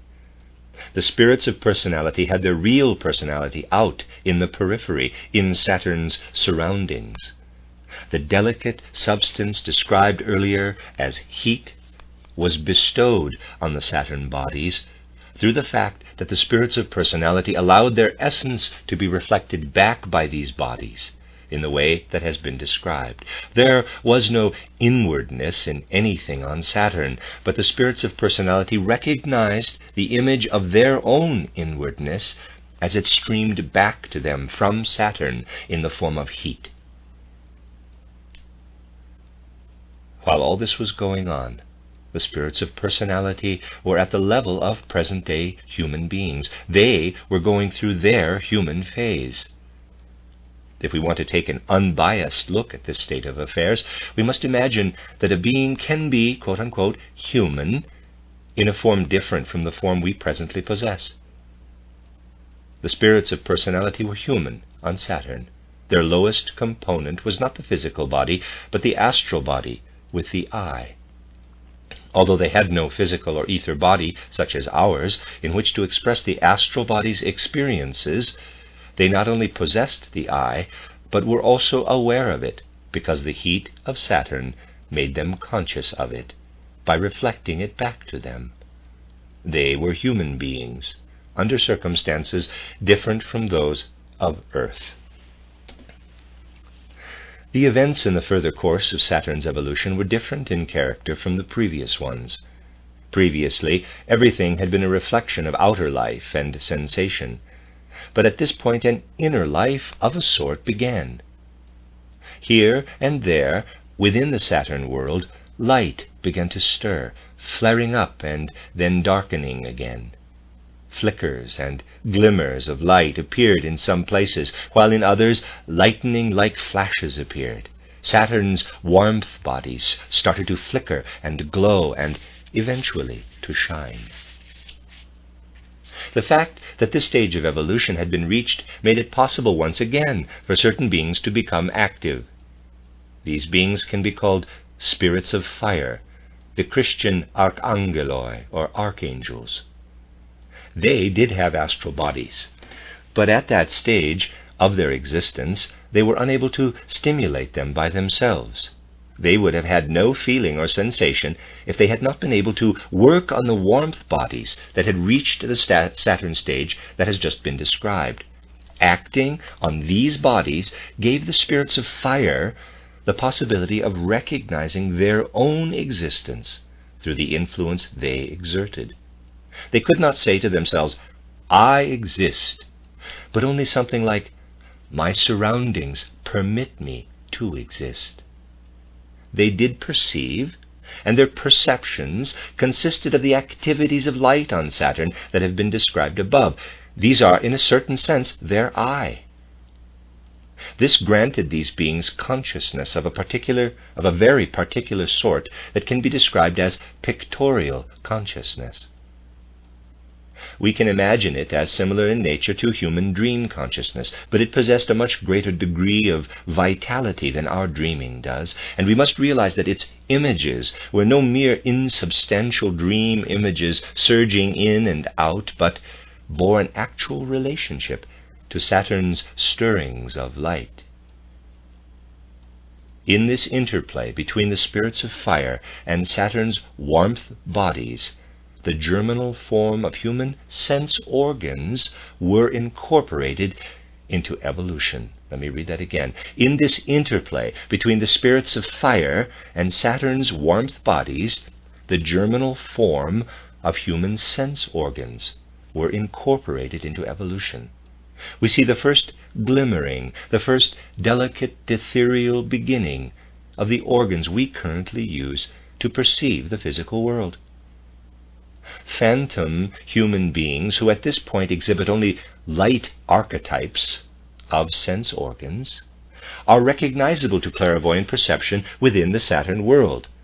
Footnote: regarding the nature and development of human perception and the sense organs, see Rudolf Steiner, Anthroposophy, a Fragment, A New Foundation for the Study of Human Nature, Anthroposophic Press, Hudson, New York, 1996. Regarding the phantom, see, for example, Rudolf Steiner, From Jesus to Christ, Rudolf Steiner Press, London, 1991, Lecture 6.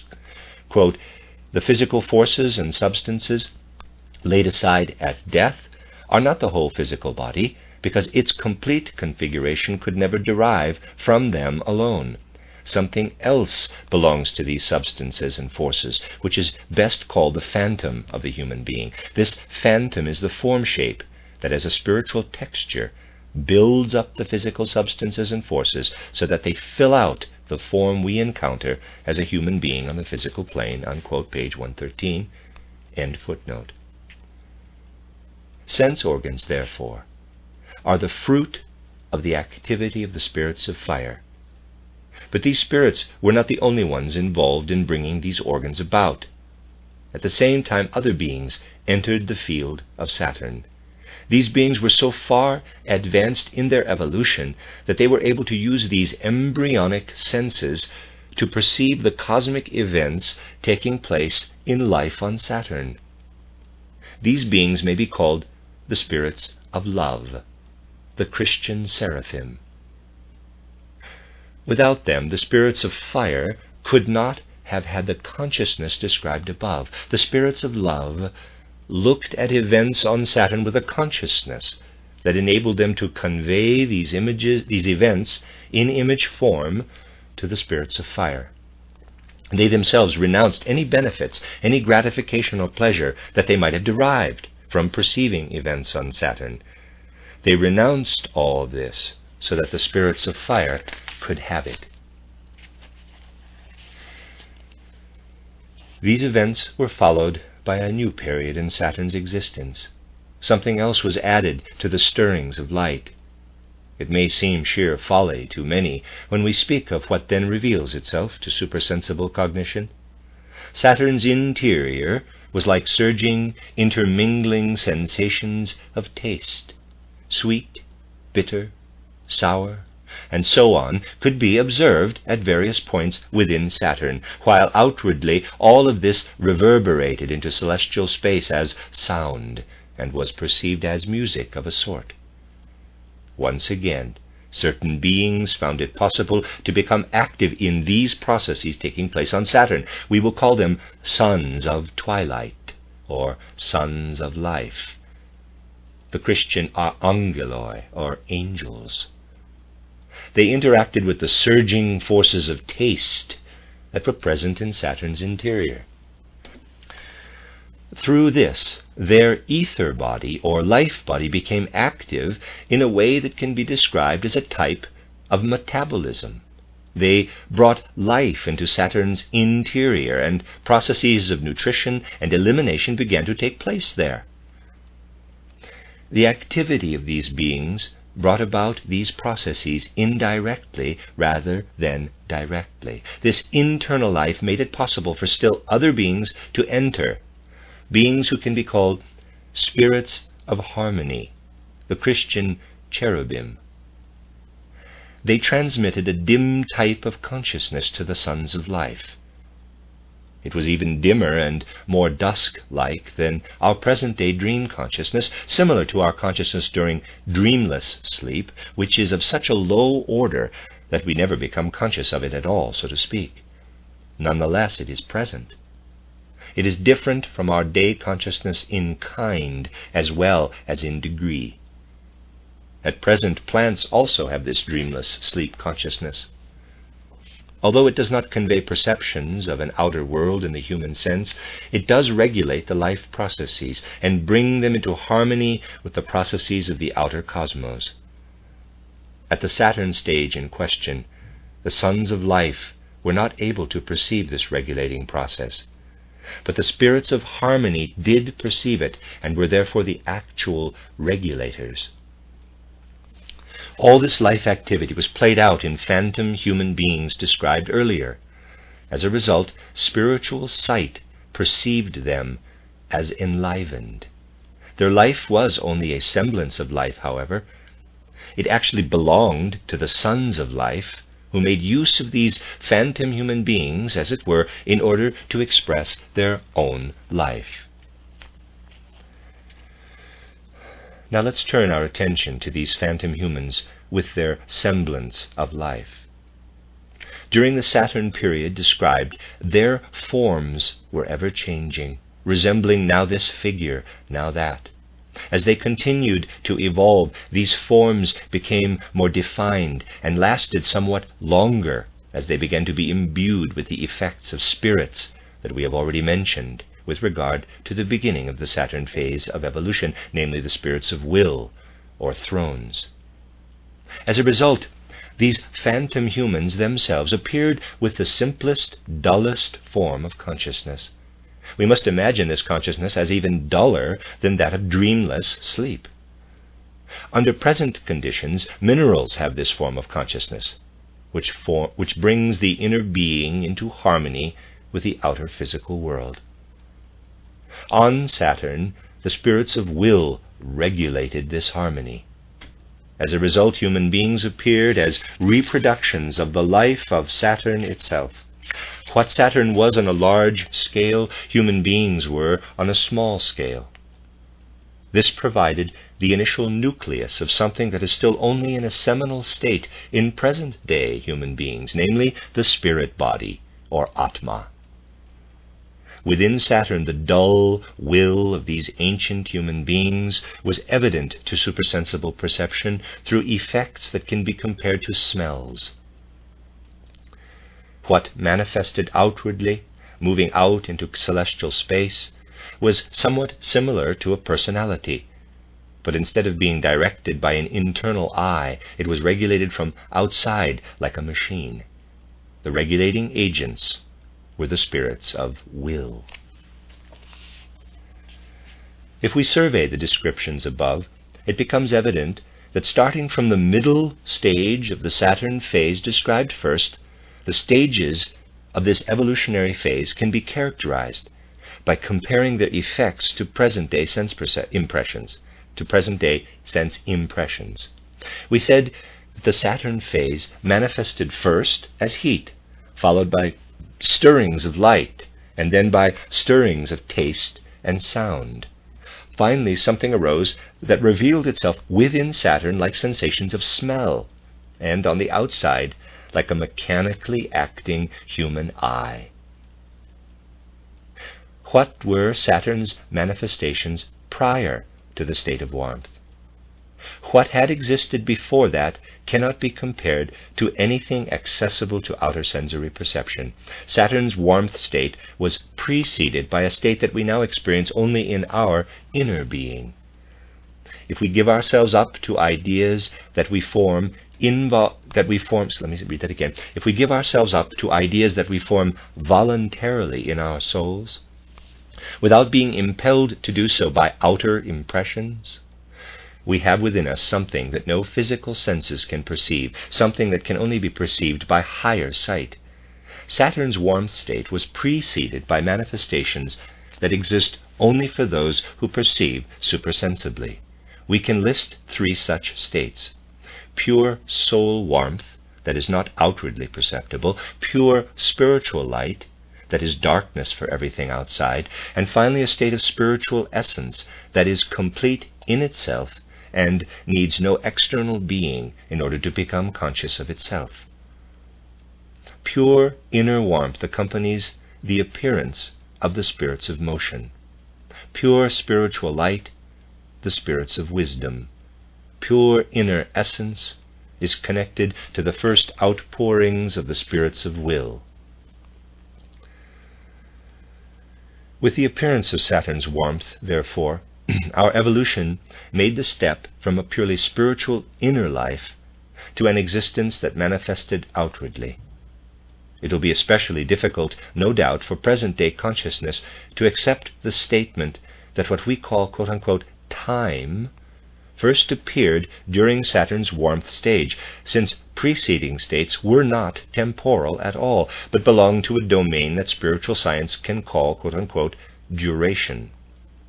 Therefore, it must be understood that all references in this book to temporal relationships with regard to conditions in the, quote, domain of duration, unquote, are used only as comparisons and aids to understanding. In fact, what precedes time can only be described in human language by using expressions that include the concept of time. So we must be aware that although the first, second, and third Saturn periods really did not take place, quote, one after the other, unquote, in the present meaning of the phrase, we cannot avoid describing them in succession. And in spite of their duration or simultaneity, they were dependent on each other in a way that actually can be compared to a sequence in time. Pointing to Saturn's first evolutionary states also sheds light on all further questions about where these states came from. From a purely intellectual standpoint, of course, it is entirely possible to inquire about the origin of any origin, and so on, but this won't do when we are faced with facts. An illustration is enough to make this clear. If we find tracks on a road somewhere, we can ask where they came from. The answer may be, from a wagon. We can then continue asking, where did the wagon come from, and where did it go? Again, it is possible to give an answer based on facts. We can then still ask, who was sitting in the wagon? What were that person's intentions, and what did he or she do? Eventually, however, we get to a point where the facts put an end to the questioning quite naturally.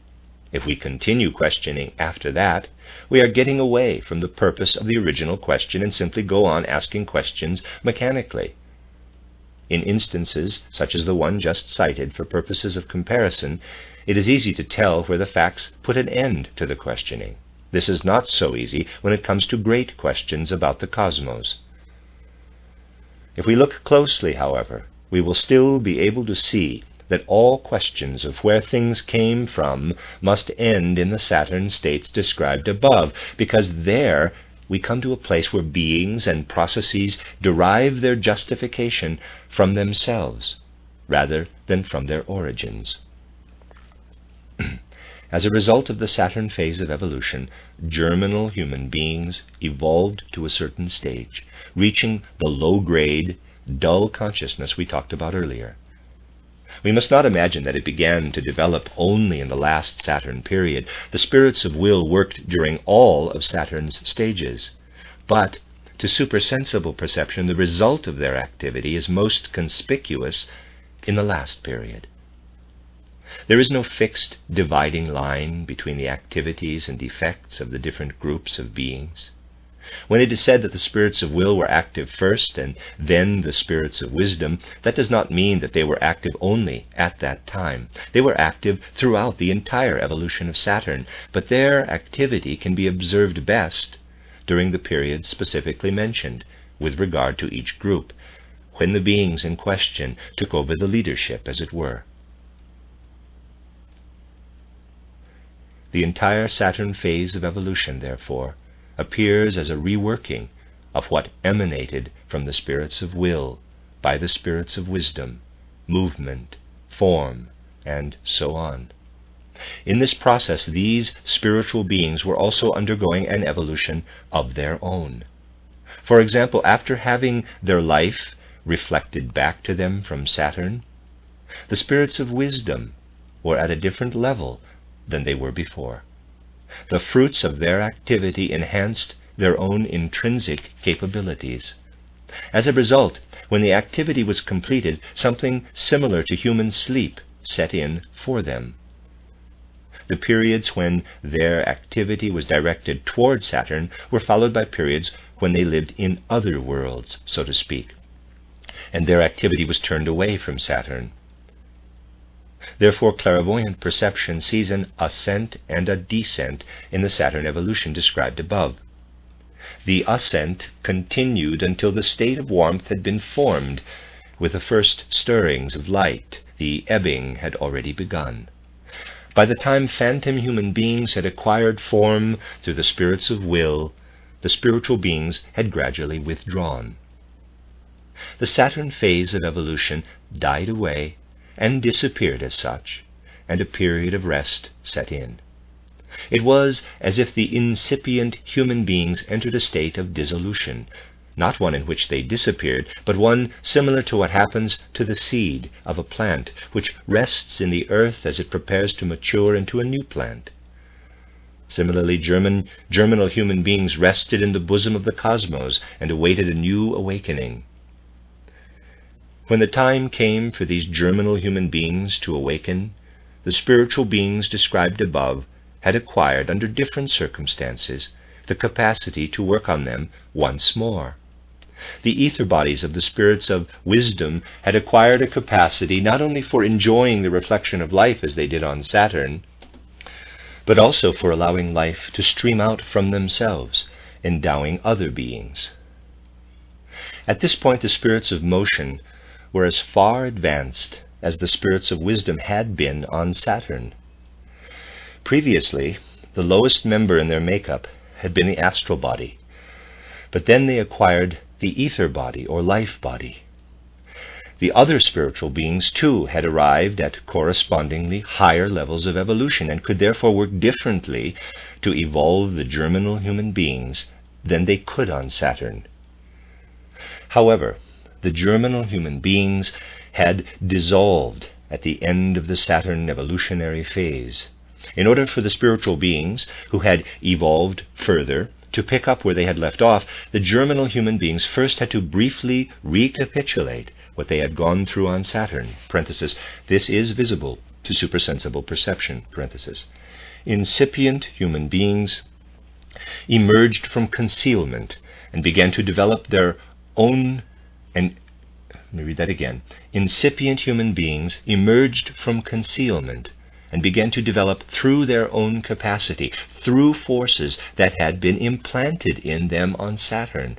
They emerged from the darkness as beings of will and advanced through the stages of seeming alive and seeming ensouled to the mechanical manifestation of personality they had possessed at the end of the Saturn phase. That's the end of paragraph 29. I am on page 153 of the book, the beginning of the sun description. That's the end of this section. This is the next section, the third section of chapter 4, An Outline of Esoteric Science by Rudolf Steiner, beginning on paragraph 30 with the description of the sun condition. The second of the great evolutionary phases we mentioned, the sun stage, raised human beings to a higher state of consciousness than had been achieved on Saturn. Although in comparison to our present-day consciousness, this sun state might well be described as unconsciousness, since it approximates the state we now find ourselves in during completely dreamless sleep. Or we could also compare it to the low-grade consciousness in which the present-day plant world slumbers. To supersensible perception, there is no such thing as unconsciousness, only various degrees of consciousness. Everything in the world is conscious. In the course of the sun phase of evolution, the human essence attained a higher degree of consciousness because the etheric body or life body was incorporated into its makeup. Before this could happen, the Saturn stages had to be recapitulated as described earlier. This recapitulation had a very specific purpose. Once the period of rest came to an end, the former Saturn emerged from cosmic sleep, in quotes, as a new cosmic being, as the Sun. But as a result, the circumstances of evolution had changed. The spiritual beings whose activity on Saturn had been described... The spiritual beings whose activity on Saturn has been described had moved on to different states of being. To begin with, however, germinal human beings appeared on the newly formed Sun just as they were at the end of the Saturn phase. They first had to transform the various stages of development they went through on Saturn, so that these stages would correspond to circumstances on the Sun.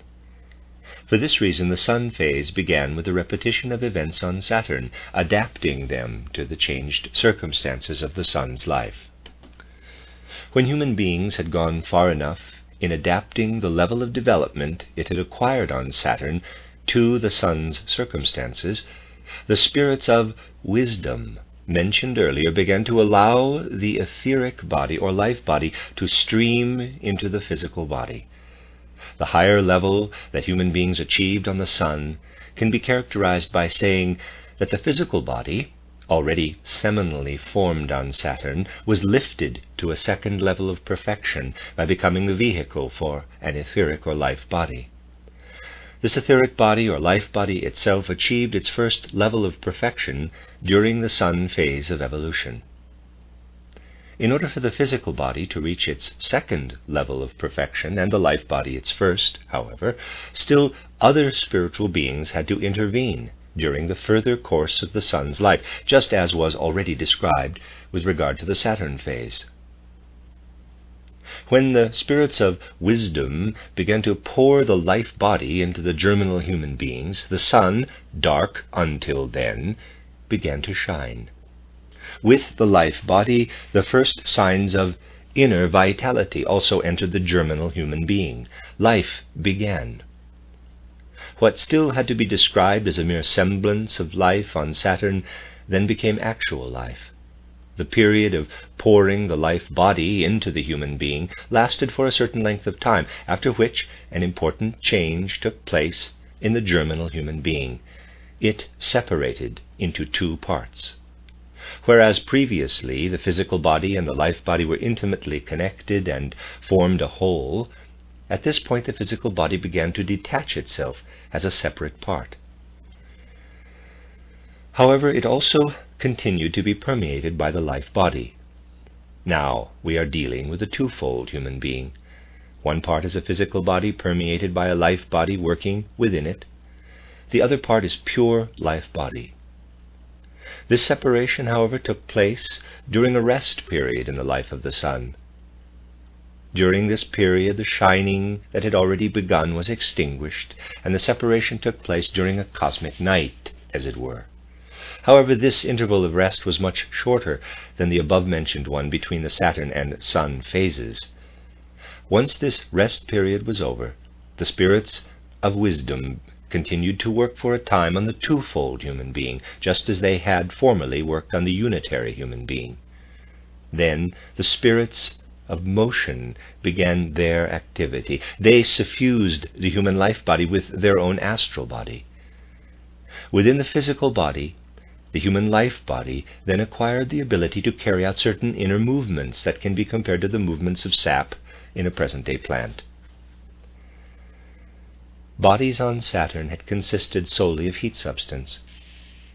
During the Sun phase of evolution, this heat substance condensed into a state that can be compared to the present state of gas or vapor, a state that can be described as air. The first beginnings of this state became evident after the spirits of motion had begun their activity. The following scene presents itself to supersensible consciousness. Within the substance of heat, something resembling delicate structures appeared and began to make rhythmical movements by means of the forces of the life body. These structures represented the human entity's physical body at that stage of evolution. They were totally permeated with warmth and wrapped in a mantle of warmth. Physically speaking, we can call them warmth structures that incorporated regularly moving shapes of air. If we want to retain the earlier comparison to the present-day plant, we must keep in mind that we are not dealing with a compact plant formation, but with a gaseous or airy structure whose movements are comparable to the movements of sap in the present-day plant. This gaseous or airy substance becomes visible to supersensible consciousness through the effect of the light that it emits. So we could also speak of figures of light that present themselves to spiritual vision. The evolution we have characterized then continued. After a certain time, another rest period ensued, after which the spirits of motion continued their activity until it was supplemented by that of the spirits of form, whose effect was to allow the formerly constantly changing gaseous shapes to assume permanent forms. This also took place through the fact that the spirits of form allowed their forces to flow in and out of the human life body. Previously, when only the spirits of motion were working on them, the gaseous shapes were in constant motion, retaining their form only for an instant. At this point, however, they took on temporarily distinguishable forms. After a certain length of time, a rest period again ensued, after which the spirits of form resumed their activity. Then, however, entirely new conditions appeared within the sun's evolution.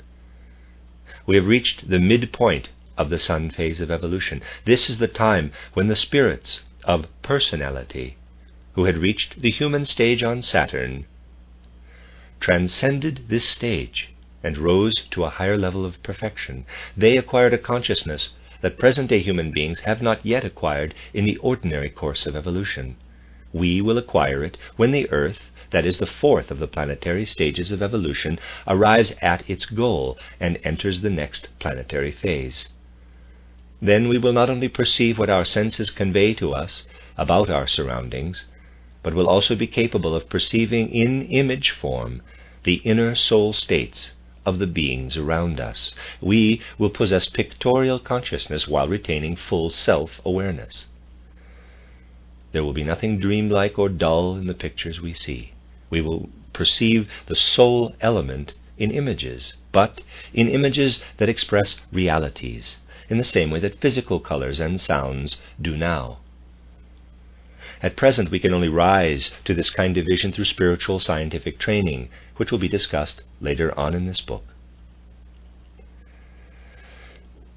Midway through the sun phase, the spirits of personality acquired this vision as a gift of their normal evolution. It made them capable of working on the newly formed human entity's life body in a way that was similar to how they had worked on the physical body during the Saturn phase, when warmth reflected their own personality back at them. At this point, the gaseous shapes were reflecting the images of these beings' pictorial consciousness back at them in resplendent light. They beheld supersensibly what was taking place on the sun, and their vision was no mere observing. It was as if something of the power that human beings call, quote-unquote, love, were asserting itself in the images that streamed toward them from the sun. If we observe this more closely with our soul powers, we discover the reason for this phenomenon. Exalted beings were mingling their activity with the light streaming out from the sun. These were the spirits of love, the Christian seraphim that were mentioned earlier. From this point onward, they acted on the human etheric body or life body along with the spirits of personality. This activity caused the life body itself to advance one stage further in its course of evolution. It acquired the ability not only to transform the gaseous shapes within it, but also to adapt them so that the first signs of reproduction appeared in the living human being. Secretions were driven out of the gaseous structures, sweated out, so to speak, and assumed forms similar to their maternal structures. In characterizing the sun's further evolution, we must point to a fact that is all important in cosmic evolution, namely, that not all beings reach their goals in the course of an evolutionary epoch. Some fall short of their goal. Thus, during the Saturn phase, not all the spirits of personality actually reached the intended human level that was described earlier. Likewise, not every human physical body that developed on Saturn attained the degree of maturity necessary to become the vehicle of an independent life body on the Sun. As a result, there were beings and formations on the Sun that were not adapted to the circumstances there and had to use the Sun phase to make up for what they had missed on Saturn. Therefore, spiritual observation of the Sun stage shows that when the spirits of wisdom began pouring into the life body, the body of the Sun grew dark, as it were. Intermingled in it were formations that would actually still have belonged to Saturn. These were warmth structures that were not able to condense into air in the right way. Human beings who had remained behind at the Saturn stage. They could not become vehicles for normally developed life bodies. This Saturn warmth substance that remained behind then divided into two parts on the Sun. One part was sucked up, so to speak, by human bodies and formed a certain internalized lower human nature from then on. This means that human beings on the Sun absorbed something into their bodily nature that actually corresponded to the Saturn phase. Just as the human Saturn bodies had made it possible for the spirits of personality to rise to the human level, this Saturn element in human beings did the same for the spirits of fire on the Sun. They raised themselves to the human level by allowing their forces to stream in and out of this Saturn element, just as the spirits of personality had done on Saturn. This, too, happened in the middle of the Sun phase of evolution. At this point, the Saturn element in human beings was mature enough so that with its help, the spirits of fire, archangeloi, were able to pass through their human stage. Another part of Saturn's warmth substance separated off and achieved an independent existence alongside and among human beings of the Sun phase. It constituted a second kingdom alongside the human kingdom, a kingdom that developed a completely independent but purely physical warmth body on the Sun.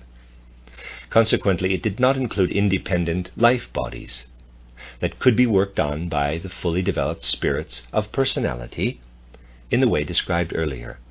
However, some of the spirits of personality had also remained behind at the Saturn stage, not reaching the level of humanity. A bond of attraction existed between them and the second newly independent Sun kingdom. These spirits, then, had to work on this underdeveloped kingdom in the same way that their more advanced counterparts had worked on the human beings who first developed physical bodies on Saturn. On the Sun itself, however, it was not possible for the underdeveloped spirits of personality to do this, so they withdrew from the body of the Sun and formed a separate and independent cosmic body outside of it. From there, they were able to work back on the beings of the second Sun kingdom. Thus, the single cosmic formation of the former Saturn split into two. From this point on, the Sun had a second cosmic body in its surroundings, a body that constituted a rebirth of Saturn after a fashion, a new Saturn. From there, the quality of personality radiated into the second Sun kingdom. In the second kingdom, we are dealing with beings that had no personality of their own on the Sun itself. However, they reflected the personality of the spirits of personality on the new Saturn back to them. Supersensible consciousness can observe warmth forces at work among the human beings on the Sun, forces that played into the Sun's normal evolution. In these forces, we can see the influence of these new Saturn spirits. We must keep in mind that during the middle of the Sun phase, the human being was organized into a physical body and a life body in which the more advanced spirits of personality worked in conjunction with the spirits of love. Part of the underdeveloped Saturn nature, in which the spirits of fire were active, mingled with the physical body. Everything the spirits of fire produced in this Saturn nature must be seen as a precursor of present-day human sense organs. We have seen how the spirits of fire had already worked on rudimentary forms of our senses in the warmth substance on old Saturn, and in what the spirits of personality accomplished in conjunction with the spirits of love, seraphim, we can recognize the seminal stages of our present-day glandular system. However, the work of the spirits of personality dwelling on new Saturn was not exhausted in what was described above. They not only extended their activity to the second sun kingdom, as has been mentioned, but also created a certain connection between this kingdom and the human senses. The warmth substances of this kingdom flowed in and out through the seminal human senses, enabling human beings on the sun to achieve a certain perception of this lower kingdom that was outside of themselves. Of course, this was only a dim perception, in keeping with the dullness of the Saturn consciousness we talked about earlier. It consisted essentially of various impressions of heat. Everything described here as belonging to the middle of the sun phase of evolution lasted for a certain amount of time, and then another period of rest began.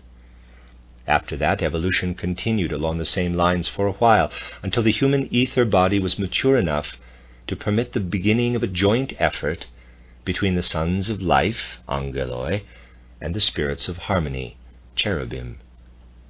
Within the human being, manifestations comparable to perceptions of taste, but expressing themselves outwardly as sounds, became apparent to supersensible consciousness. As you recall, we already had to describe something similar with regard to the Saturn phase of evolution. On the Sun, however, this development was more inward. It was full of a life that was more independent. In this process, the sons of life achieved the dim pictorial consciousness that the spirits of fire had achieved on Saturn. This was done with the help of the spirits of harmony, cherubim, who actually beheld spiritually what was taking place at that point in the sun's evolution, but renounced all the fruits of this perception, all feeling, for the wisdom-filled images that came about, and allowed these to flow into the dream consciousness of the sons of life in magnificent supernatural disclosures, as it were. In turn, the sons of life worked the figures of these visions of theirs into the human ether body, which could then go on to achieve ever higher levels of development. Once again, a period of rest set in. Once again, everything arose out of cosmic sleep, and after a time, human beings matured to the point where they began to rouse forces of their own. These were the same forces that had streamed into them through the activity of the thrones during the last part of the Saturn phase. These human beings now developed an inner life that presents itself to consciousness in a way comparable to an inner perception of smell. Toward the outside, however, toward celestial space, these human beings revealed themselves as personalities that were not, however, directed by any internal eye, but seemed more like plants, giving the impression of personality. We have already seen machine-like manifestations of personality at the end of the Saturn phase, and just as the initial nucleus of something that is only seminally present even in present-day human beings, namely the spirit body or Atma, developed on Saturn, a similar initial nucleus of the life spirit, Buddhi, was formed on the Sun. After all this had been going on for a while, another period of rest ensued, after which, just as in previous similar instances, human activity proceeded for a certain time. The conditions that then set in entailed a new intervention on the part of the spirits of wisdom. Through this, human beings became capable of feeling the first traces of sympathy and antipathy for their surroundings. They still had no real feeling, but they did have a forerunner of feeling, because the inner life activity, whose manifestations might be characterized as perceptions of smell, expressed itself outwardly as a kind of primitive speech. Having inwardly perceived a sympathetic smell or a taste or a glimmer of light, the human being in question expressed this outwardly through a sound, and this also occurred in the appropriate fashion in the case of inwardly unsympathetic sensations. As far as human beings were concerned, the actual purpose of the sun phase of evolution was accomplished through all the processes that have been described. Human beings had achieved a sleep consciousness, a level of consciousness higher than what they had possessed on Saturn.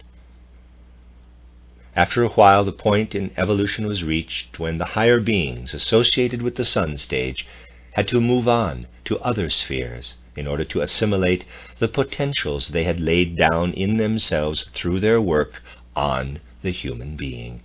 A major period of rest ensued, like the one that had taken place between the Saturn and Sun phases. Everything that had developed on the Sun passed over into a state comparable to that of a plant when its growth forces lie dormant in the seed. Just as these forces of growth come to light again in a new plant, however, all of the Sun's life emerged from the womb of the cosmos again when the rest period was over, and a new planetary existence began. We will be able to grasp the significance of this pause, this cosmic sleep, if we direct our spiritual view to one of the orders of beings mentioned above, such as the spirits of wisdom, for example. On Saturn they had not yet advanced to the point of being able to allow an ether body to stream out of them. They only became ready to do so through the experiences they had on Saturn. During the rest period, they transformed what had been prepared in them into actual capacities, so that on the Sun they were sufficiently advanced to allow life to stream forth from them, endowing human beings with ether bodies of their own. That is the end of the Sun description. The Moon now follows, which I will continue on the same recording. Paragraph 38, the beginning of Moon. After the rest period, what had formerly been the Sun emerged from cosmic sleep. That is, it became perceptible to the forces of spiritual vision once again, as it had been before becoming invisible during the rest period. However, a twofold aspect then appeared in the newly emerging planetary being that will be called the Moon, not to be confused with the part of it that is the Moon, Earth's moon at present. The first thing we must note is that what had separated off during the Sun phase as new Saturn had been reabsorbed into this new planetary being. That is, new Saturn had reunited with the Sun during the period of rest. To begin with, everything that had been present in the first Saturn reappeared as a single cosmic formation. The second thing we must note is that during the period of rest, the human life bodies that had developed on the Sun had been absorbed by something that constituted a certain spiritual covering for the planet. At this point, therefore, these life bodies did not appear in union with the corresponding physical human bodies, which appeared separately for the time being.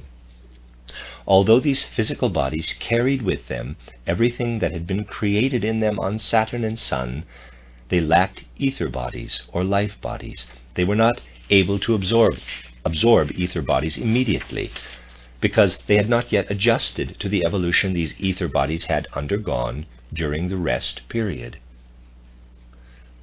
In order to accomplish this adjustment, a repetition of the Saturn state once again took place at the beginning of the Moon phase of evolution. Physical human beings again recapitulated the periods of Saturn's evolution, but under totally changed circumstances. On Saturn, as we know, the only forces at work in human beings had been the forces of a warmth body. But at this point, the forces of the gaseous body acquired on the Sun were also active. However, they did not appear at the very beginning of the Moon phase of evolution, when it was as if human beings consisted only of heat substance, with the gaseous forces lying dormant within them. Then a time came when the first signs of these gaseous forces appeared. Finally, in the last stage of the Saturn recapitulation, human beings again appeared as they had done while in a living state on the Sun. Their life, however, again proved to be only a semblance of life. First, a period of rest ensued, similar to the short periods of rest during the Sun phase of evolution. Then the influx of the life body into the physical body, which had meanwhile become mature enough to receive it, began again.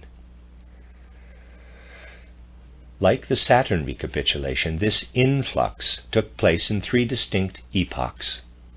During the second of these epochs, human beings adjusted to the new moon circumstances to the extent that the spirits of motion were able to transform the ability they had acquired into deeds, and were able to allow the astral body to flow out of their own essential nature into the human being. The spirits of motion had prepared themselves for this work during the sun phase, and transformed what they had prepared into the above-mentioned ability during the rest period between the sun and moon incarnations. The influx of the astral body continued for a while, and then one of the shorter rest periods ensued, after which the influx continued until the spirits of form began their activity. The astral body acquired its first soul characteristics through the fact that the spirits of motion were allowing it to stream into human beings. Processes that took place in the astral body because it possessed a life body, processes that had still been plant-like in character during the sun phase of evolution, began to be accompanied by sensation, and the astral body began to experience pleasure and displeasure because of these processes. Until the intervention of the spirits of form, however, this remained an ever-changing inner ebb and flow of pleasure and displeasure. But these ever-changing feelings were at that point transformed in such a way that the first trace of longing and desire appeared in human beings, who then attempted to repeat what had once given them pleasure and to avoid what they had experienced with antipathy. However, since the spirits of form did not surrender their own being to humans, but simply allowed their forces to stream in and out of them, human desires lacked inwardness and independence.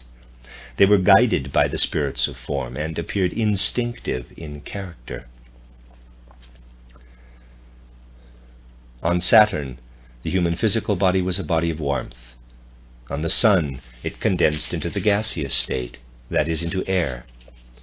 During the moon phase of evolution, at a certain point when the astral element was streaming in, the physical body achieved a further degree of condensation and entered a state comparable to present-day liquids.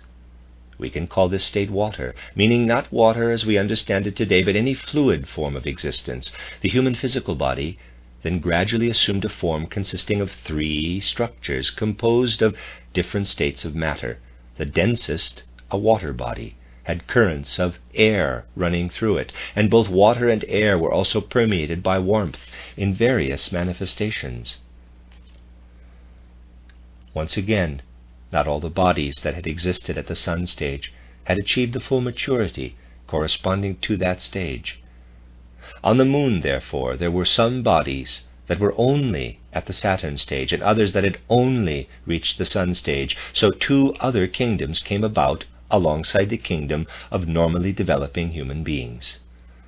One of these kingdoms consisted of beings that had remained behind at the Saturn stage, and thus had only physical bodies, that were not ready to become vehicles for independent life bodies on the moon. This was the lowest moon kingdom. The second kingdom consisted of beings that had remained behind at the sun stage, and, therefore, did not become mature enough on the moon to incorporate independent astral bodies. These beings formed an intermediary kingdom between the kingdom just mentioned and the kingdom of normally developing human beings. However, something else also took place. Since substances composed merely of forces of heat and those composed merely of air also permeated human beings at this stage, humans also carried a Saturn and a Sun character within themselves. As a result, a certain rift developed in human nature, calling up something very significant in moon evolution after the activity of the spirits of form began. A cleft started to form in the cosmic body of the moon, and part of its substances and beings separated from the rest. 2 cosmic bodies were formed out of one.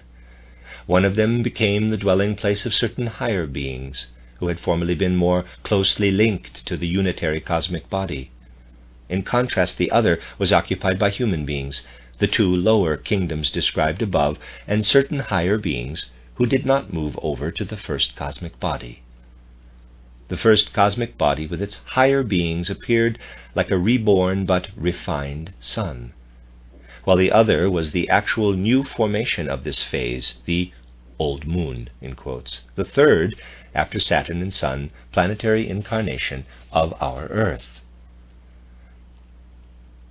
The reborn sun took only warmth and air with it from the substances that had come about on the moon, while the watery element was present on what remained of the moon in addition to these two other substances.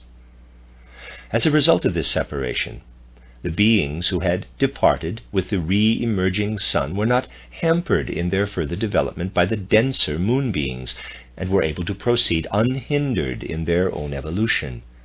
This made it possible for them to achieve an even greater power in working down on the moon beings from outside, from their sun. In turn, these moon beings also received new evolutionary possibilities. The spirits of form, in particular, had remained united with these moon beings and proceeded to firmly establish the character of their passions and desires. This was gradually expressed in a further condensation of the human physical body. Its formerly merely watery consistency became viscous, and its air and warmth formations become correspondingly denser. Similar processes also took place in the two lower kingdoms.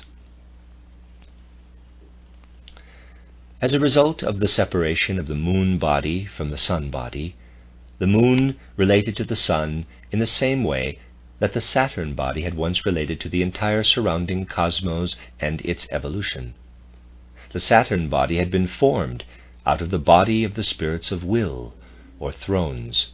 Its substance reflected back into cosmic space everything experienced by the spiritual beings living in the surroundings, and through events that followed, this reflection gradually awoke to independent life.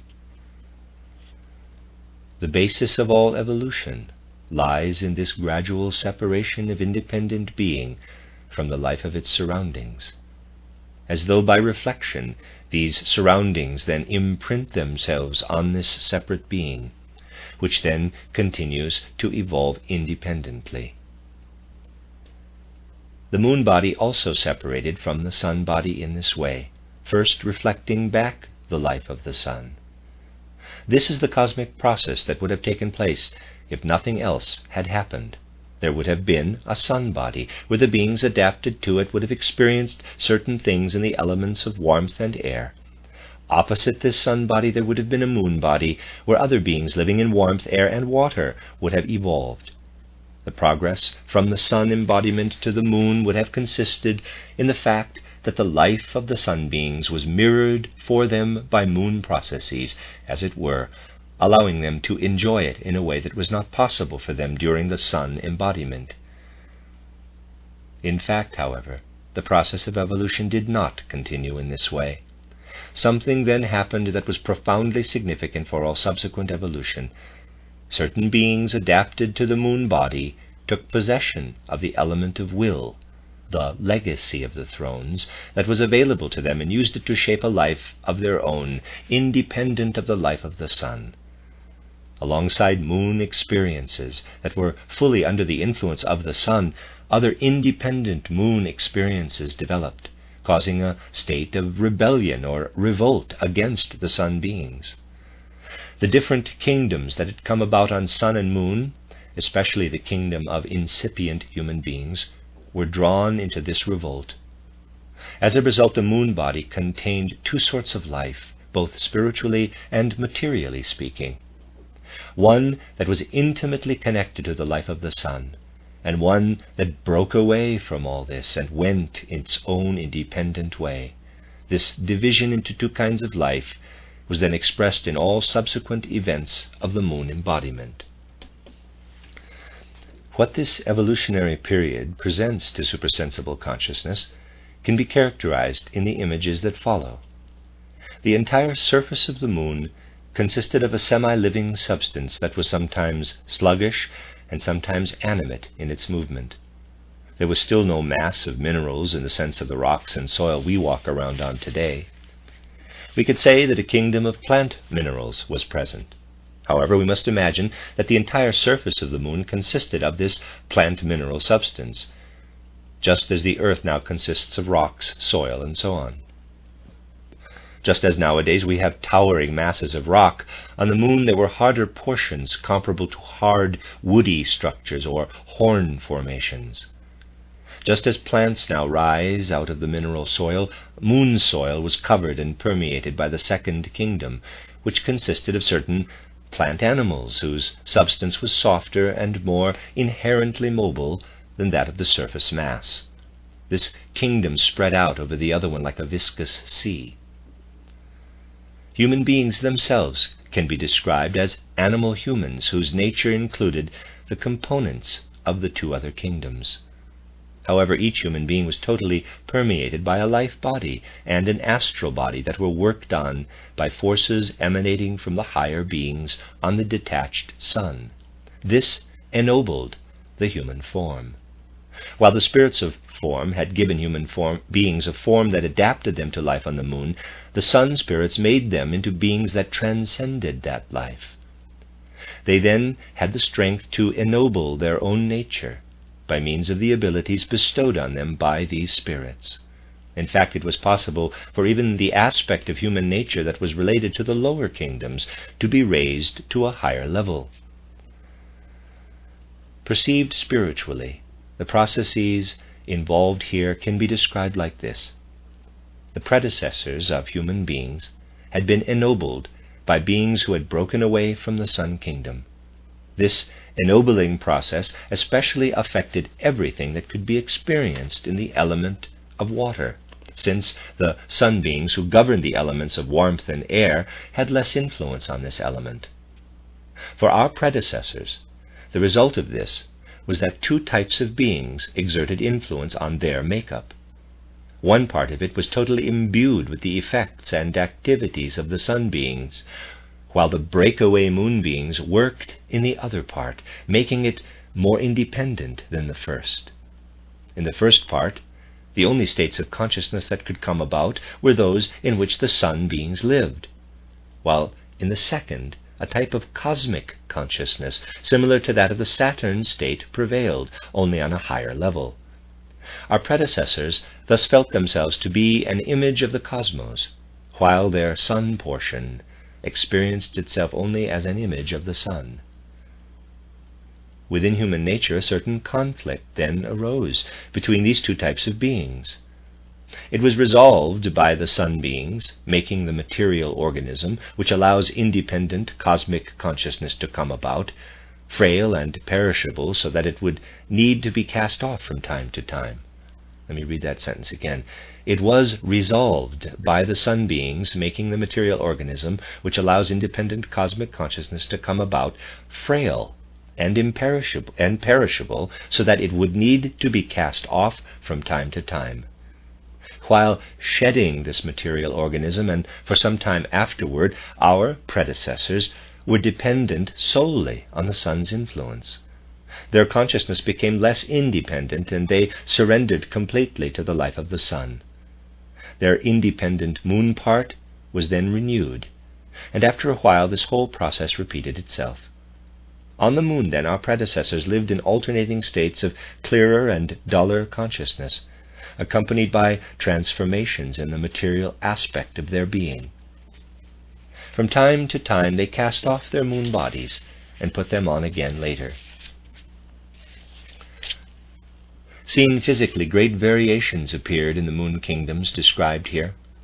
The mineral plants, plant animals, and animal humans were differentiated into groups.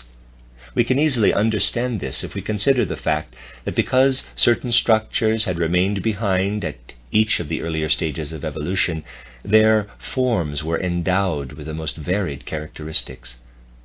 Some still displayed characteristics of the beginning of the Saturn phase, while others were typical of its middle and final periods, and the same was true of all the stages of the sun's evolution.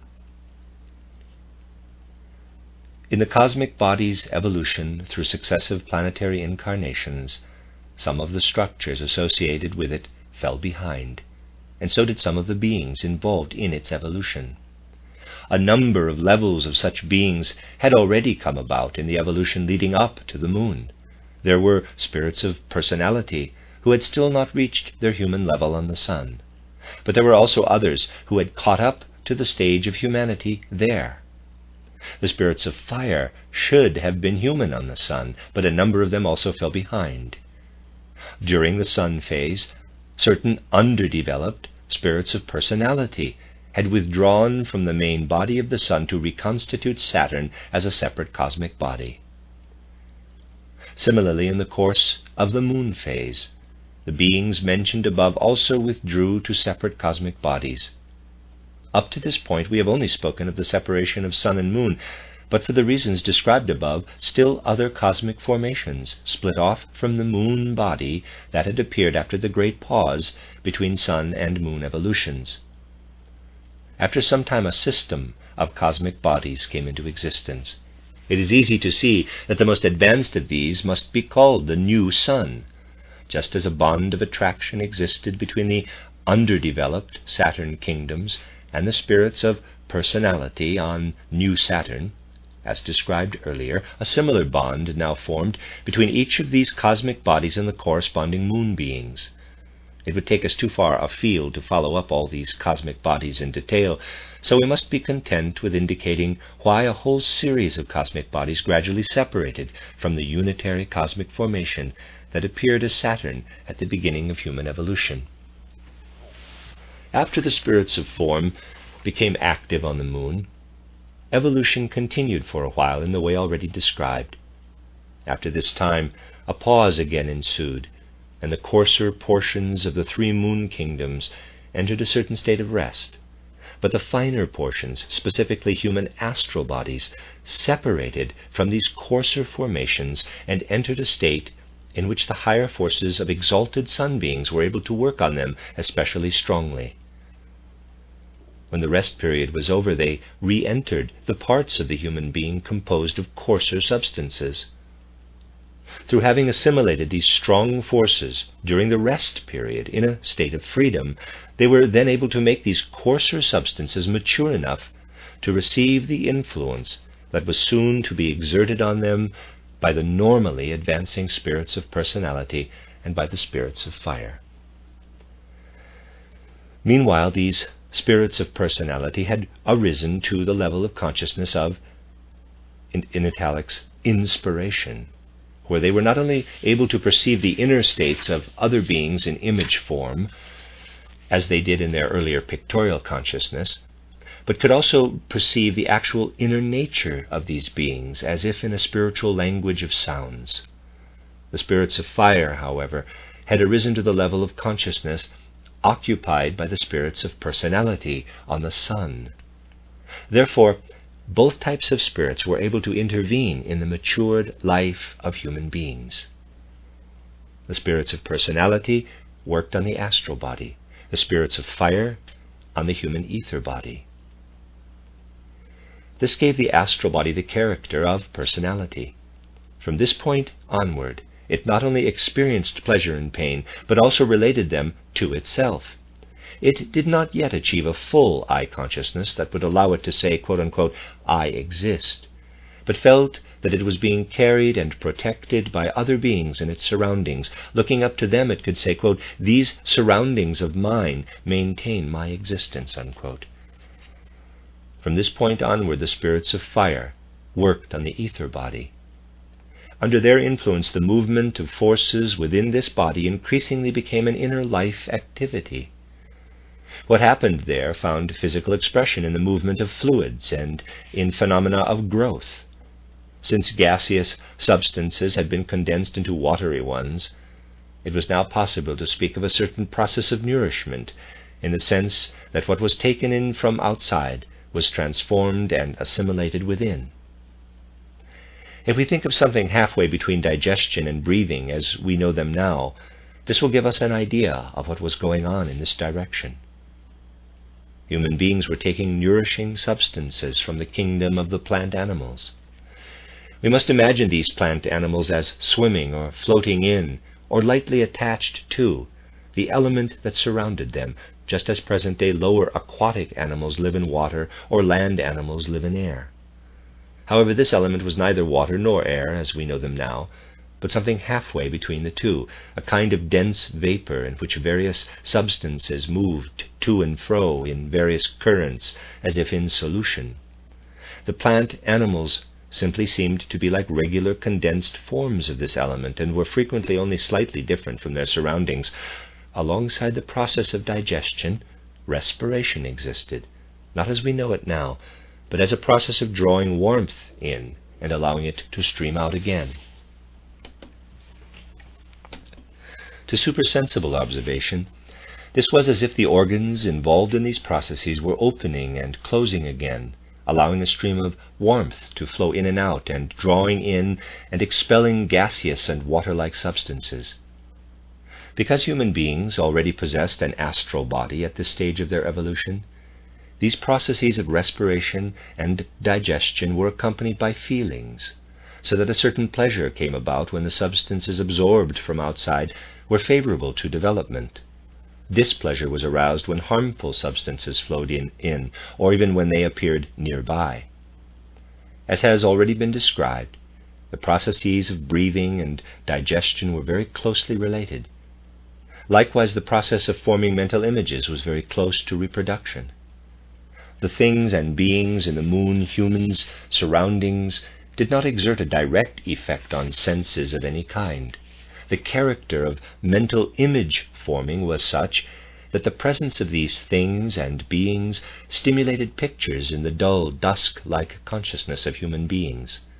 These images were much more intimately connected with the actual nature of the surroundings than our present-day sense perceptions, which only reveal the outer aspect of things and beings through colors, sounds, odors, and so on.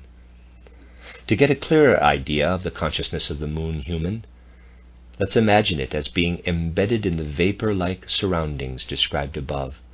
A great variety of processes were taking place in this vapor-like element. Substances were combining and separating. Certain parts were becoming denser, others less dense. All this was taking place in such a way that although human beings did not see or hear the process directly, it did call up images in their consciousness. These images can be compared to those of our present-day dream consciousness.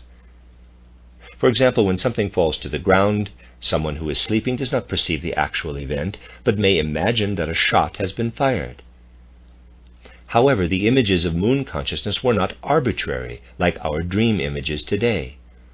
Although they were symbols rather than exact reproductions, they did correspond to outer processes. A particular outer process gave rise to only one specific picture.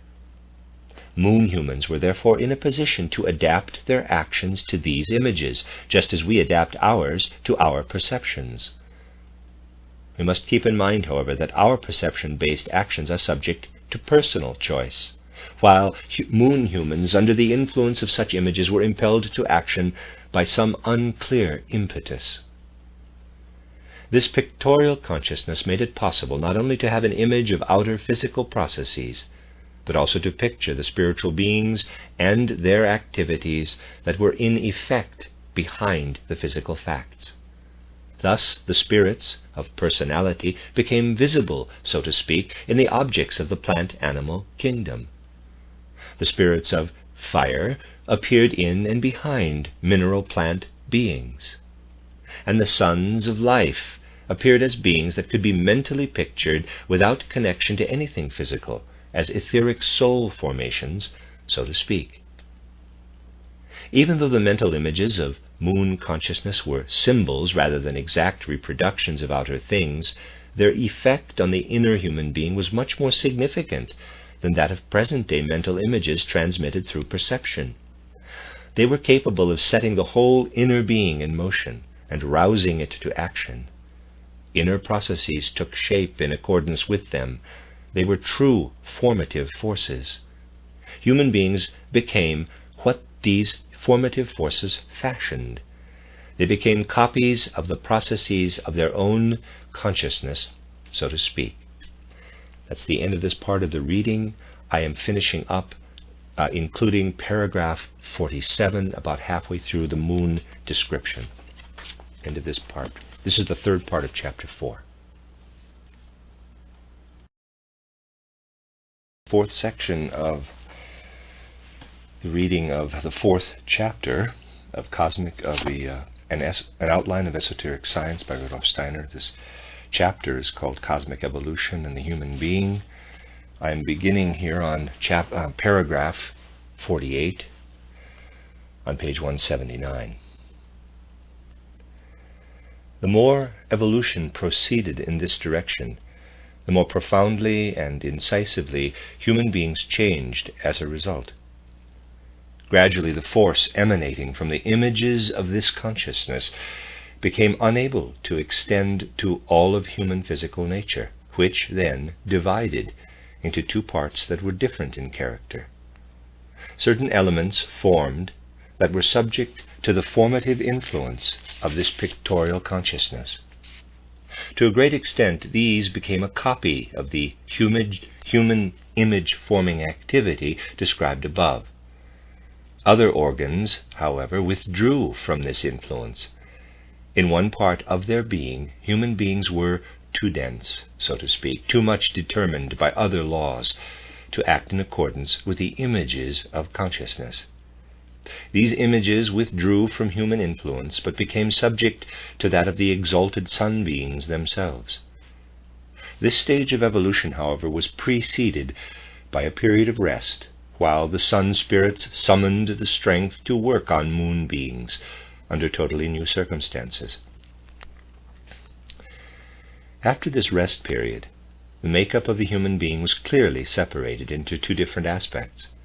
One of them not subject to the independent activity of pictorial consciousness, took on a more definite form and came under the influence of forces which, although emanating from the moon body, came about there only under the influence of the sun beings. This part of the human being participated increasingly in the life inspired by the sun. The second part grew up out of the first part like a kind of head. It was inherently mobile and plastic, taking shape as the expression and vehicle of dimly active human consciousness. These two parts, however, were intimately connected and exchanged fluids with one another. Some of their organs also stretched from one into the other.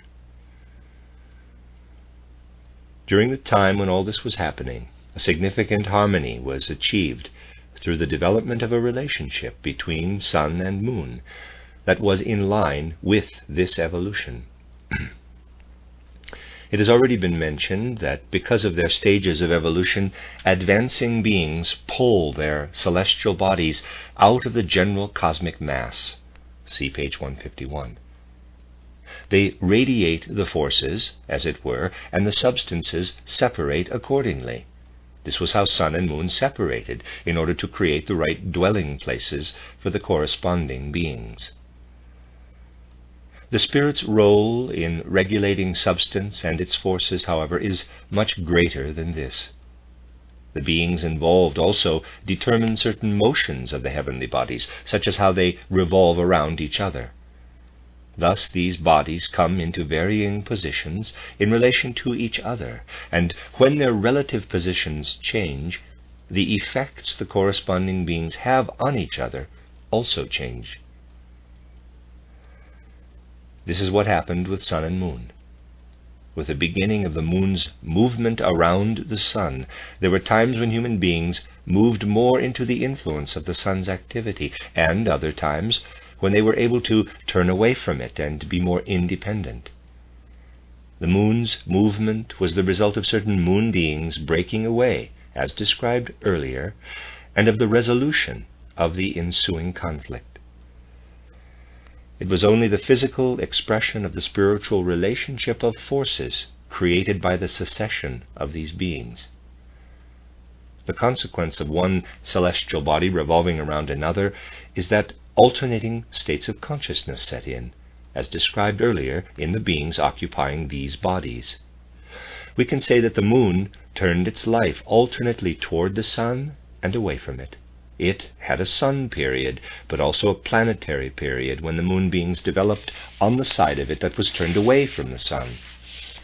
As far as the moon was concerned, however, something else was involved in addition to the movement of these celestial bodies. Looking back by means of supersensible consciousness, we can see how the moon beings themselves moved around their own cosmic body at regular intervals. At certain times they sought out the places that would expose them to the influence of the sun, while at other times they migrated to places where they would not be subject to this influence and would have the possibility for self-reflection, so to speak. To complete our understanding of the picture that is being drawn of these processes, we must also consider that the suns of life reached their human stage during this time period. On the moon, the human senses, which had already begun in seminal form on Saturn, were still not available for human beings to use for their personal perception of outer objects. At the moon stage, however, these senses became instruments for the sons of life, who made use of them in order to perceive through them. These senses, which belonged to the physical human body, thus entered into a reciprocal relationship with the sons of life, who not only made use of them, but also perfected them. As has already been described, a change also took place in the circumstances of human life, through human beings changing connections to the sun. Things took shape in such a way that each time human beings became subject to the sun's influence, they became more devoted to the sun and its phenomena than to themselves. At such times they experienced and absorbed, so to speak, the grandeur and glory of the cosmos as expressed in the existence of the sun. In this case, the exalted beings who had their dwelling on the sun were working on the moon, which in turn worked on human beings. However, this influence did not extend to the whole human being, but primarily to the parts that had withdrawn from the influence of personal pictorial consciousness. In particular, the physical body and the life body achieved a certain size and form, but, on the other hand, manifestations of consciousness declined. However, when the life of human beings was turned away from the sun, they were occupied with their own nature. An inner activity began, especially in the astral body, while the outer human figure became less attractive and less perfect in its form. Thus, during the moon phase of evolution, there were two distinctly different, alternating states of consciousness: a duller consciousness during the sun period, and a clearer state during the time when life was left to depend more on itself. The first state was the duller one, but it was also the more selfless. In this state, human beings were more devoted to the outer world, to the cosmos as it was reflected in the sun. This alternation in states of consciousness can be compared both to our present-day alternation between sleep and waking, and to our life between birth and death on the one hand, and our more spiritual existence between death and a new birth on the other.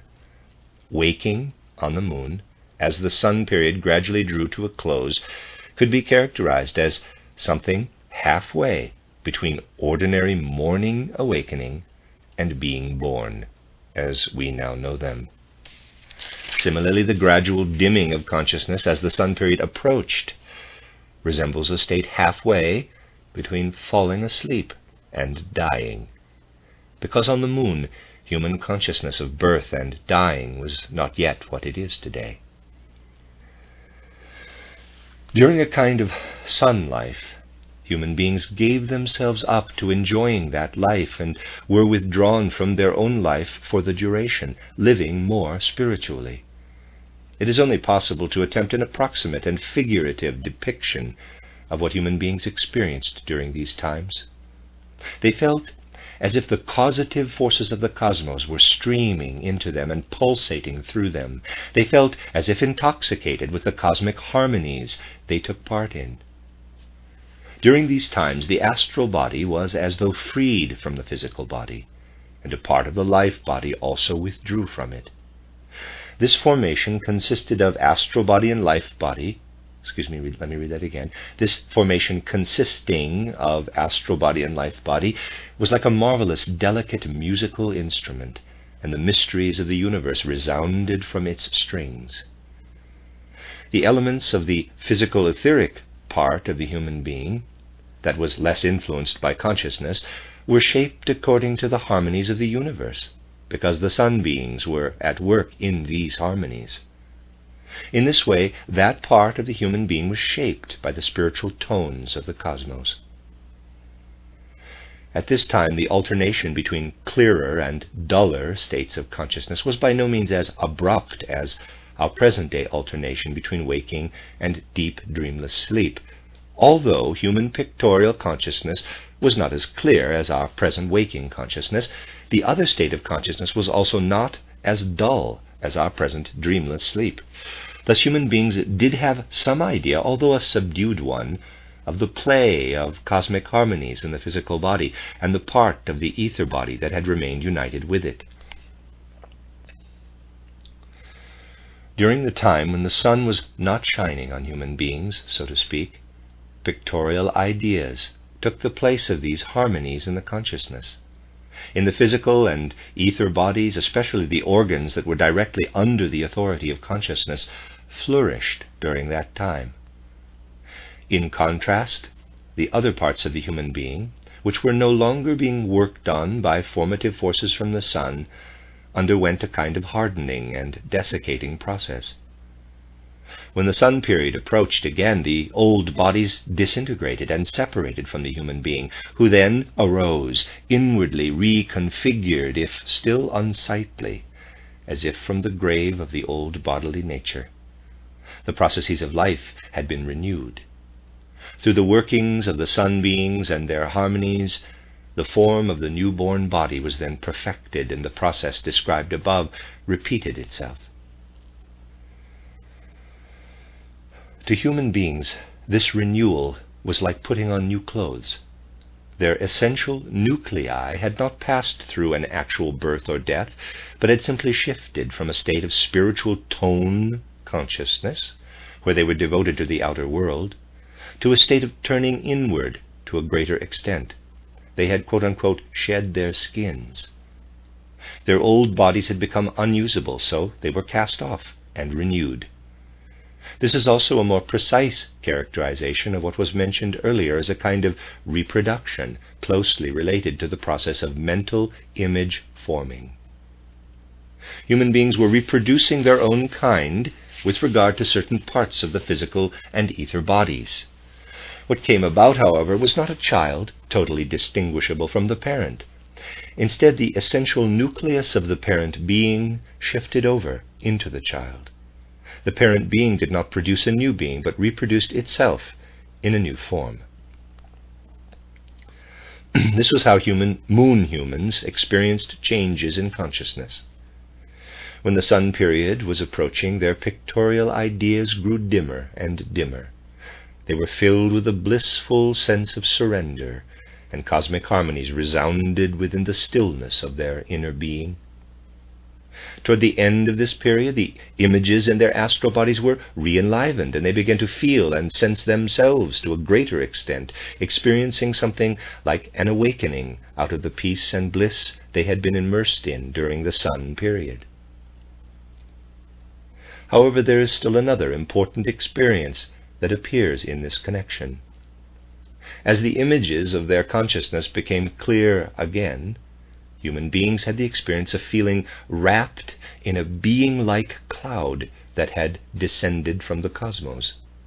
Each of them experienced one such being as complementing and belonging to them personally. It was experienced as an I, as something that granted them their existence. This being was one of the sons of life. The individual human being's feelings for that being were something like this, quote, "Even during the sun period, when I was given over to the glory of the cosmos, I dwelled in this being. It was invisible to me then, but now it is becoming visible." Unquote.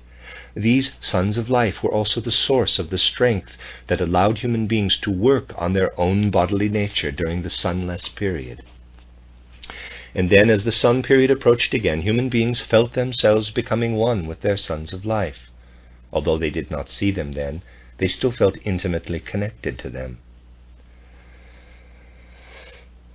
This connection to the sons of life was such that individual human beings did not each have a personal son of life, but a whole group of human beings experienced one such being as belonging to them.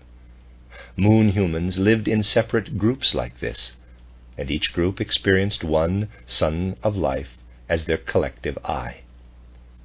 The difference between groups was made apparent by the fact that the ether bodies of each group's members shared a distinctive form. Since their physical bodies took shape in accordance with their ether bodies, the characteristics of the ether bodies were imprinted on the physical bodies, and the individual groups of human beings appeared as so many different human types. When the sons of life looked down on the groups of human beings belonging to them, they saw multiplications of themselves in these individual human beings. This was their experience of being an I. They were mirrored in human beings, so to speak. This was also the task of the human senses at that time. It has already been shown that these senses did not yet transmit any perceptions of objects. However, they did reflect the essence of the sons of life.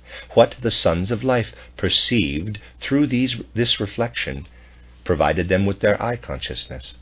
And in human astral bodies, this reflection aroused the images typical of their dull and dusk-like moon consciousness.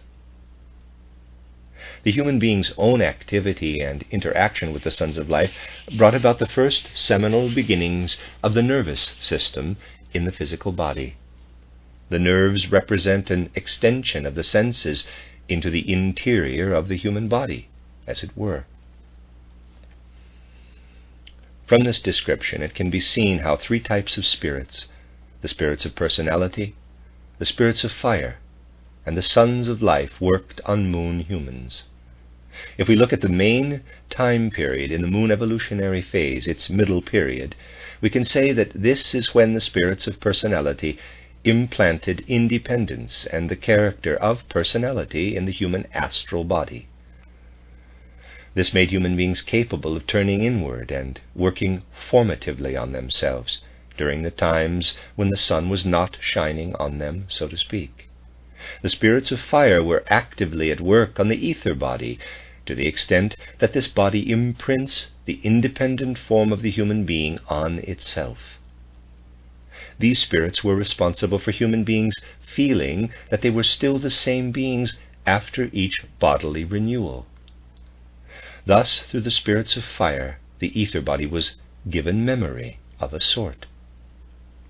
The sons of life worked on the physical body so that it could become the expression of the newly independent astral body. They also made it possible for this physical body to become a physiognomic copy of its astral body. In contrast to this, at times when the physical body and ether body were developing independently of the autonomous astral body during the sun periods, higher spiritual beings intervened in them, specifically the spirits of form and the spirits of motion. They worked down from the sun to accomplish this intervention, as was described above.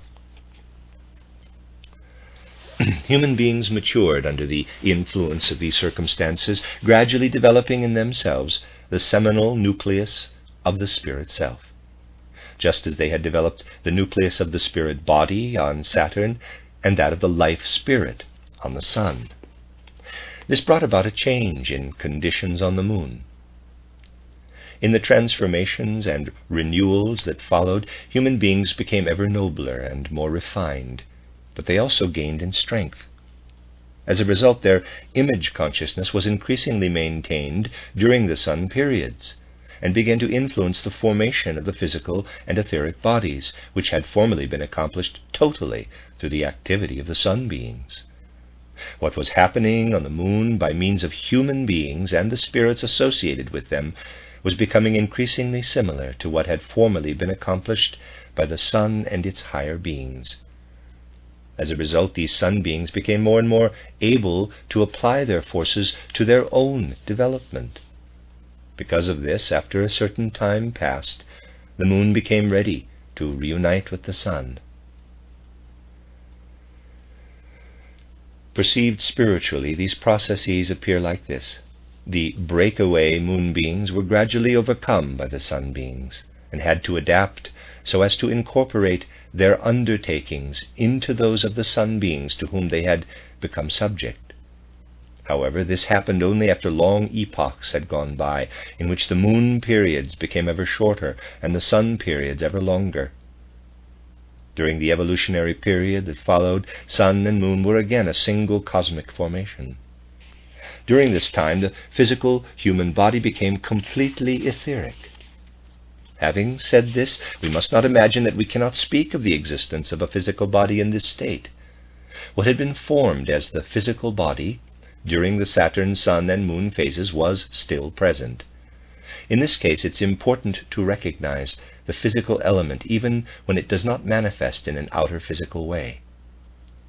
The physical element still exists even when it outwardly displays the form of the etheric or even of the astral element. We must simply distinguish between outer appearances and inner laws. It is possible for a physical entity to etherize or astralize, yet still retain its physical laws.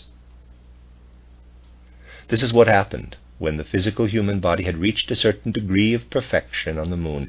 It became ether-like. However, when supersensible consciousness, which can observe things like this, looks at an ether-like body of this sort, this body appears imbued with the laws of the physical element instead of those of the etheric element. In such cases, the physical element has been absorbed into the etheric in order to rest and be cared for there, as if in the womb of a mother. Later, it re-emerges in physical form, but on a higher level. If moon humans had kept their physical bodies in a crudely physical form, the moon would never have been able to reunite with the sun. By assuming an etheric form, the physical body became more closely related to the ether body and could therefore also be more intimately imbued with the parts of the ether and astral bodies that had to withdraw from it during the sun periods of the moon phase of evolution. Human beings who had appeared in the form of dual beings while sun and moon were separated became unified beings again, although their physical element became more soul-like. Their soul element was more united with the physical. These unitary human beings had now entered the immediate sphere of the sun beings, who were then able to work on them in a way that was quite different from when their activity had been directed toward the moon and its human beings from outside. Human beings were now in surroundings that were more soul-like and spiritual in character, which made it possible for the spirits of wisdom to have a significant effect on them, specifically to imprint wisdom on them, to ensoul them with wisdom. This allowed them to become independent souls in a certain sense. The influence of the spirits of wisdom was then augmented by the spirits of motion, who worked primarily on the astral body, which developed a soul-like mobility and a wisdom-filled life body under the influence of these two orders of beings. The wisdom-filled ether body constitutes the first seminal beginnings of what was described in an earlier chapter as the mind soul in present-day human beings, while the astral body, stimulated by the spirits of motion, is the seminal nucleus of the sentient soul. And because all this was brought about when human beings were in a state of heightened independence, these seminal nuclei of the mind and sentient souls appeared as the expression of the spirit self. We must not make the mistake of thinking of the spirit self at this stage in evolution as something independent of the mind and sentient souls. They are only the expression of the spirit self, which signifies their higher unity and harmony. It is especially significant that the spirits of wisdom intervened during this epoch in the way just described. They did so not only with regard to human beings, but also with regard to the other kingdoms that had developed on the moon. When sun and moon were reunited, these lower kingdoms were absorbed into the sphere of the sun, and everything physical about them was etherized. From that point on, therefore, mineral plants and plant animals existed in the sun alongside human beings. However, these other beings remained endowed with laws of their own that made them feel like strangers in their new surroundings. Their character had little in common with that of their environment. Since they had been etherized, however, the effect of the spirits of wisdom was able to extend to them as well. In fact, everything that entered the sphere of the sun from the moon was imbued with the forces of the spirits of wisdom. For this reason, what the sun-moon formation became during this period in evolution can be called the cosmos of wisdom. After a period of rest, our Earth's solar system appeared as the successor to this cosmos of wisdom. When that happened, all the beings that came to life again on Earth, emerging from their moon nuclei, appeared filled with wisdom. This is why we present-day Earth humans, if we observe closely, can discover wisdom in the nature of the things around us. We can admire the wisdom in every leaf of every plant, in every human or animal bone, and in the marvelous structure of the brain and heart. When human beings need wisdom in order to understand things, that is, when we extract wisdom from them, this shows that wisdom is inherent in the things themselves. For no matter how hard we might try to understand things with wisdom-filled ideas, we would not be able to extract wisdom from these things if it were not present in them to begin with. If we want to use wisdom to grasp things that we think have not received wisdom themselves, we might as well believe that we can get water from a glass that has not had any poured into it. As it will be shown later on in this book, the Earth is the resurrected old moon. It appears as a wisdom-filled formation, because the spirits of wisdom imbued it with their forces during the period just described. It should be understandable that this book's description of conditions on the moon necessarily emphasized only some of their transitory evolutionary forms. In this flow of events, certain things had to be selected and emphasized for the sake of description, so to speak. Naturally, such a description of evolution yields only separate images, and may therefore seem the worse for not being incorporated into a context of fixed and definite concepts. In response to this objection, let it be said that this description was deliberately given in the form of less concise concepts, because the point here is not so much to build constructs of speculative concepts and ideas as to give an idea of what can actually present itself when spiritual sight turns to these facts. And with regard to the moon phase of evolution, what presents itself in this way simply does not have the clear and definite contours that earthly perceptions reveal. During the moon epoch, we are dealing with very changeable, vacillating impressions, with mobile, fluctuating images, and the transitions between them. In addition, we must consider the fact that the evolution in question took place over long periods of time, and that we can only select certain momentary images to emphasize when describing it. Essentially, the high point of the moon phase of evolution was reached when, thanks to the astral bodies implanted in them, human beings had advanced far enough so that their physical bodies made it possible for the sons of life to achieve their human stage. At that point, human beings had also achieved everything that this phase could give them for themselves, and the progress of their inner development.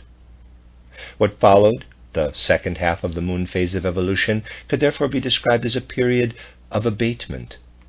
Nonetheless, something important happened during this period with regard to human beings themselves and their surroundings. Wisdom was implanted into the sun-moon body. As we have seen, the seminal nuclei for the mind and sentient souls were laid down during this period of abatement. Not until the earth phase of evolution, however, did they unfold, together with the consciousness soul, so that the birth of the I of independent self-awareness could take place.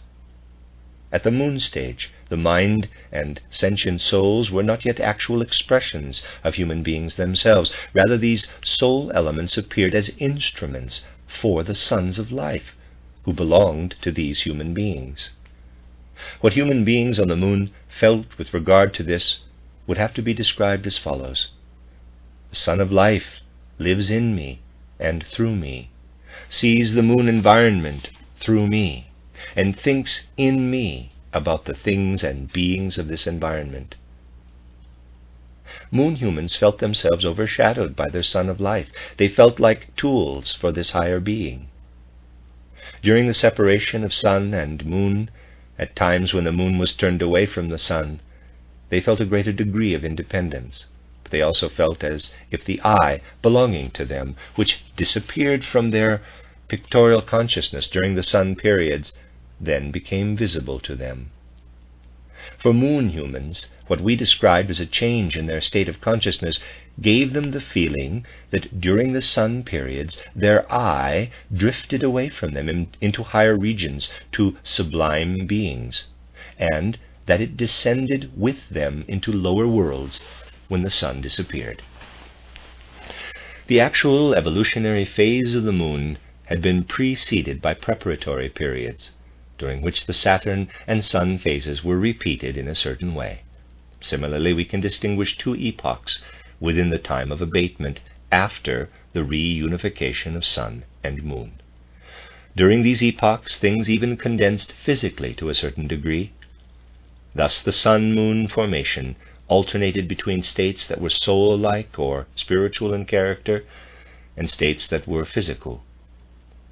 In the physical epochs, human beings, and also the beings of the lower kingdoms, appeared as stiff figures that were not independent, but seemed to foretell what they were meant to become later during the earth phase in a more independent way. We can thus speak of two preparatory epochs in the moon phase and two different ones during the time of abatement. Epochs such as these can be called cycles. In what followed the two preparatory epochs, but preceded those of the abatement, that is the time of the moon's separation from the sun, we will also be able to distinguish three epochs. The middle one is the time when the sons of life became human. This was preceded by an epoch whose circumstances were all focused on this main event, and it was followed by another in which the beings in question found their way into and developed their new creations. Thus, the middle portion of the moon phases is divided into three epochs, along with two preparatory epochs and the two epochs of abatement. This makes a total of 7 moon cycles. We can therefore say that the entire moon phase of evolution ran its course in 7 cycles. The periods of rest between these cycles have already been described several times. We only arrive at an accurate idea of this state of affairs, however, if we imagine that there were no abrupt transitions between periods of rest and periods of activity. For example, the sun beings withdrew gradually from their activity on the moon. For them, an apparent period of rest began while there was still lively independent activity taking place on the moon. The active period of one order of beings often overlaps with the rest period of others. If we take this into account, we can talk about a rhythmic, cyclical rising and falling of forces. Similar divisions can be observed even within the 7 moon cycles that were pointed out above. We can call the entire moon phase of evolution one great cycle, one planetary cycle, in which case the 7 divisions within it constitute smaller cycles, and their parts still smaller cycles. This division into 7 times 7 sections was already noticeable during the Sun phase, and a suggestion of it was even present during the Saturn phase. However, we must consider the fact that the boundaries between sections were already blurred on the Sun, and even more so on Saturn. These boundaries became ever clearer as evolution continued toward the Earth phase. That's the end of paragraph 58 on page 197, and that will be the end of this section, and I will begin with the Earth description next. This is the fifth part of the reading of chapter 4 of an outline of esoteric science by Rudolf Steiner. I am starting this part on paragraph 59, the beginning of the Earth description. After the conclusion of the moon phase of evolution as outlined above, all of the beings and forces involved in it entered a more spiritual state of existence that was at a totally different level from either the moon phase itself or the Earth phase that followed. This means that a being whose faculties of cognition were highly developed enough to perceive all the details of the Earth and moon phases would still not be in a position to view what happened between them. As far as such a being is concerned, at the end of the moon phase, the cosmic beings and forces would have disappeared as if into nothingness, so to speak, and would reappear out of the darkness of the cosmic womb after a certain interim period had elapsed. Only a being with far higher faculties would be able to trace the spiritual events taking place in the interim. At the end of the interim period, the beings who had been involved in evolutionary events on Saturn, Sun, and Moon appeared with new abilities and faculties. Through their previous actions, the beings who were more advanced than human beings had acquired the ability to bring humans to the point of being able to develop a consciousness one level higher than the pictorial consciousness that belonged to them during the moon phase. This was to take place during the subsequent Earth phase. However, these human beings first had to be prepared to receive what was to be given to them. During the Saturn, Sun, and Moon phases of evolution, they had incorporated the physical body, the life body, and the astral body into their nature. But these parts of their makeup had only received abilities and forces that enabled them to support pictorial consciousness. They still lacked the organs and the overall form that would permit perception of a world of outer sense-perceptible objects in a way appropriate to the Earth stage. Just as a new plant can unfold only the inherent predispositions that are present in the seed of the old plant at the beginning of this new evolutionary phase, the three members of human makeup appeared in forms and with organs that would only allow them to develop pictorial consciousness. They required a certain preparation in order to develop to a higher level of consciousness. This happened in three preliminary stages. During the first stage, the physical body was raised to a level where it was possible to make the necessary transformations to support object consciousness. This first preliminary stage in the Earth phase of evolution can be described as a repetition of the Saturn phase on a higher level, because during this period, as was the case during the actual Saturn phase, higher beings worked only on the human physical body. When this body had advanced far enough in its development, all the beings in question first had to shift into a higher form of existence before the life body could also advance. The physical body had to be recast, so to speak, so that when it unfolded again, it would be able to receive the more highly developed life body. After this interim period, devoted to a higher form of existence, a certain repetition of the Sun phase of evolution ensued, but on a higher level in order to develop the life body. After another interim period, something similar happened to the astral body in a repetition of the Moon phase of evolution. Let's now turn our attention to events in evolution after the conclusion of the third repetition described above. All of the beings and forces in question had spiritualized again and had ascended into higher worlds during this time. Something of these beings and forces was still perceptible in the lowest of these worlds, which is the same world where present-day human beings dwell between death and a new birth. It consists of the various regions of the land of spirits. Before the physical, evolutionary phase of the earth began, the beings in question once more descended to a point where their lowest manifestations could be seen in the astral or soul world. All aspects of the human being that were present during this period were still in their astral form.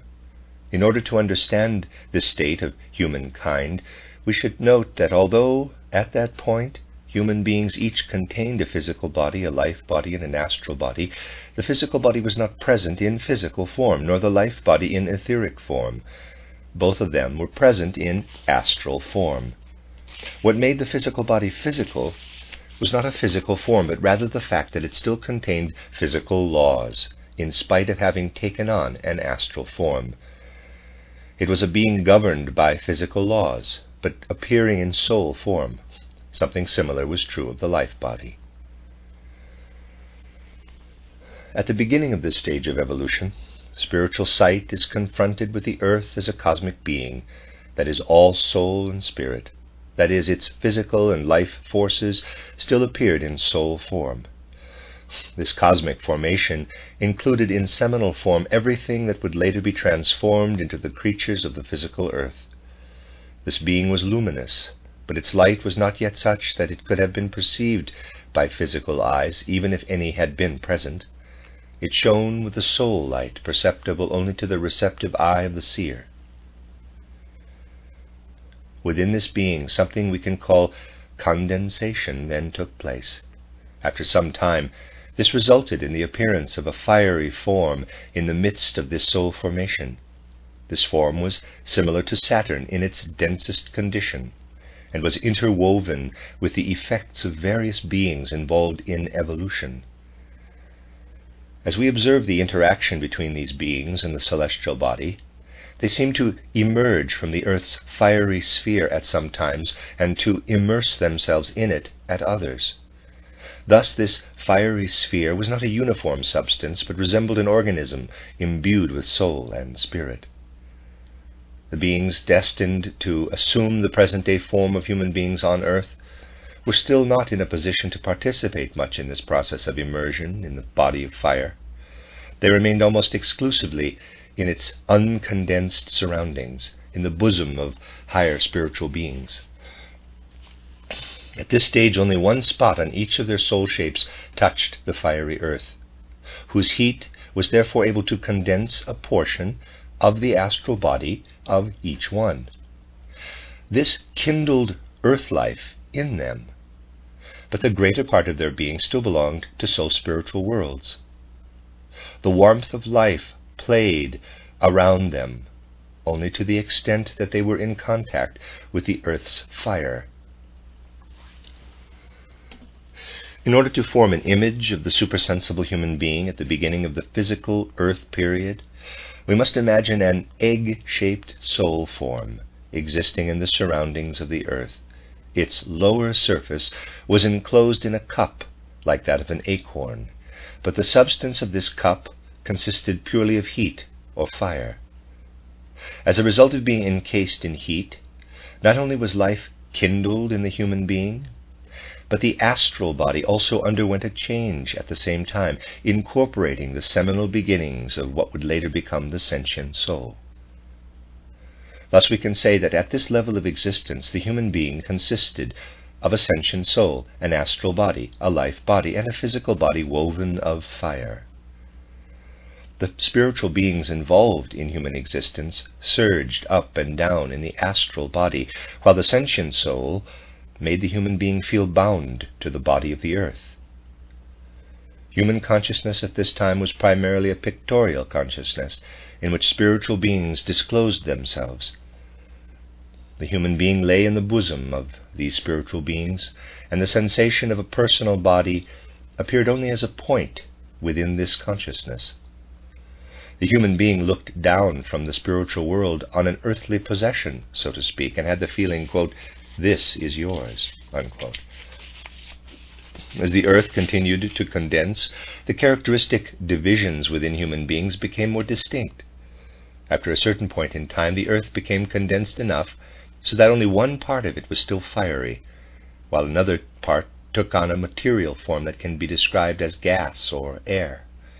A change then took place in human beings too. Not only were they touched by earth's heat, but air substance was incorporated into their bodies of fire. Just as heat kindled life in human beings, the air that then played around them aroused an effect in them that can be described as spiritual sound. The human life body began to resound. At the same time, a portion of the astral body split off from it, forming the first beginnings of the mind-soul that would appear later. In order to form an image of what was taking place within the human soul at this time, we must realize that higher beings were surging up and down within the earth's body of air and fire. Within the fire body of the earth, the spirits of personality were of primary significance for human beings. When heat roused human beings to life, their sentient souls acknowledged the presence of these spirits. Similarly, the beings that were called archangels, in terms of Christian esotericism, earlier on in this book, disclosed themselves in the air body. Their effects were what human beings experienced within themselves as sounds when the air played around them. When this happened, their mind souls acknowledged the presence of the archangels. Thus, what human beings perceived at this stage through their connection to the earth was not yet a collection of physical objects. Instead, they lived in sounds and in sensations of warmth that rose up in them. And in these currents of warmth and surging sounds, they perceived the spirits of personality and the archangels. However, they were not able to perceive these beings directly, but only through a veil of heat and sound, as it were. While their souls were being penetrated by these perceptions that came from the earth, human beings still experienced themselves as resting in the bosom of higher beings, and their souls were still filled with ebbing and flowing images of these beings. Earth's evolution continued, again expressing itself in a condensation. Watery substance was incorporated into the earth body, which then consisted of three elements: the fiery element, the airy, and the watery. Prior to this, however, an important event took place. An independent cosmic body separated from the earth of fire and air. In the course of further evolution, this developed into our present-day sun. Previously, earth and sun had been one body, and at this point the earth still contained everything that is included in our present-day moon. The sun separated from the earth because certain higher beings could no longer continue to tolerate the presence of condensed, watery matter in their own evolution, and in what they had to accomplish for the sake of the earth. From the general earth body they extracted the substances that were suited only to their purposes, and withdrew from the earth to form a new dwelling place for themselves on the sun. They then worked down upon the earth from outside. From the sun, see page 168, humankind's own further evolution, however, required a setting where matter continued to condense. Human beings also underwent a change as a result of the incorporation of liquid substance into the earth body. From this point on, not only did fire stream into human beings and the air play around them, but their physical bodies incorporated liquid substance. At the same time, the etheric part of them changed and became perceptible to them as a delicate body of light. Formerly, human beings had felt streams of warmth rising up toward them out of the earth, and had sensed the air pressing in on them through sound. But now the watery element also permeated their bodies of air and fire, and they saw its ebbing and flowing as brightening and dimming light. A change took place in their souls too.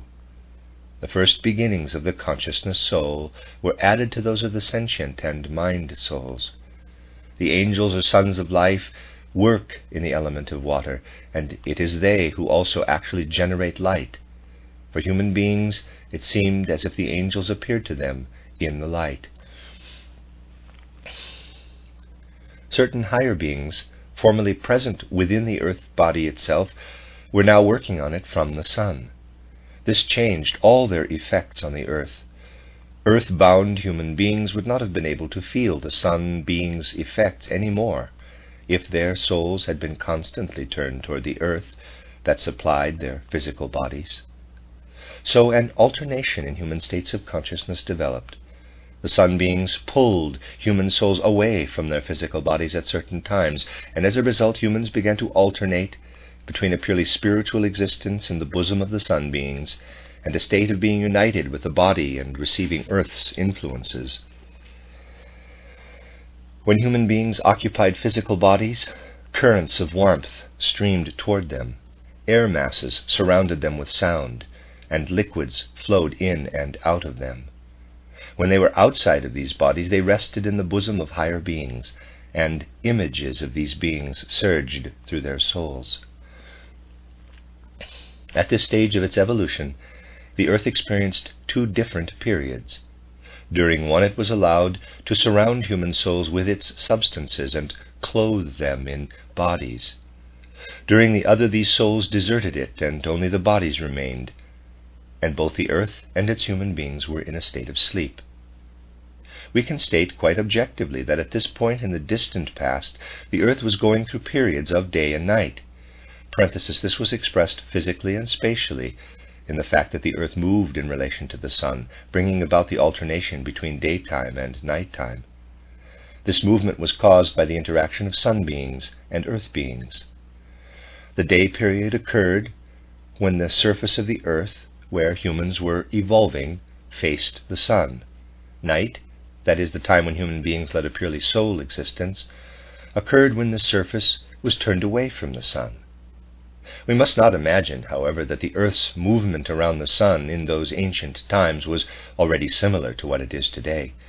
Circumstances were still quite different then. However, even at this point, it may be useful to hint that the interrelationships of spiritual beings inhabiting celestial bodies are a cause of these bodies' movement. Causes that are soul-like and spiritual in character move these celestial bodies into position and set them in motion in ways that allow spiritual circumstances to be played out in the physical realm. Turning our gaze toward earth during its night time, we would see its body in a corpse-like state, since it consisted for the most part of the disintegrating bodies of human beings whose souls were in a different state of existence. The differentiated fluid and gaseous structures that made up human bodies were disintegrating and dissolving into the rest of the earth's mass.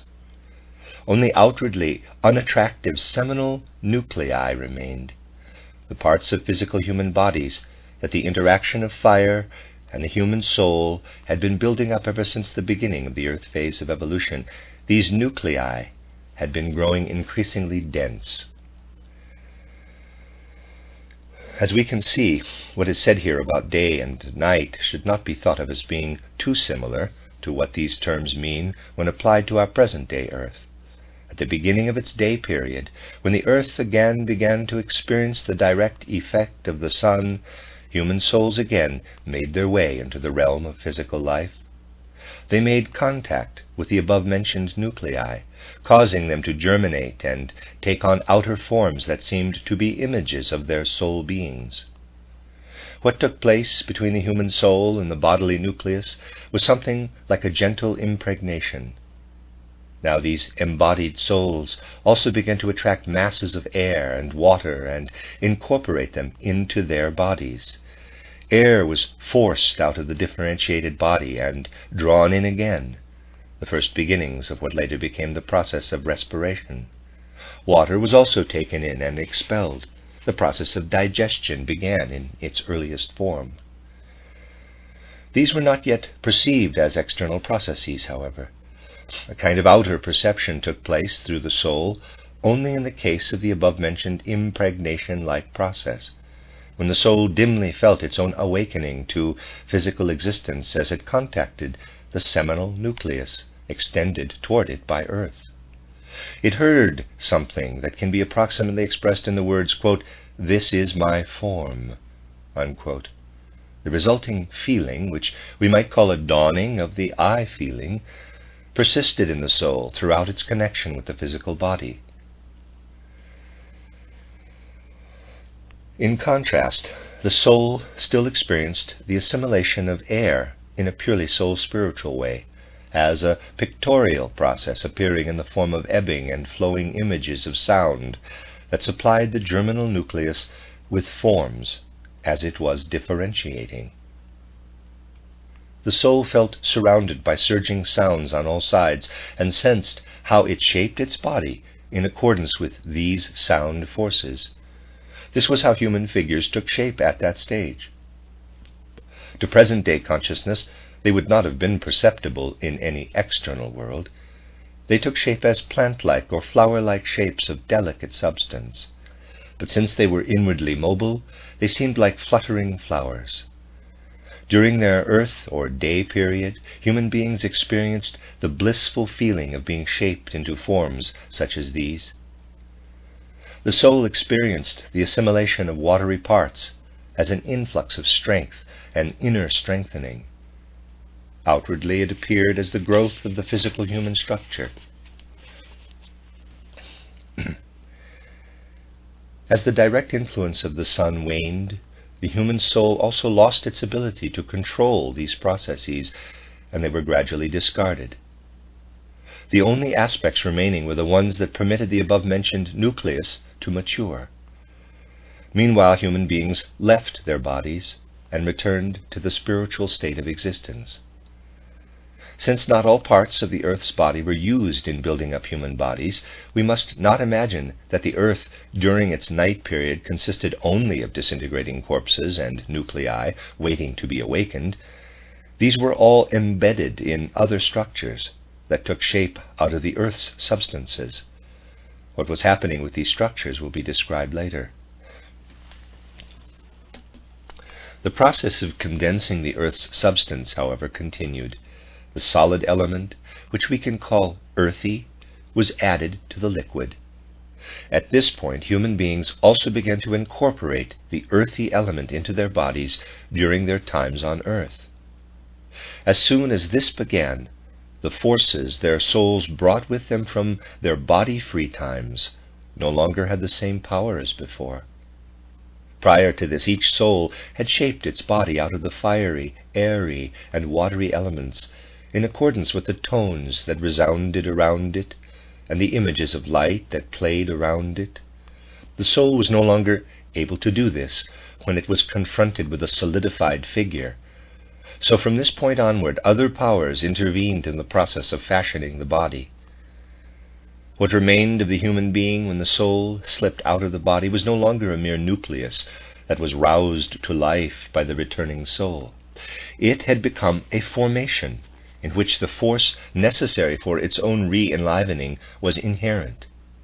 When the soul departed, it left behind something more than a mere after-image of itself. It also sank part of its enlivening power into that image. When the soul reappeared on earth, it could no longer merely rouse its image to life. The re-enlivening had to take place within the image itself. The spiritual beings working down upon earth from the sun now maintained this enlivening power in human bodies, even when the human beings in question were not present on earth. When the soul incarnated during this period, it not only felt surrounded by surging sounds and light images in which it sensed the presence of the next higher beings. Through receiving the earthy element, it also experienced the influences of still higher beings who had chosen the sun as their sphere of activity. Formerly, human beings had experienced themselves as belonging to spirit-soul beings, with whom they were united during their body-free state, and the I of each human being still existed in the bosom of these spirits. Now, however, how the I confronted human beings during physical embodiment was no different from how everything else around them appeared during that time. From this point onward, independent likenesses of soul spiritual human beings were present on earth.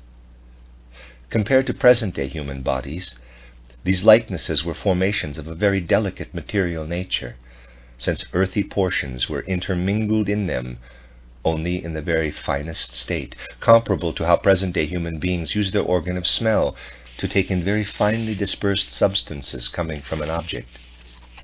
Human bodies were like shadows. However, since they were distributed over the entire earth, they came under certain influences of the earth that are different in character on different parts of its surface. Previously, bodily likenesses had corresponded to the human soul being that enlivened them, and had therefore been essentially similar everywhere on earth. But now differences appeared among these human forms, preparing the way for what later appeared as racial differences. While bodily human beings were becoming increasingly independent, the formerly intimate connection between earth humans and the world of spirit and soul was loosening to a certain extent. At this point, when souls left their bodies, these bodies continued to live a life of a sort. If evolution had continued in this direction, the earth would have become petrified under the influence of its solid element. To supersensible cognition, looking back on these circumstances, it becomes evident that when human bodies were abandoned by their souls, they were solidifying more and more. After a while, human souls returning to the earth would not have been found any usable material to unite with, since all the substances that could have been utilized by human beings would have been used up in filling the earth with the hardened remains of earlier embodiments. At this point, however, something happened that gave the whole process of evolution a different direction. Everything that would have contributed to permanently hardening the earth's solid substance was expelled. At that point, our present-day moon withdrew from the earth, and everything that had previously contributed directly to fashioning lasting forms on earth now worked down from the moon indirectly and in a weakened form. The higher beings responsible for this form fashioning had decided that they were no longer going to contribute their effects from within the earth, but were going to work on it from outside. As a result, a distinction appeared among human bodily structures that must be regarded as the beginning of gender separation into male and female. The previous inhabitants of the earth, human figures composed of finely dispersed substance, had brought forth their offspring, new human forms, through the interaction of the two forces within each individual, the force of the seed and the enlivening force. These offspring were now transforming themselves.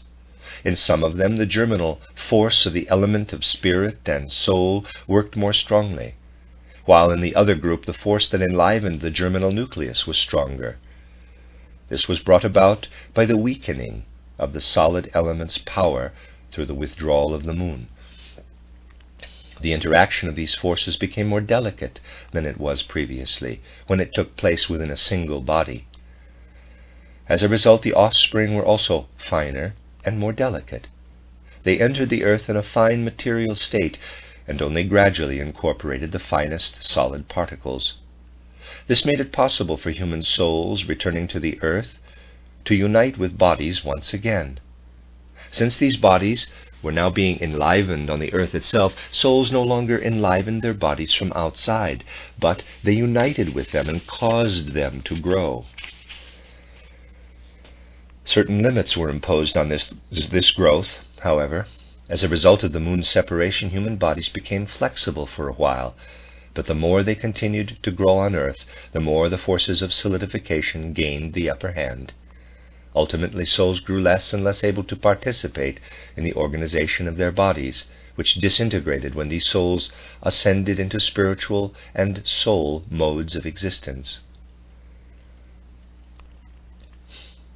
It is possible to trace how the forces that human beings gradually acquired during the Saturn, Sun, and Moon phases of evolution became increasingly involved in humankind's continued progress as the earth took shape through the processes described above. First, the astral body, which also still contained the life body and the physical body within it in a state of dissolution, was kindled by the earth's fire. Then it separated into a finer astral portion, the sentient soul, and a coarser etheric portion that could then be affected by the earth element. At this point, the ether body or life body, which already existed in prototype, made its appearance. While the mind and consciousness souls were developing in the astral human being, the coarser portions of the ether body that were sensitive to sound and light were separating off. At the point in time when the ether body condensed still further, changing from a body of light into a body of fire or warmth, evolution had reached the stage of incorporating particles of the solid earth element into the human being, as described above. Because the ether body had condensed to the level of fire, it was then also able to unite with substances of the physical earth that were diluted to the level of fire. This also had the effect of utilizing forces of the physical body that had been implanted into the ether body at an earlier stage. Meanwhile, the physical body had become more solid, however, so if the ether body had been acting on its own, it would no longer have been able to introduce gaseous substances into it. As indicated earlier, the higher beings that lived on the sun made their appearance at this point and breathed air into the body. Higher beings guided the living breath of air into human beings. However, thanks to their past, human beings possessed the necessary forces for imbuing themselves with Earth's fire. Prior to solidification, the human life body, as the receptor of sound, had guided this stream of air, imbuing the physical body with life. But once this life was received from outside, it consequently became independent of the soul portion of the human being.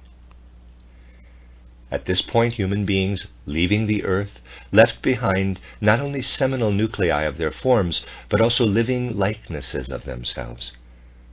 The spirits of form remained united with these likenesses, having bestowed life on them. They also transferred it to the next generation, after these human souls had left their bodies. This is how what is known as heredity developed. When a human soul then returned to the earth, it found itself in a body whose life had been transferred to it from that soul's ancestors. The soul felt especially drawn to just such a body. As a result, it developed a certain memory of these ancestors with whom it felt at one. This memory passed like a common consciousness through a succession of descendants. The I flowed down through the generations. At this stage of evolution, human beings experienced themselves as independent beings during their time on earth. They felt the inner fire of their life bodies uniting with the outer fire of the earth. They felt that the warmth that flowed through them was their I. These currents of warmth, interwoven with life, were the first beginnings of blood circulation.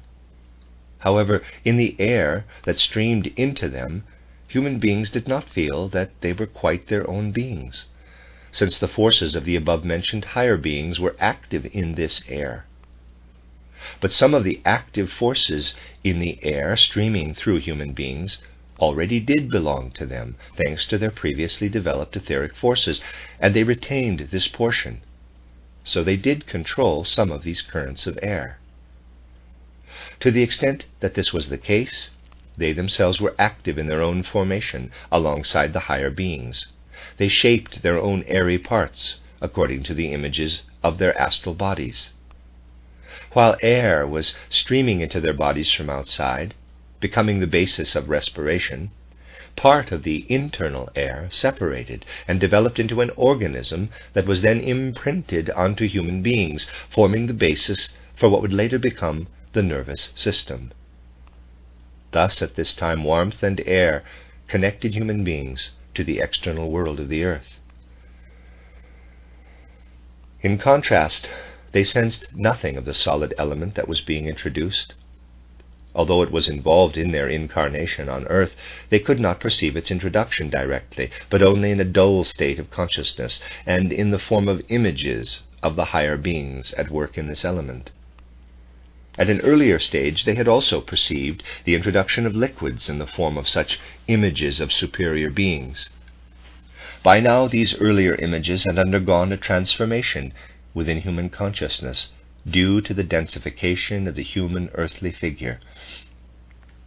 The liquid element was suffused with the solid, so the addition of solids also had to be experienced as something coming from higher beings, acting from outside the human being. In their souls, human beings were no longer able to possess the power to guide this process of incorporation, because it now had to serve the human body that was built up from outside. They would have destroyed the form of this body if they had tried to guide the process themselves. Thus what they took in from outside seemed to them to be commanded by the higher beings who were working on fashioning the human body. The human beings of this time did feel that they were I beings. Each had a mind-soul as part of the astral body, and used it to experience inwardly, in the form of images, what was happening outside, and also to penetrate the delicate nervous system. Thanks to the life that flowed from generation to generation, they felt themselves to be the descendants of their ancestors. They breathed and felt their breathing to be the effect of the higher beings described earlier as the spirits of form. And they also obeyed the spirits of form in taking in the nourishment that these beings' impulses brought them from the outer world. Human beings were least aware of their origin as individuals, feeling only that they had been influenced by the spirits of form, who expressed themselves in the earth's forces. Their relationship to the outer world was guided and directed. This was expressed in the fact that they were somewhat conscious of the soul's spiritual activities taking place behind their physical world. It is true that they did not perceive these spiritual beings in their actual form. Instead, they experienced sounds, colors, and so on in their own souls, and knew that the deeds of spiritual beings were active in this world of mental images. Communications from these beings resounded toward human beings, who received their manifestations in images of light. The most inward feelings of earth humans came from the images they received through the element of fire or warmth. They already distinguished between their own internal warmth and the currents of warmth in their earthly surroundings. The spirits of personality disclosed themselves in these currents, but human beings were only dimly conscious of what stood behind these currents of outer warmth, perceiving in them only the influence of the spirits of form. When heat exerted powerful effects on their surroundings, human souls felt that spiritual beings were inflaming the surroundings of the earth, and that a spark given off by these beings was warming the inner being of each soul through and through. Human beings did not yet make this same distinction between outside and inside with regard to the effects of light. The feelings produced in the souls of earth humans by light images appearing in their surroundings were not always the same. There were times when human beings experienced these images as external ones, specifically during their period of growth on earth, shortly after having descended from the body-free state into incarnation. As the time approached, when the nucleus of a new earth human formed, these images faded, leaving behind only something like inner memory images of themselves. These light images contained the deeds of the spirits of fire, or archangels. To human beings they appeared to be the servants of the warmth beings who sent the spark into their inner nature. When the outer manifestations of these spirits of fire were extinguished, human beings experienced them inwardly as mental images or memories and felt united with their forces. This was indeed the case, because what they received from these spirits allowed human beings to work on the surrounding atmosphere so that it began to shine. At this time, natural and human forces were not yet separated from each other to the extent that they would be later. A great deal of what was happening on earth still originated in forces belonging to human beings. At that time, someone looking down from outside at natural processes taking place on the earth would have perceived not only effects that were independent of human beings, but human effects as well. For earth humans, perceptions of sound took shape differently and were perceived as outer sounds ever since the very beginning of the earth lifetime.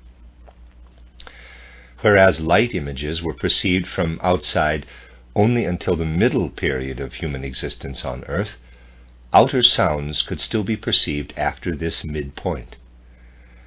It was only toward the end of their life that earth humans were no longer sensitive to sounds.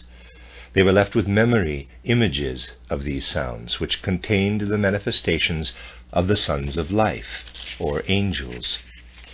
Toward the end of their lives, human beings felt inwardly united with these forces, and by imitating them were also able to reproduce powerful effects on the earth's water element. The waters in and above the earth surged in great waves under their influence. Human beings had a notion of taste only during the first quarter of their earth life, and even then their souls experienced these impressions like memories of experiences in the body-free state. As long as human beings had these sensations, their bodies continued to densify by taking in outer substances. In the second quarter of their earth life, although their growth continued, human forms were already completely developed. During this time, human beings were not yet capable of forming a mental image of the solid element, and could therefore perceive living beings other than themselves only through the effects these beings produced in warmth, light, and sound. In the first quarter of their lives, human beings received the above-mentioned impressions of taste only from the watery element. The outer form of the human body was a copy of the inner soul state of the human being. The parts containing the potential for what would later form the head were the most completely developed, while the other organs gave the impression of appendages and were shadowy and indistinct. However, earth humans varied with regard to their forms. Their appendages were developed to a greater or lesser extent, depending on the earthly circumstances of their lives. These circumstances varied from place to place on the earth.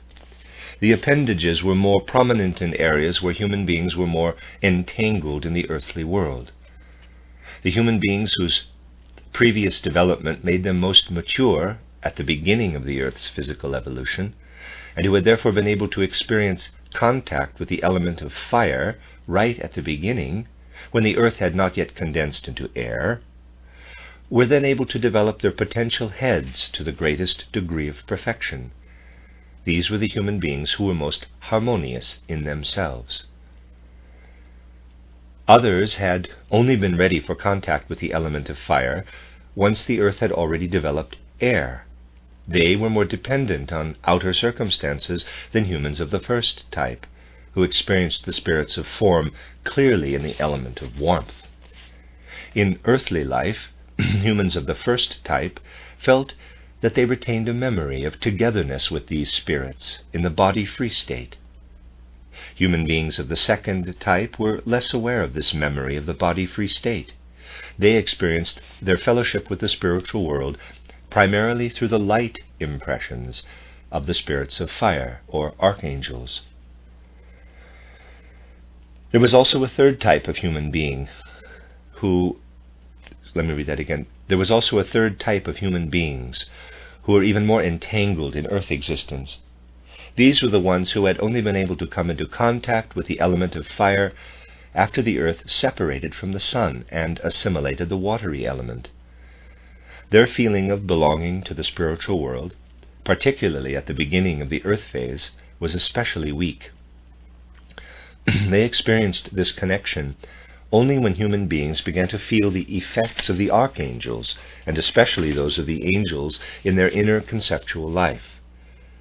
In contrast, at the beginning of the Earth period, these human beings were full of active impulses for deeds that could be accomplished under earthly circumstances. Their appendage organs were especially strongly developed. Before the moon's separation from the Earth, the moon forces in the Earth had led to increasing densification, and as a result human souls returning from the body-free state were no longer able to incarnate into some descendants of the nuclei left behind on the Earth by human beings.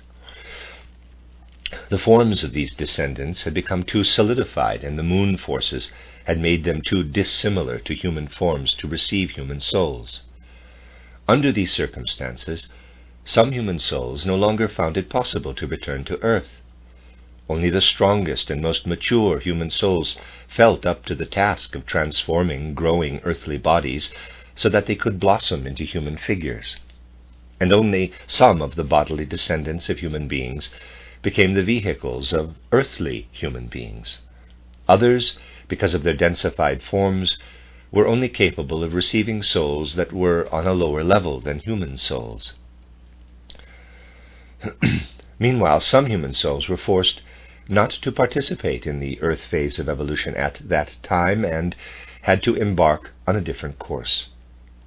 There were souls who found no place on Earth already at the time when the sun separated from the Earth.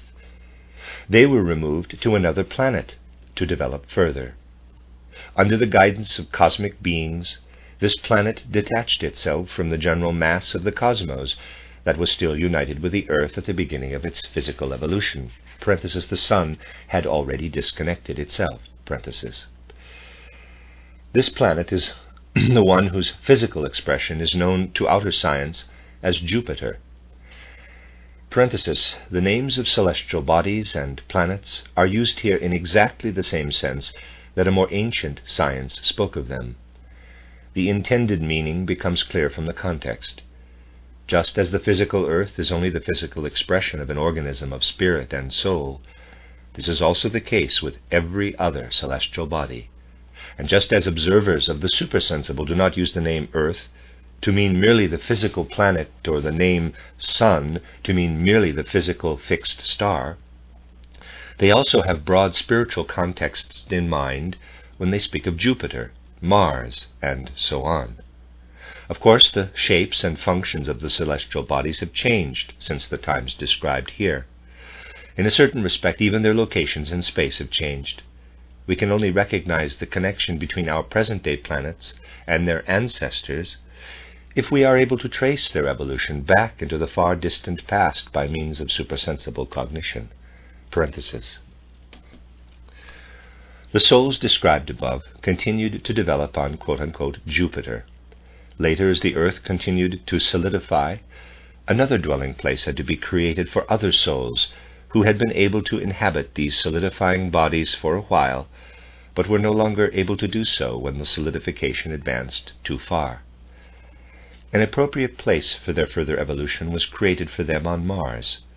Even while the Earth was still united with the sun and was incorporating its airy elements, it had become evident that some souls were not fit to participate in the Earth phase of evolution at that time, because they were too strongly affected by the body's earthly configuration. Already at that point they had to be withdrawn from the direct influence of the sun forces. They needed the sun to work on them from outside. A place was made for them to continue their evolution on Saturn. So we see that in the course of the Earth's evolution, the number of human bodies decreased, while bodies appeared that were not capable of embodying human souls, but only of receiving astral bodies of the sort that human physical and life bodies had received on the old moon. Figures of this sort colonized the Earth as it grew too desolate for human beings. Ultimately, human souls would have had to leave the Earth entirely if the moon's separation had not made it possible for any human figure still capable of receiving a human soul to remove its human nucleus from the influence of the moon forces coming directly from the earth, allowing it to mature within itself until it could be safely surrendered to these forces. As long as this nucleus was taking shape within the human being, it was under the influence of beings who had separated the moon from the earth, under the guidance of their mightiest member, in order to help the earth's evolution over a critical point. When the earth had developed the element of air within itself, the astral beings described above were present on it, remnants from the old moon who had fallen further behind in their evolution than the lowest human souls. They ensouled the figures that had already been abandoned by human beings before the sun's detachment. These beings were the ancestors of the animal kingdom. Over the course of time, they developed especially those organs that were present in human beings only as appendages. Their astral bodies had to work on the physical and life bodies in the same way that humans had done on the old moon.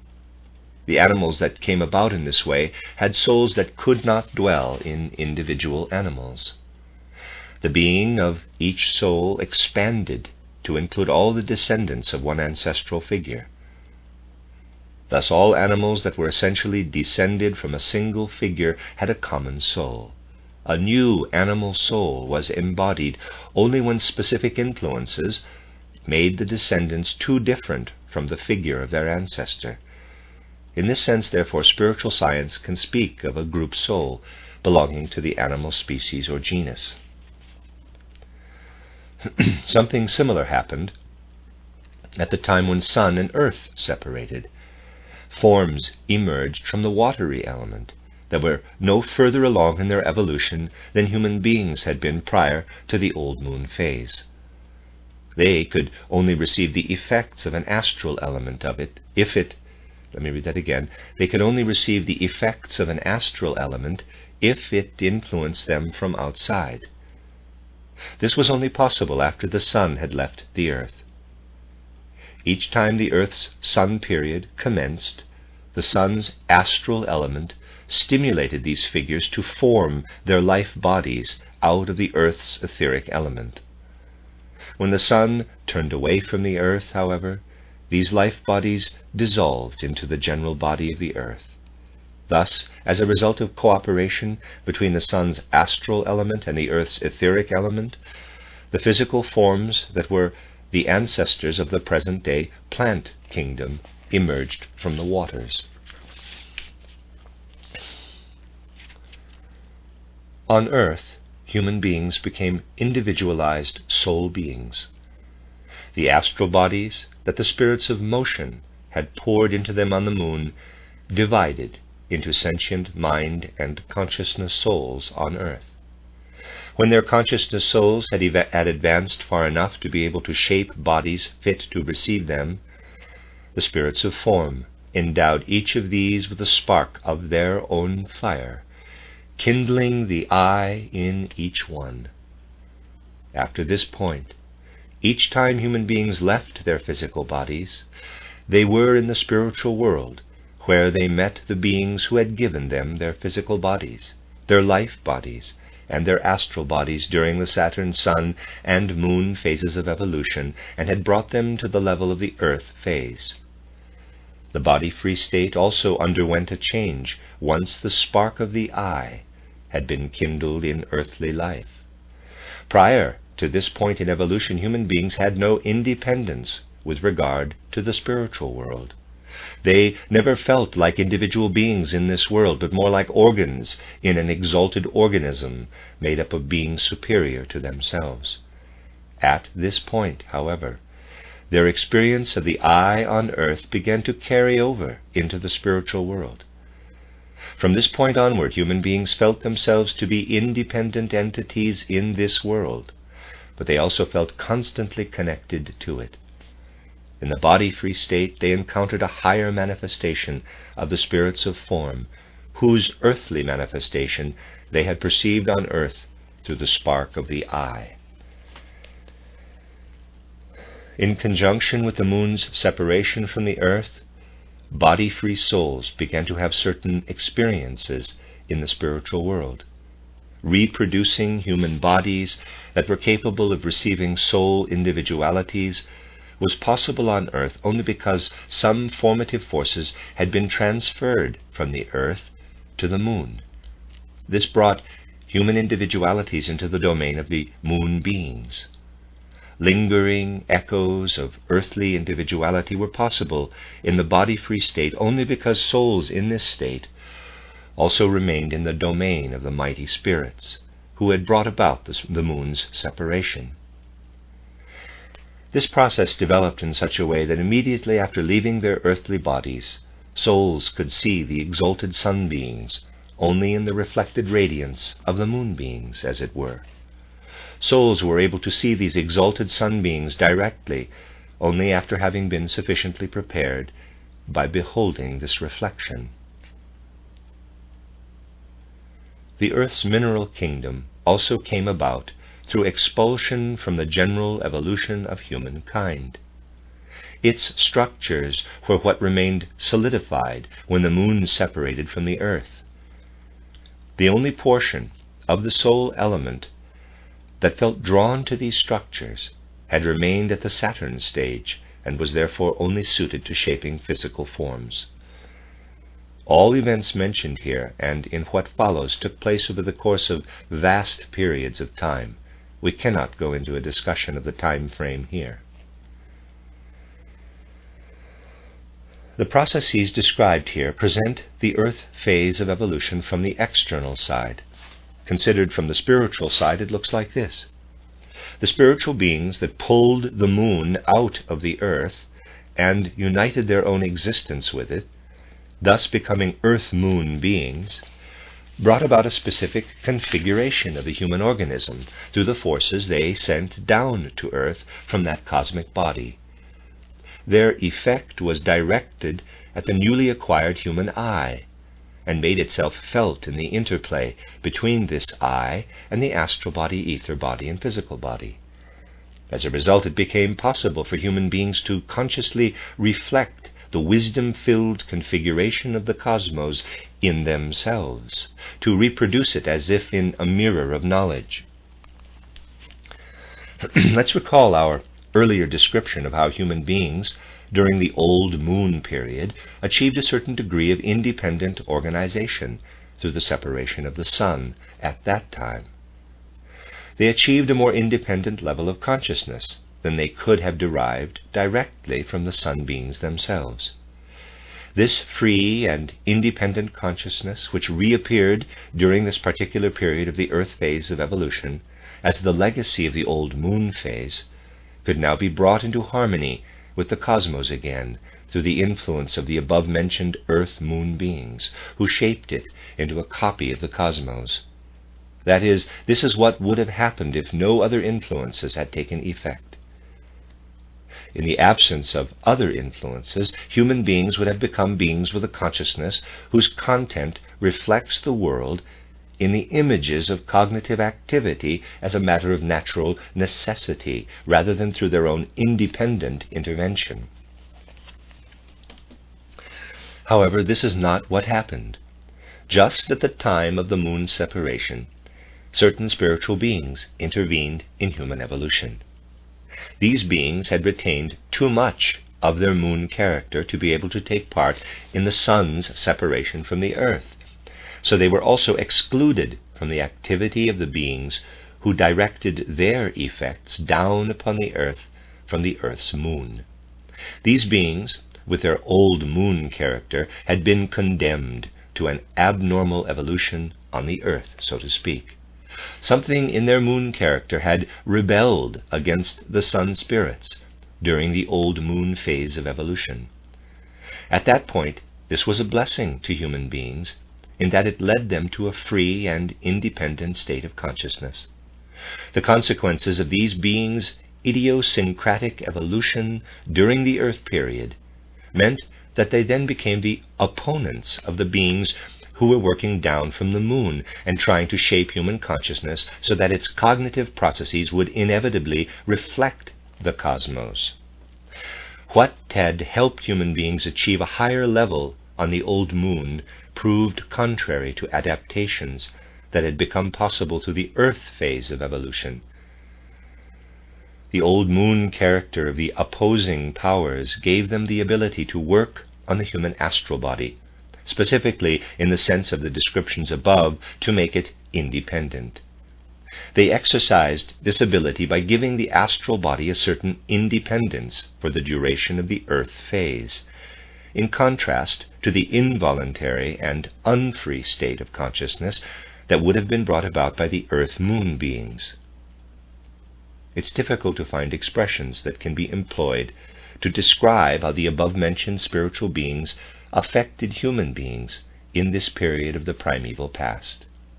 We must not imagine their effects to be like present-day natural influences, nor are they like the effect one person now has on another by using words to awaken inner forces of consciousness, allowing the other person to learn to understand something or to be stirred to moral or immoral actions. In this primeval period, the effect of these beings was not a natural influence, but a spiritual one, working in a spiritual way and transferring itself from the higher spiritual beings to human beings in accordance with the state of human consciousness at that time. We totally miss the essence of this if we imagine it as an effect of nature. But, on the other hand, if we say that beings with old moon character approached human beings in order to quote-unquote seduce them and win them over to their own goals, we are using a symbolic expression that holds good only as long as we remain aware of its symbolic character and are quite clear about the spiritual reality behind the symbol. It's the end of this section. I have actually finished paragraph 79 on page 228 of An Outline of Esoteric Science. This is the sixth part of chapter 4 of An Outline of Esoteric Science by Rudolf Steiner, the chapter entitled Cosmic Evolution and the Human Being, and I'm beginning on page 228, paragraph 80. The effect of the spiritual beings who had remained at the moon stage had two consequences for human beings. Because these beings aroused the possibility of independently regulating and mastering the images of consciousness in the astral body, human consciousness was stripped of the character of merely mirroring the cosmos. Human beings became masters of their knowledge. However, this control originated in the astral body, and so the I, which was actually superior to this body, became constantly dependent on it. This meant that in the future, human beings would be exposed to the ongoing influence of a lower element in their nature, and would therefore be able to sink below the level specified for them by the Earth-Moon beings in the course of cosmic events. In the time that followed, the abnormally developed moon beings exerted a continual influence on human nature. We can contrast these old moon beings, who can be called the Luciferic spirits, to the others who worked down from the Earth's moon to shape human consciousness into a mirror of the cosmos, but gave it no free will. They gave human beings the possibility of unfolding free activity in their consciousness, but at the same time they gave them the possibility of error and of evil. As a result of these processes, human beings' relationship to the sun spirits was different from the one predestined for them by the Earth-Moon spirits, who strove to develop the mirror of human consciousness in such a way that the influence of the sun spirits would have dominated all of human soul life. These processes were thwarted, and a conflict came about in human beings between the influence of the sun spirits and that of the spirits who had developed abnormally during the moon phase of evolution. This conflict made it impossible for human beings to recognize the physical effects of the sun as such. These remained concealed behind earthly impressions of the outer world. The human astral element filled with these impressions was drawn into the domain of the I.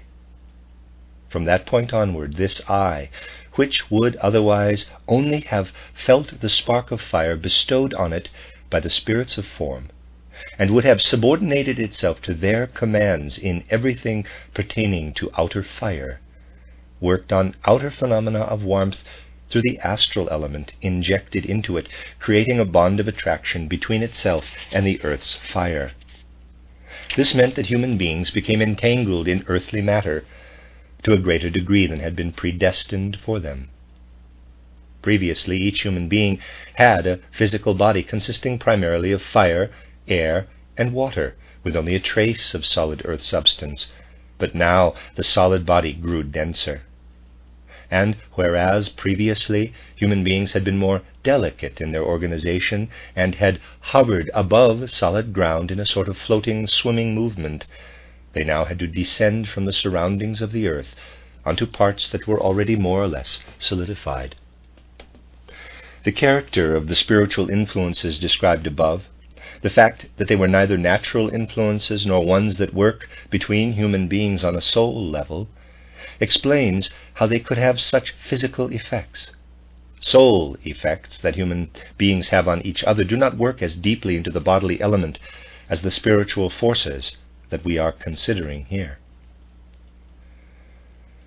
Because human beings were exposing themselves to the outer world's influences through their own mental images, they were subject to error.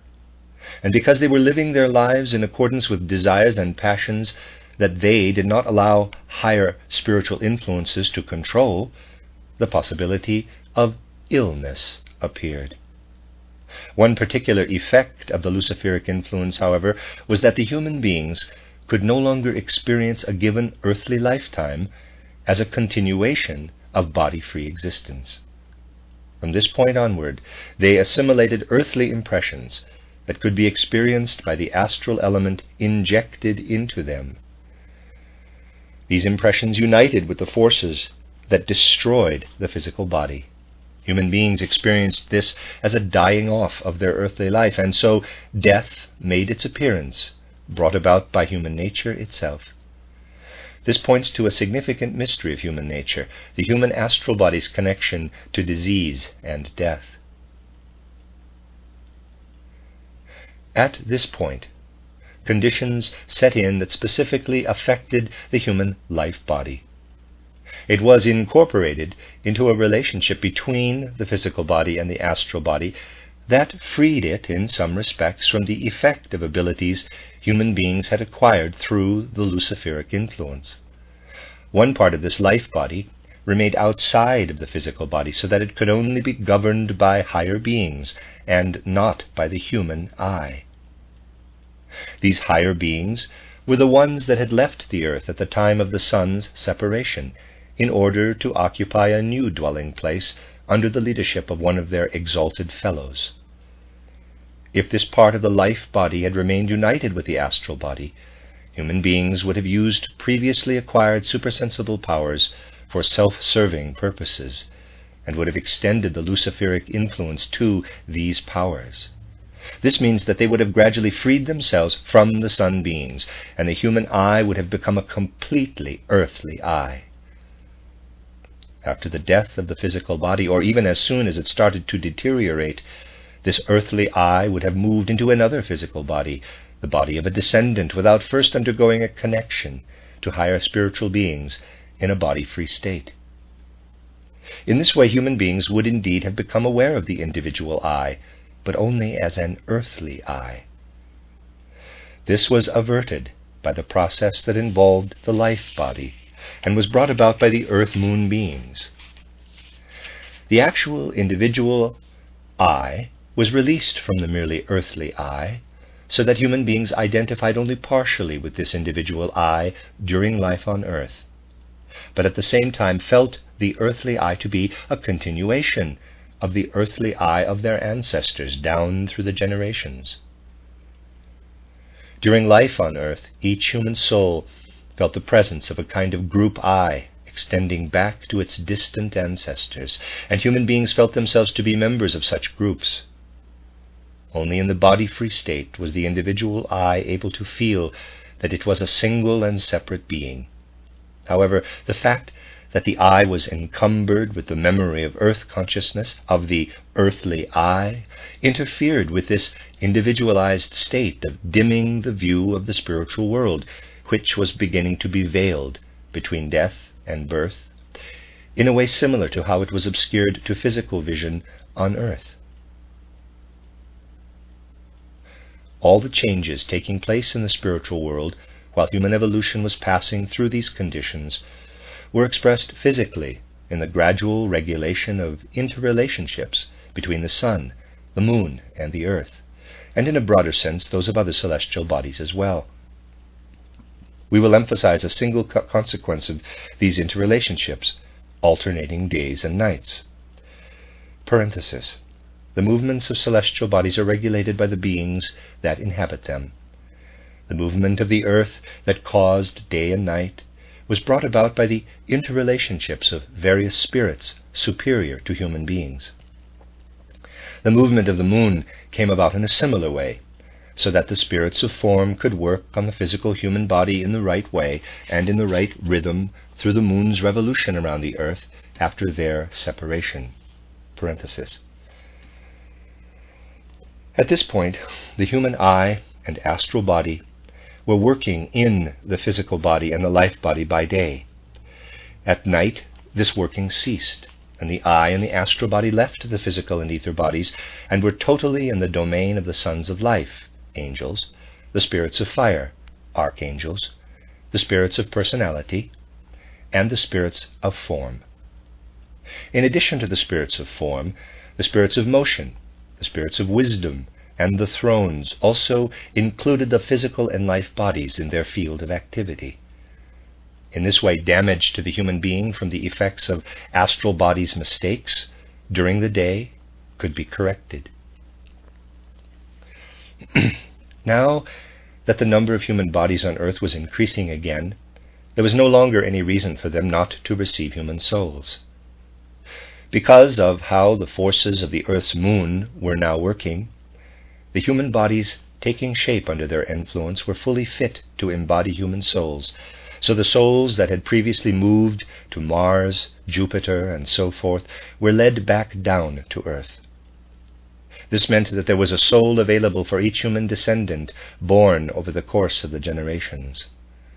This continued over a long period of time, so the movement of souls back to earth corresponded to the increase in the number of human beings.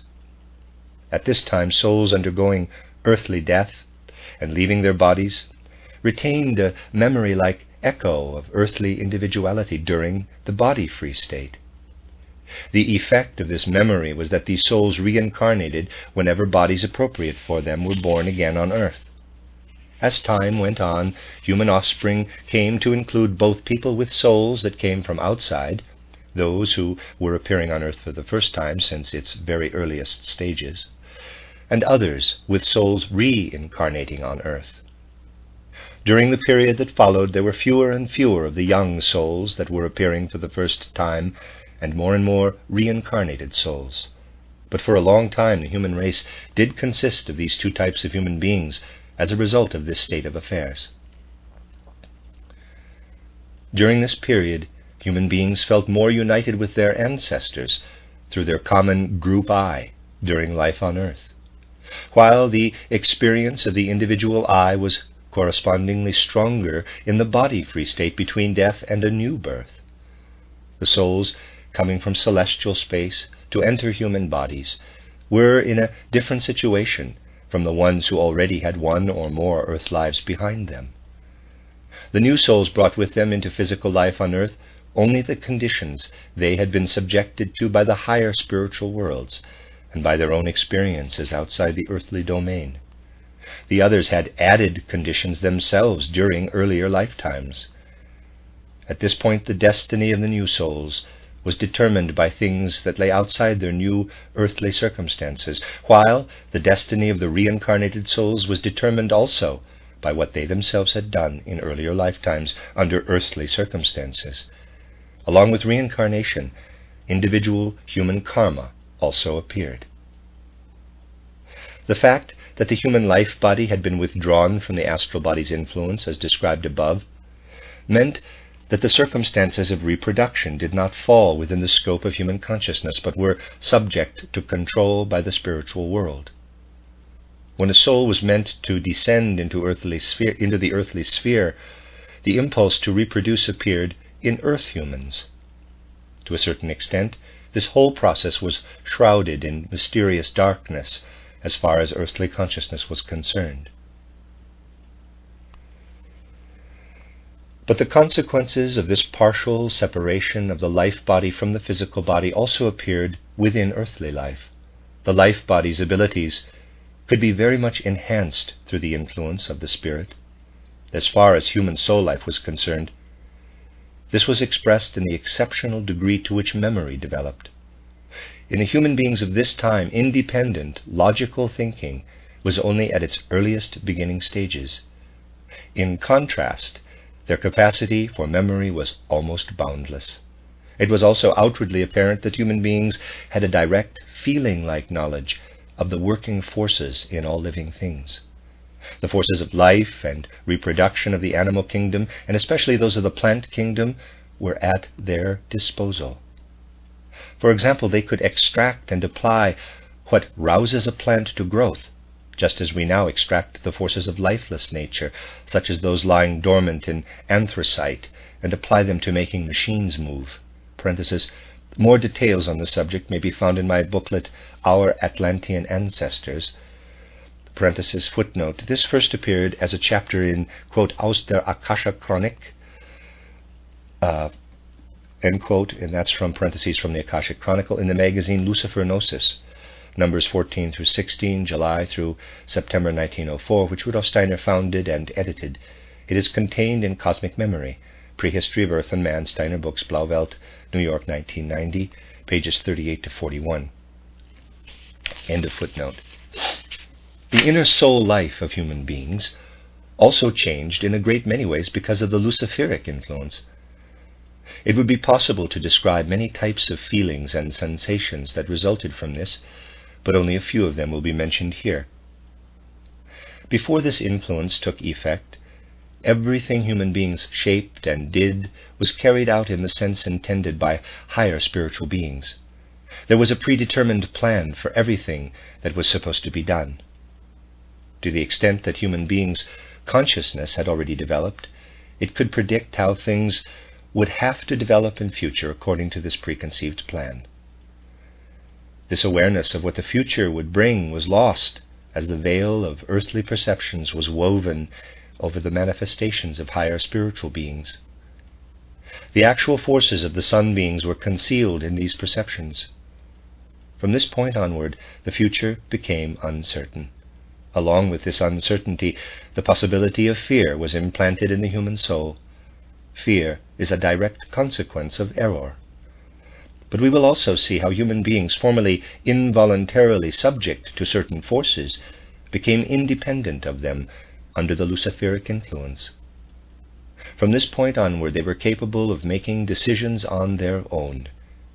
Freedom is the result of this influence, and fear and similar feelings are simply concomitants of human evolution toward freedom. Human beings had fallen under the influence of earthly forces through the Luciferic powers. Seen spiritually, the appearance of fear indicates that still other powers were at work within the earthly forces. These other powers had become abnormal much earlier in the course of evolution than the Luciferic powers. Human beings absorbed their influence along with the earthly forces.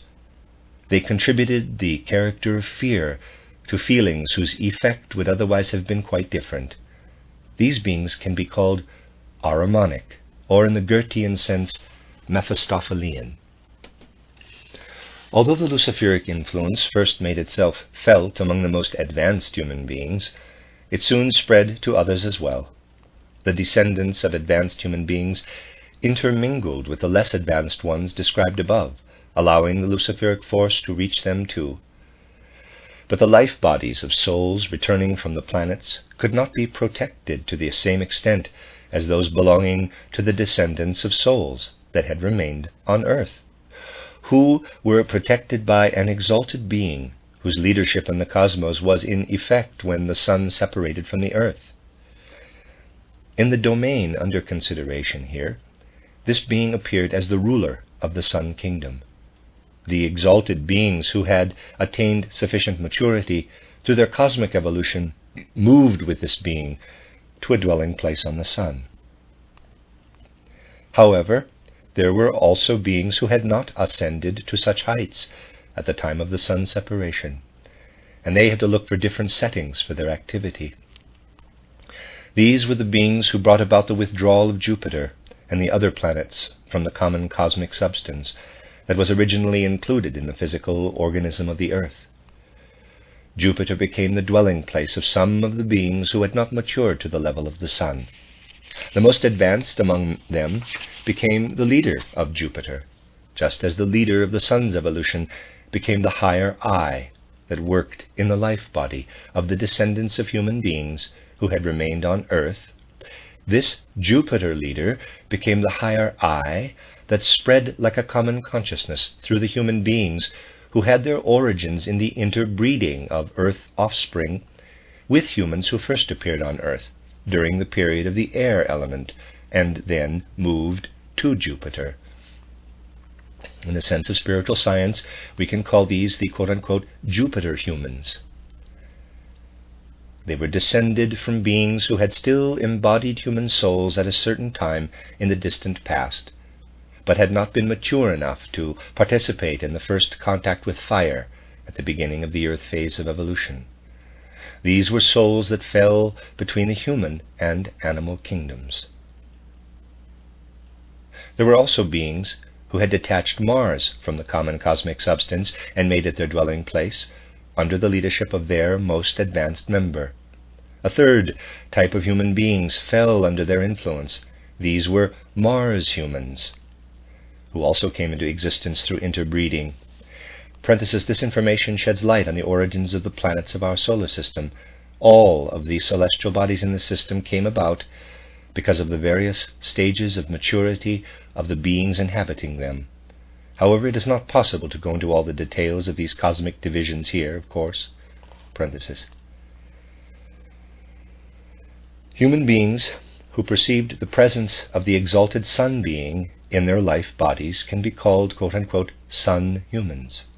The beings who lived in them as their higher I, only in the generations, of course, not in individuals, is one who was later given various names as human beings acquired conscious knowledge of him. To present-day human beings, the Christ's relationship to the cosmos is revealed in this being. We can also distinguish Saturn humans. The being who appears as their higher I had to leave the common cosmic substance, along with his associates, already before the sun's separation from the earth. In human beings of this type, both the life body and the physical body had portions that remained untouched by the Luciferic influence.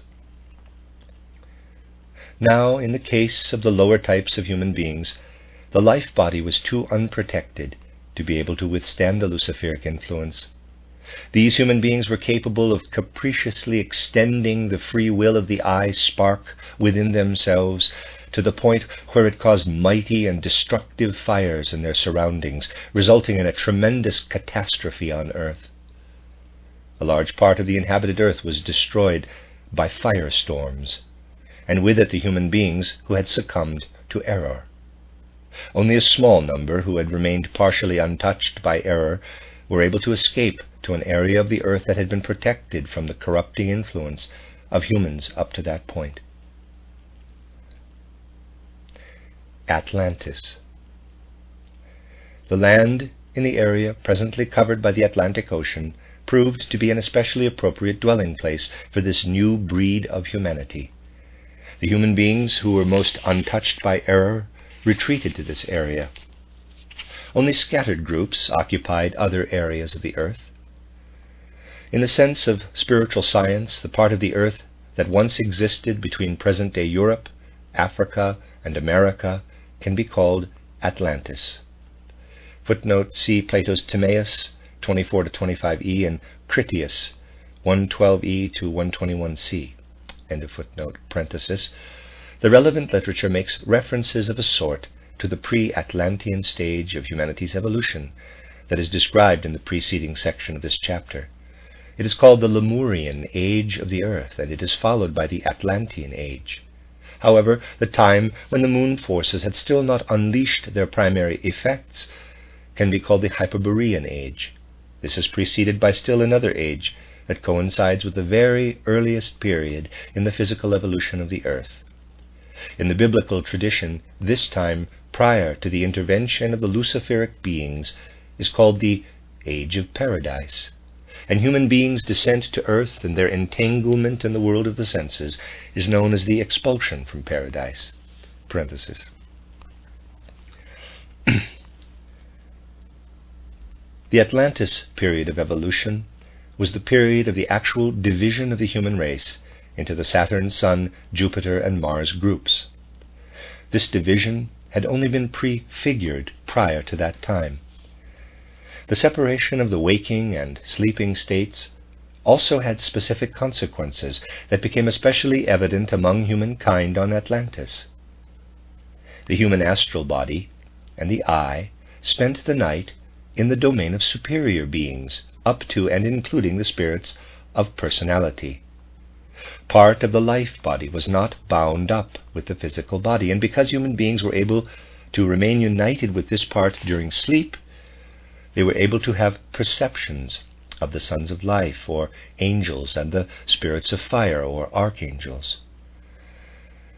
Because of the Luciferic influence, however, their perception of the spirits of personality remained unclear. But in addition to the angels and archangels, human beings in this state were able to perceive the beings who, as a result of having remained behind on sun or moon, were incapable of entering earth existence, and therefore had to remain in the world of soul and spirit. The Luciferic principle, however, made it possible for human beings to draw these beings into the domain of souls separated from their physical bodies. This meant that human beings came in contact with beings who had a very strong seductive effect on them, and increased the soul's leanings toward error, especially with regard to misusing the forces of growth and reproduction, which had come under human control through the separation of the human physical and ether bodies. During the Atlantean Age, some individuals were granted the possibility of being entangled in the world of the senses to the least possible extent.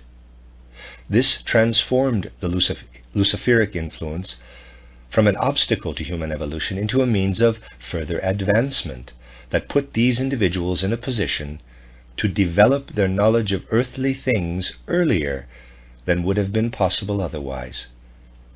In this process, these people attempted to eliminate error from their mental activity and to discover the original intentions of spiritual beings in the phenomena of the world. They kept themselves free of urges and desires of the astral body that turned only toward the world of the senses, and thus they became increasingly free of the astral body's errors. The condition this brought about in them led them to perceive only with the part of the life body that was separate from the physical body as described above. Under these conditions, the physical body's perceptive capacity was wiped out, so to speak, and the physical body itself seemed dead. Through their life bodies, these human beings then united completely with the domain of the spirits of form, who showed them how they were being led and guided by the exalted being who had assumed leadership during the separation of sun and earth, and who was later to make human beings receptive to understanding the Christ. These individuals were initiates. However, because human individualities had entered the domain of the moon beings as described above, as a rule even these initiates could not be directly touched by the great sun spirit, who could only be shown to them by the moon spirits as if in a reflection. They saw only the sun beings' reflected glory. These individuals became leaders of the other human beings and were able to communicate to them the mysteries they had beheld. They attracted disciples whom they taught how to attain the state leading to initiation. Their knowledge, previously revealed through the Christ, could be acquired only by people who were, quote-unquote, sun humans, in the sense indicated earlier. They nurtured their mysterious knowledge and the practices that led to it in a special place we'll call the Christ oracle, or sun oracle. That is, quote-unquote, oracle in the sense of a place where the intentions of spiritual beings are perceived. What is said here about the Christ will be misunderstood unless we consider the fact that supersensible knowledge necessarily sees the appearance of the Christ on earth as an event that was foretold by those who were already aware of the meaning of the earth's evolution prior to this event. It would be a mistake to assume that these initiates had a relationship to the Christ that would only be possible later, after his actual appearance on earth. However, they were able to grasp in a prophetic way and make comprehensible to their disciples that anyone touched by the power of the Sun being sees the Christ approaching the earth. Other oracles were called into being by the Saturn, Mars, and Jupiter humans. The vision of the initiates of each group was directed upward only as far as the being who could be discerned as the corresponding higher I in the life bodies of the members of their group. This is how the wisdom of Saturn, Jupiter, and Mars acquired followers. In addition to these methods of initiation, there were also methods for those who had absorbed too much of the Luciferic principle to allow as large a part of the life body to separate from the physical body as was the case in sun humans. In these people, the astral body retained more of the life body in the physical body, and they were incapable of being brought to a prophetic revelation of the Christ through the above-mentioned conditions. Because of the Luciferic principle's greater influence on their astral bodies, they had to undergo more difficult preparations before being able, in a less body-free state than the others, to behold the other higher beings, though not the Christ. Among the beings they were able to behold, however, were certain ones who, although they had left the earth when the sun separated from it, were not yet at a level that would have permitted them to participate in the sun's evolution for any length of time. After the sun's separation from the earth, these beings pulled Venus out of the earth in order to make it their dwelling place. The being who became their leader also became the higher I of the group of initiates and their followers described above. Something similar happened with the leading spirit of Mercury with regard to humans of a different type. This is how the Venus and Mercury oracles came about. Human beings of the particular type who had absorbed the most Luciferic influence were able to reach up only as far as the leader of the beings who had been the first to be expelled from the sun's evolution.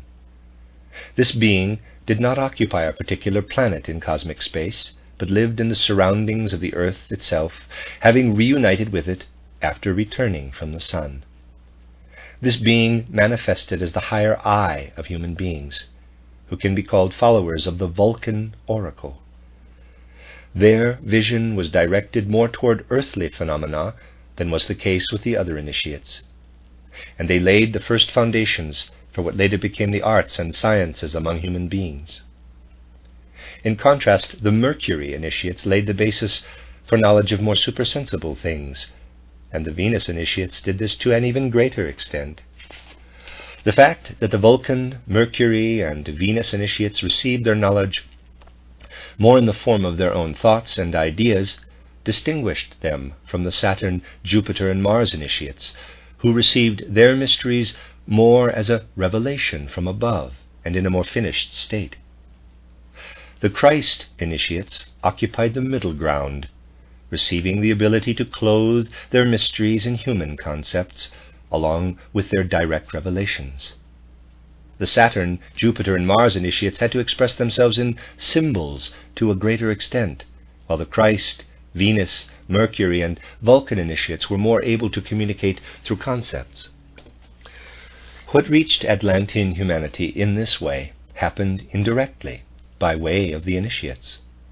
However, the rest of humankind also received special faculties as a result of the Luciferic principle, because the exalted cosmic beings transformed certain faculties that might otherwise have led to ruin into a blessing.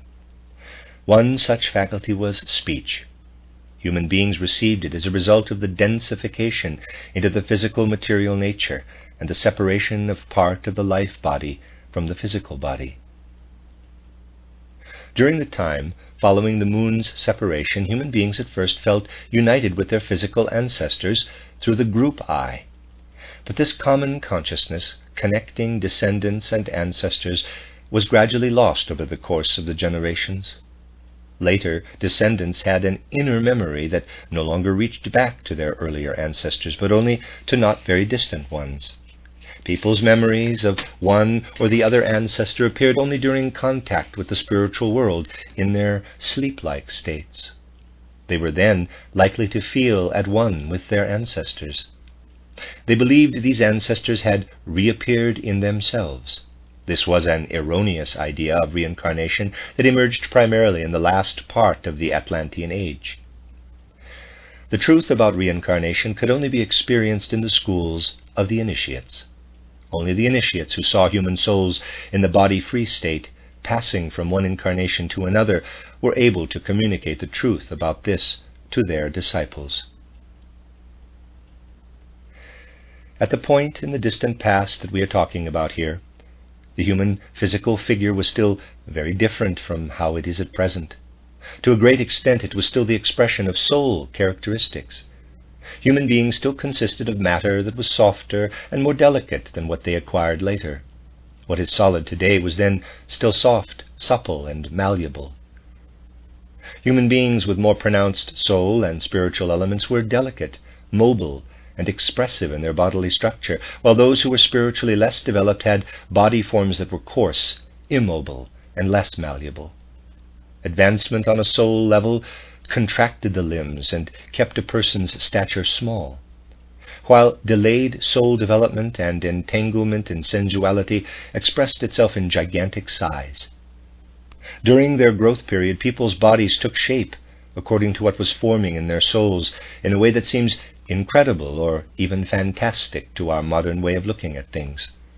Moral depravity in a person's passions, drives, and instincts resulted in a gigantic increase in material substance.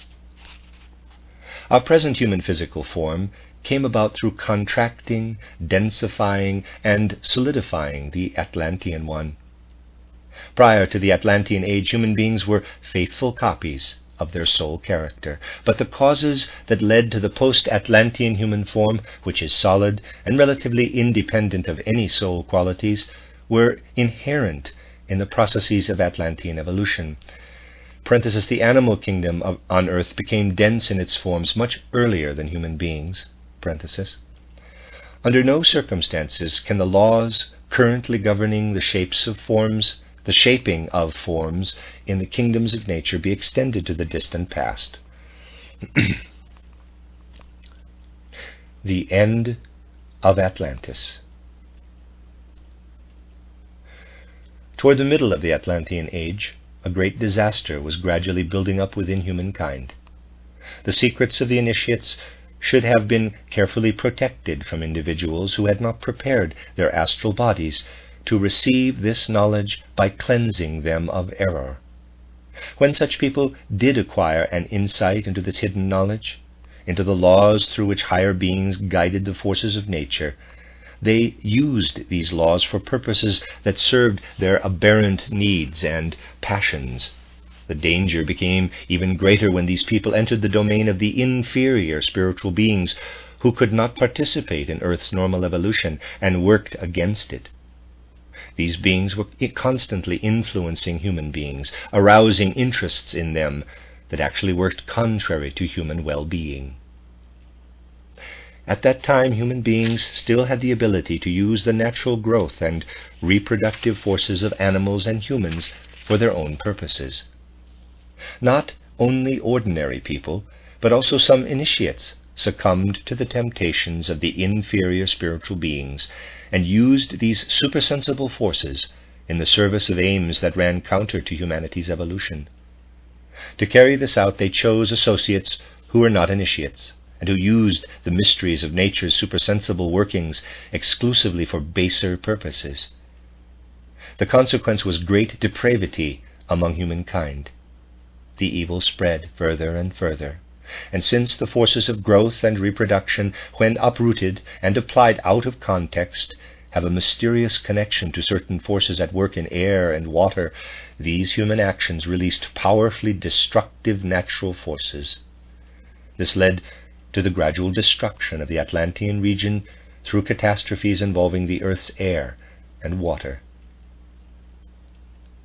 The Atlanteans, at least those who did not perish in the storms, were forced to emigrate. The storms were changing the entire face of the earth. Europe, Asia, and Africa on one side, and America on the other were gradually acquiring the shapes they have today. Hordes of emigrants headed for these lands. As far as our present situation is concerned, the most important migrations were the ones that moved eastward from Atlantis. Europe, Asia, and Africa were gradually settled by descendants of the Atlanteans. Various peoples, differing in their degrees of both development and depravity, took up residence there.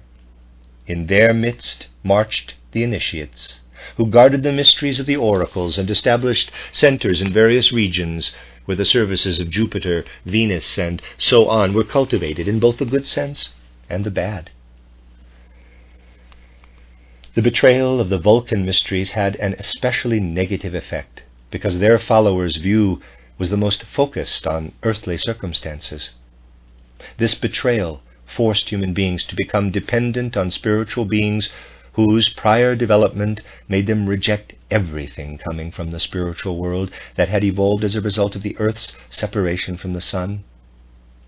As a result of this, these beings worked specifically in the human element that resulted from having sensory perceptions that drew a veil over the spiritual element. From this point onward, these beings acquired a great deal of influence over many of the Earth's human inhabitants. This influence first made itself felt in the fact that human beings were increasingly deprived of the feeling for the spiritual element. Since the size, form, and flexibility of the human physical body were still determined by soul qualities to a very great extent during this period, the betrayal of the mysteries also came to light in corresponding changes in the human race. Amorphous human figures, grotesque in both size and shape, were created wherever human depravity was especially evident, wherever supersensible forces were placed in the service of baser drives, desires, and passions. Such figures, however, could not persist beyond the actual Atlantean period. They died out. Physically, post-Atlantean humankind developed from Atlantean ancestors whose bodily forms had already solidified in a way that did not allow them to succumb to soul forces that were contrary to nature. There was a certain period in Atlantean evolution when the laws prevailing in and around the earth resulted in conditions that forced human forms to solidify. Although the races of humanity that had already solidified before this period were able to continue reproducing for a long time, their bodies gradually grew so restricting for the souls incarnating into them that these races were forced to die out. In actual fact, some of these racial forms persisted into post-Atlantean times, and modified forms of the ones that remained sufficiently flexible continued to exist for a very long time. However, the ones among them that did remain flexible beyond this time tended to embody souls that had experienced the damaging influence of the betrayal of the mysteries to a very great extent. These forms were destined to die out quickly.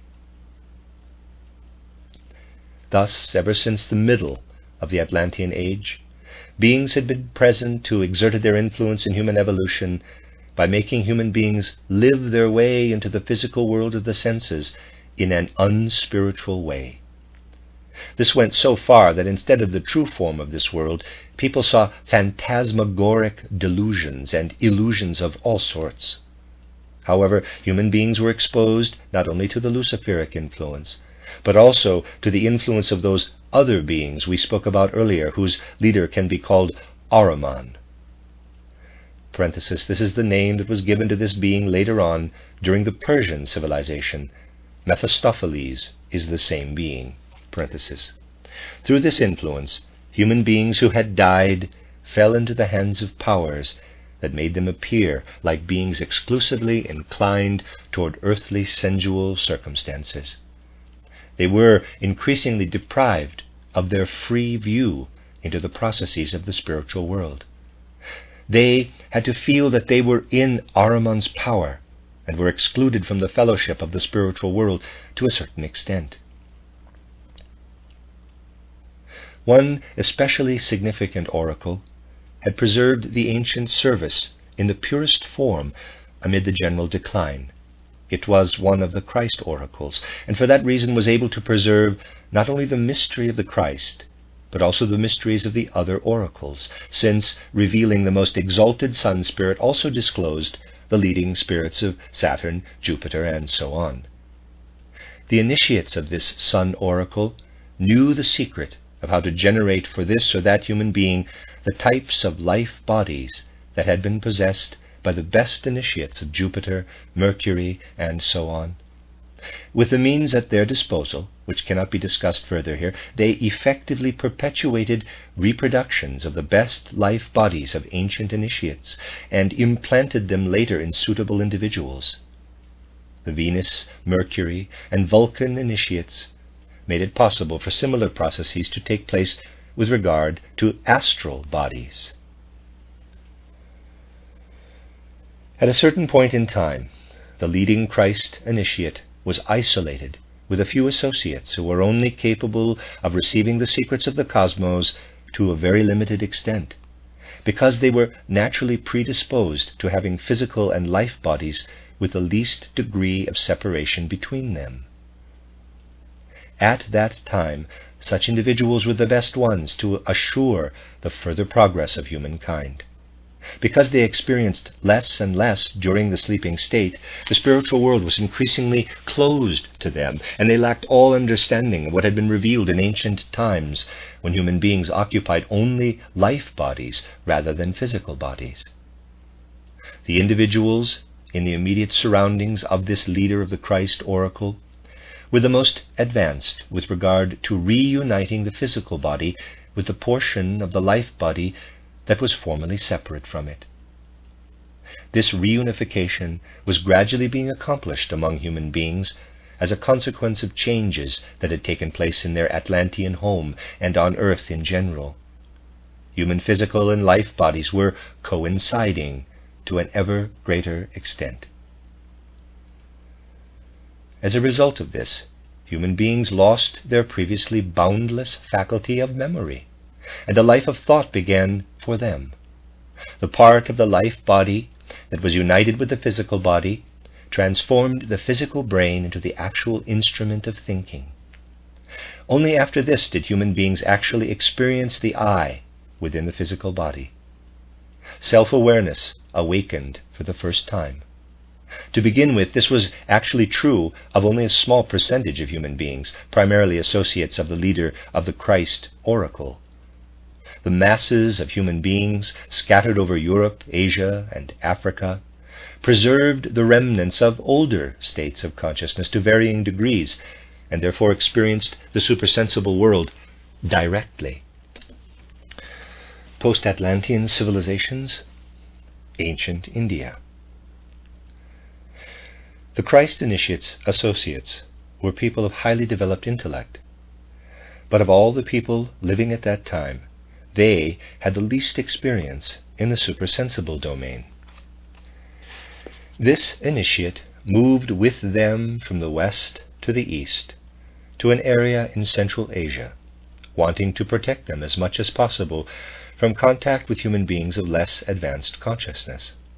He educated these associates of his, and more especially their descendants, in accordance with the mysteries that were revealed to him.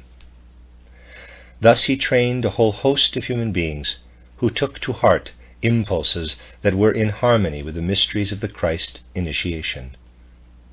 From among them he selected the 7 best to receive life bodies and astral bodies that were reproductions of those of the 7 greatest Atlantean initiates. In this way he educated one successor for each of the initiates of Christ, Saturn, Jupiter, and so on. These 7 new initiates became the teachers and leaders of the human beings who had settled in the southern part of Asia, specifically in ancient India. Since these great teachers were actually endowed with reproductions of the life bodies of their spiritual ancestors, what was present in their astral bodies, namely the knowledge and understanding they had assimilated themselves, did not extend to what was revealed to them through their life bodies. If this revelation was to speak in them, they had to silence their own knowledge and understanding. When they did so, the exalted beings who had spoken to their spiritual ancestors also spoke through them and out of them. Except when such beings were speaking through them, these were simple people, gifted with whatever degree of intellectual and emotional education they had acquired on their own. At that time, India was occupied by human beings who had superbly preserved a living memory of the ancient Atlantean state of soul that had permitted experience in the spiritual world. A large number of these people also possessed a very strong tendency of heart and mind to want to experience this supersensible world. Thanks to the wise guidance of destiny, the majority of people of this type, who came from the best portions of the Atlantean population, had migrated to southern Asia. In addition to this majority, others had immigrated at different times. The Christ initiate mentioned above appointed his 7 greatest disciples to be the teachers of this association of human beings, to give their wisdom and their commandments to this group of people. For many of these ancient Indians, very little preparation was required to enliven in them the barely extinguished faculties that led to observing the supersensible world, because a longing for this world was actually a fundamental mood of Indian souls. They felt that the original home of human beings was in this supersensible world, that they had been transplanted from this world to the world that can be provided by outer sensory perception and the sense-bound intellect. They felt that the supersensible world was the true one, and that the sensory world was Maya, an illusion of human perception. They strove by all possible means to open a view into the spiritual world. They were unable to develop any interest in the illusory world of the senses, or only to the extent that it proved to be a veil over the supersensible world. The power that the 7 great teachers could exert on people like this was tremendous, and what they revealed made its way deep into human souls. And because the life bodies and astral bodies that had been passed down to them bestowed sublime powers on these teachers, they were able to have magical effects on their disciples. They did not actually teach, but their personalities acted upon those of others as if through magical powers. The civilization that came about in this way was completely imbued with supersensible wisdom. What is contained in the Vedas, the books of Indian wisdom, is not the original form of the exalted wisdom fostered by these great teachers in ancient times, but only a feeble echo of it. Only supersensible sight can look back to the original unrecorded wisdom behind what was written. An especially prominent characteristic of this original wisdom is the harmony and accord that existed among the various oracles of Atlantean times. Each of the great teachers could divulge the wisdom of one of the oracles, and these various aspects of wisdom were in complete harmony, because the fundamental wisdom of the initiation that prophesied the coming of the Christ stood behind all of them. However, the teacher who was the spiritual successor of the Christ initiate did not present what this initiate himself, who had remained in the background of evolution, was capable of revealing. Initially, it was not possible for the Atlantean Christ initiate to pass on his high office to any post-Atlantean individual. In contrast to the Atlantean Christ initiate, who was able to completely transmute his perception of the Christ mystery into human concepts, the Indian Christ initiate was only capable of presenting a reflection of this mystery in signs and symbols, because his humanly acquired conceptual abilities could not encompass this mystery. Nonetheless, the result of the union of the 7 teachers was a panorama of wisdom expressing their knowledge of the supersensible world, only parts of which could have been promulgated in the old Atlantean oracle. This panorama revealed the exalted leadership of the cosmic world and quietly alluded to a great sun spirit, the concealed being who was enthroned above the beings revealed by the 7 teachers. What the term ancient Indians means here is not what is usually understood by it. No outer documents have come down to us from the time we are speaking of here. The nation of people now known as Indians belongs to a historical stage of evolution that came about only much later than this. We must recognize the, in quotes, Indian culture described here as the prevailing culture of the first post-Atlantean epoch in Earth's history. After that came a second post-Atlantean epoch, when the quote-unquote Old Persian civilization described later on in this book was the dominant culture. Still later, the Egypto-Chaldean civilization developed. It too will be described later. While the second and third post-Atlantean cultural epochs were taking shape, the ancient Indian culture also underwent its own second and third periods. The third period is what is commonly described as ancient India. We must not confuse what is described here with the historical ancient India spoken of elsewhere. What later led to separating people into castes was another characteristic of the culture of ancient India. The inhabitants of India were descendants of Atlanteans who had belonged to different human types, the Saturn humans, Jupiter humans, and so on. Through supersensible teaching, they understood that a soul's position in a certain caste was not a matter of coincidence, but a matter of self-determination. The fact that many people were able to stir up inner memories of their ancestors, as described earlier, made it easier for them to understand supersensible teachings in this way, but it also easily led to erroneous ideas about reincarnation. During the Atlantean Age, the truth about reincarnation could only be acquired through the initiates. Similarly, during the earliest Indian times, this truth could only be acquired through direct contact with the great teachers. In fact, the mistaken concept of reincarnation that was described earlier was extremely prevalent among the people who had spread out over Europe, Asia, and Africa after the sinking of Atlantis. And because initiates who had gone astray during the Atlantean evolutionary period had also shared this mystery with people who were not ready to receive it, people increasingly confused the correct idea with the false one. Many of these people still possessed a dusk-like kind of clairvoyance as a legacy of the Atlantean Age. While the Atlanteans entered the domain of the spiritual world during sleep, their descendants experienced this spiritual world in abnormal, intermediate states between waking and sleeping. In these states, images of an older time to which their ancestors had belonged appeared in them, so they considered themselves reincarnations of people who had lived in those times.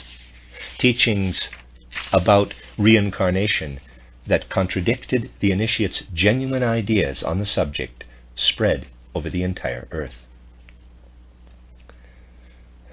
Ancient Persian civilization. Ongoing migrations from west to east since the beginning of the destruction of Atlantis led to the settlement of the Middle East by a group of people whose descendants went down in history as the Persians and their affiliated tribes. Supersensible cognition, however, must look much further back in time than the recorded history of these ethnic groups. We must first speak about the later Persians' very distant ancestors, who issued in the second great epoch of civilization in post-Atlantean evolution. It came about after the Indian civilization. The people of this second epoch had a different task from the Indians. Their inclinations and longings were not directed only at the supersensible world, but were also adapted to the physical world of the senses. They began to love the earth. They valued what human beings could conquer for themselves on earth, and what they could gain through earthly forces. Their accomplishments as a warrior nation, and the methods they invented for extracting the earth's treasures, are related to this characteristic of their nature. There was no danger that their longing for the supersensible would turn them completely away from the illusion of the physical sense-perceptible world. On the contrary, they were more in danger of completely losing their soul's connection to the supersensible world because of their appreciation for the physical world. The character of the oracles that had been transplanted from Atlantis also reflected the general character of the people. Formerly, human beings had been able to acquire certain powers by experiencing the supersensible world. At this time, it was still possible to control some lower forms of these powers. Of these powers, there were those cultivated in the oracles that guided natural phenomena in ways that served personal human interests. At this time, in the past, people still had great ability to control forces in nature that later retreated beyond the reach of human will. The guardians of the oracles, who had inner forces at their command that were related to fire and other elements, can be called magi or magicians.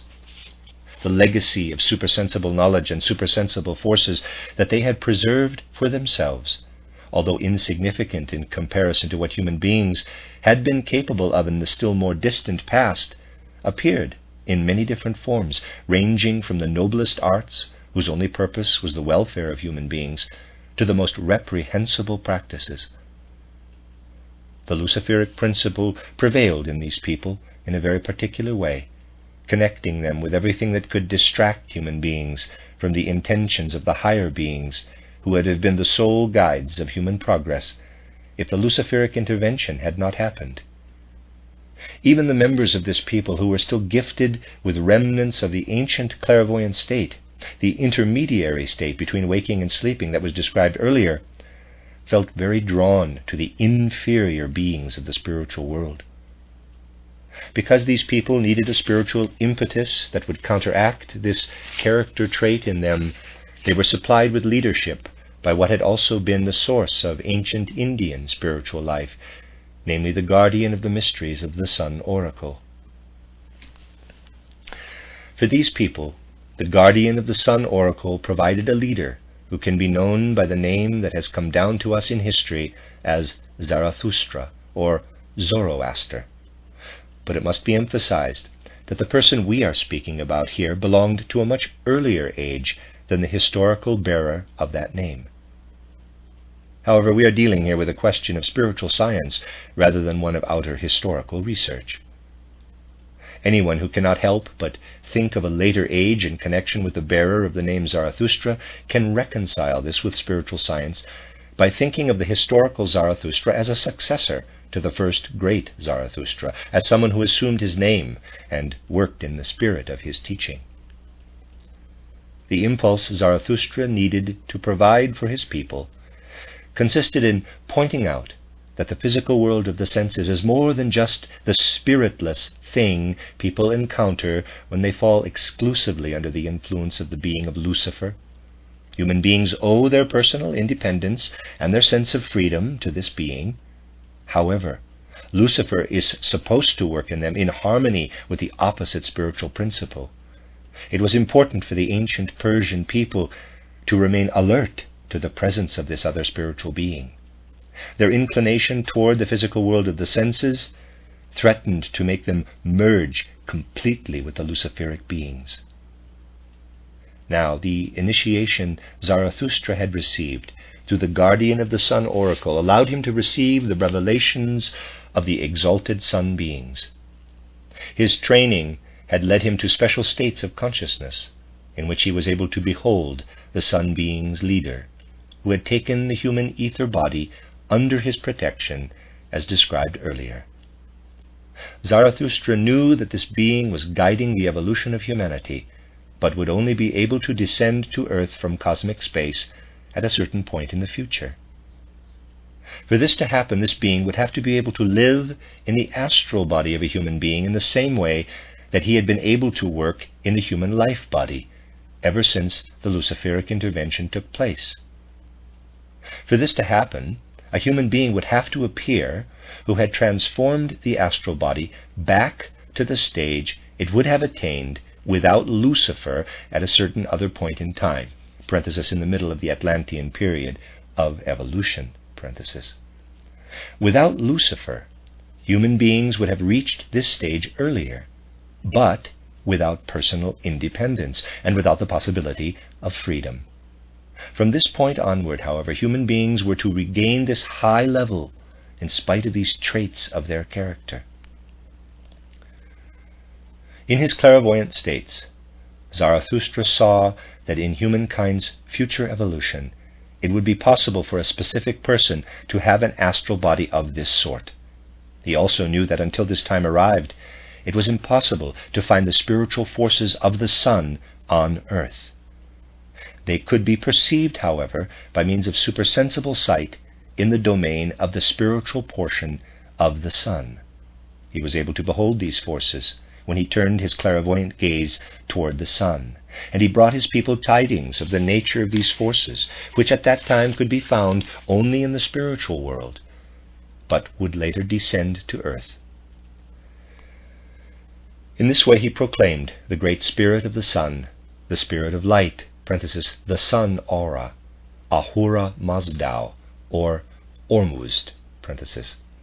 For Zarathustra and his followers, this spirit of light became manifest as the spirit who turns his countenance toward human beings from the spiritual world and prepares the future within humankind.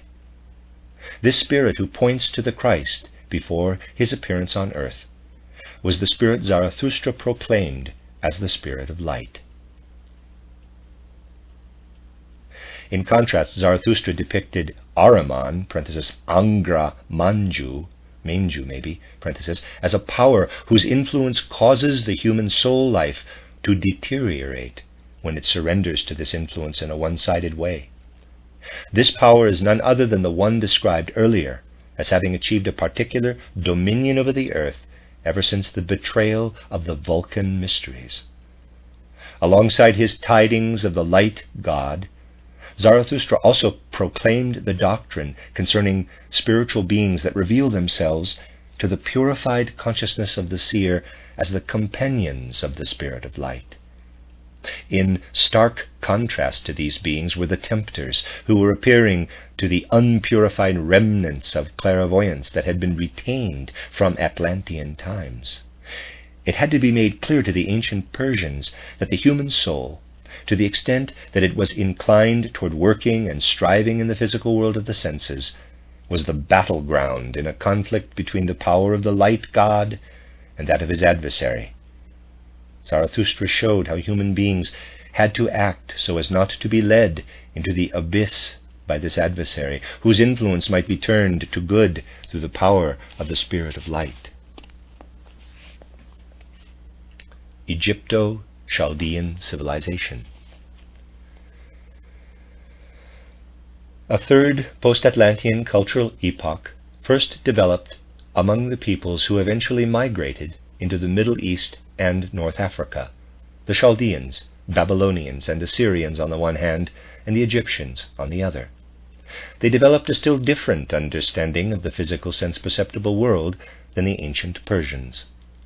In comparison to other ethnic groups, they had acquired much more of a spiritual predisposition for intellectual endowment, for the ability to think that had been developing since the later part of the Atlantean age. As we know, it was the task of post-Atlantean humanity to develop soul faculties that could be acquired through awakened powers of thought and feeling that are not directly stimulated by the spiritual world, but come about when human beings observe the world of the senses, find their way into it, and adapt it. Conquering the physical world with these human faculties must be seen as the mission of post-Atlantean humanity.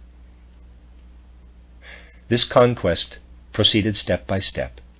In ancient India, although people's soul makeup already directed them toward the physical world, they still saw it as an illusion, and their spirits turned toward the supersensible world.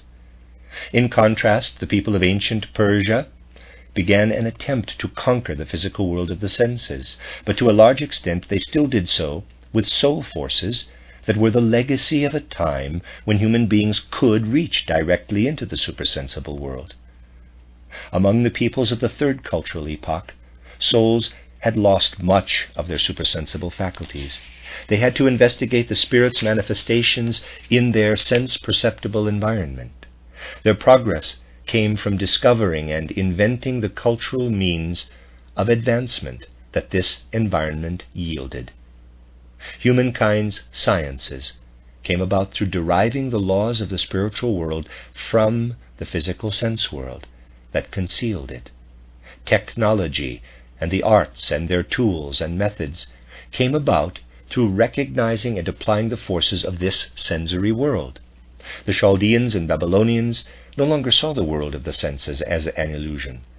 They saw its natural kingdoms, its mountains and seas, its air and water, as manifestations of the spiritual deeds of powers standing behind this world. And they attempted to discover the laws governing these powers. To the Egyptians, the earth was the setting for their work. In the state in which it was given to them, it was in need of being transformed through their own intellectual forces, so that it would reflect the impact of human power. The oracles that had been transplanted from Atlantis to Egypt originated primarily in the Atlantean Mercury oracle, but there were also others, the Venus oracles, for example. What these oracles cultivated in the Egyptian people became the seed of a new civilization. This seed originated with a great leader who had been trained in the Persian mysteries of Zarathustra and was a reincarnation of one of the disciples of the great Zarathustra himself. If we want to cite a historical name, we can call him Hermes. Through absorbing the Zarathustrian mysteries, he was able to find the right way to guide the Egyptian people. In earthly life, between birth and death, the Egyptians approached the physical world of the senses with their understanding in a way that allowed them to perceive the spiritual world behind the world of the senses only to a very limited extent. However, they were able to recognize spiritual laws in the sense-perceptible world. Therefore, they could not be taught about this spiritual world as one they would be able to enter during life on earth. But it was possible to show them how human beings, in the body-free state after death, would commune with the world of spirits that left impressions in the sense-perceptible physical domain during an earthly human lifetime. Let me read that sentence again. Therefore, they could not be taught about this spiritual world as one they would be able to enter during life on earth. But it was possible to show them how human beings in the body-free state after death would commune with the world of the spirits that left impressions in the sense-perceptible physical domain during an earthly human lifetime.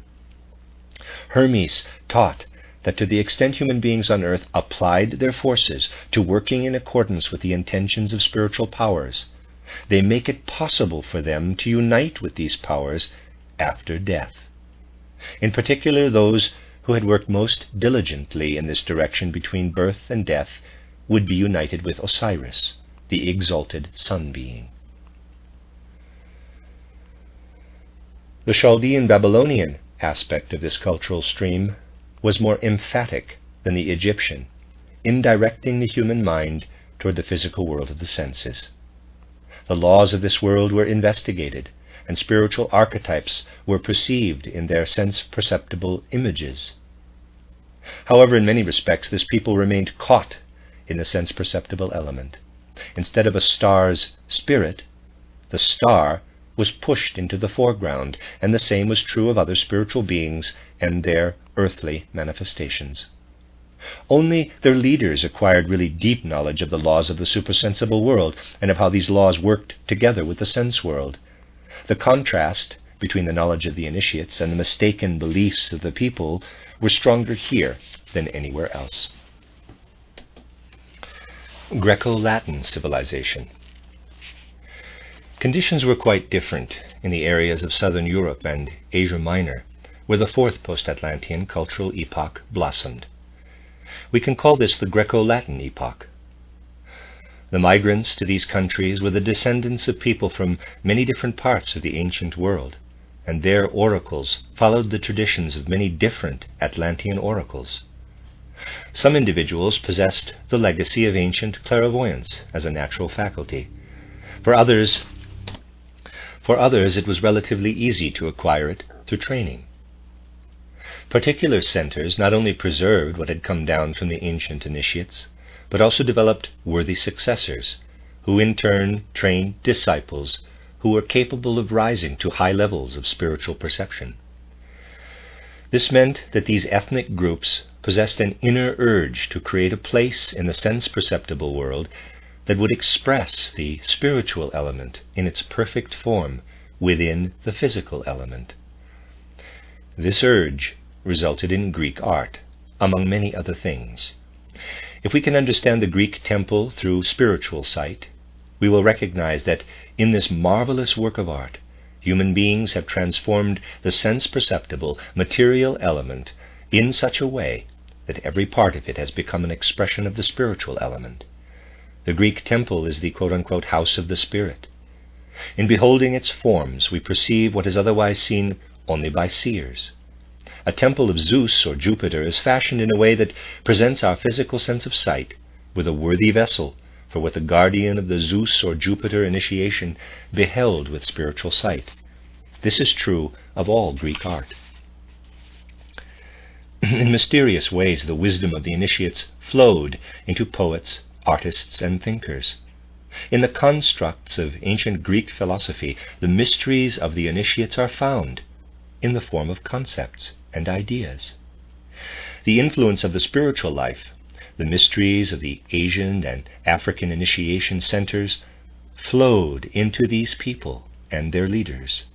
The great Indian teachers, the associates of Zarathustra, and the followers of Hermes had all trained disciples, and either these disciples or their successors then founded initiation centers in which the ancient wisdom came to life in a new form. These were the mysteries of antiquity, where disciples were prepared to reach states of consciousness that would allow them to attain perception of the spiritual world. More will be said about these mysteries of antiquity in the final chapters of this book. Other details are available in my book, Christianity as Mystical Fact. Wisdom flowed out of these initiation centers to those who cultivated the mysteries of the spirit in Asia Minor, Greece, and Italy. In the Greek-speaking world, the Orphic and Eleusinian mysteries developed into important initiation centers. The great teachings and methods of wisdom from earlier times worked on in the Pythagorean school of wisdom, because Pythagoras had been initiated into the secrets of a variety of mysteries during his extensive travels. The coming of the Christian era.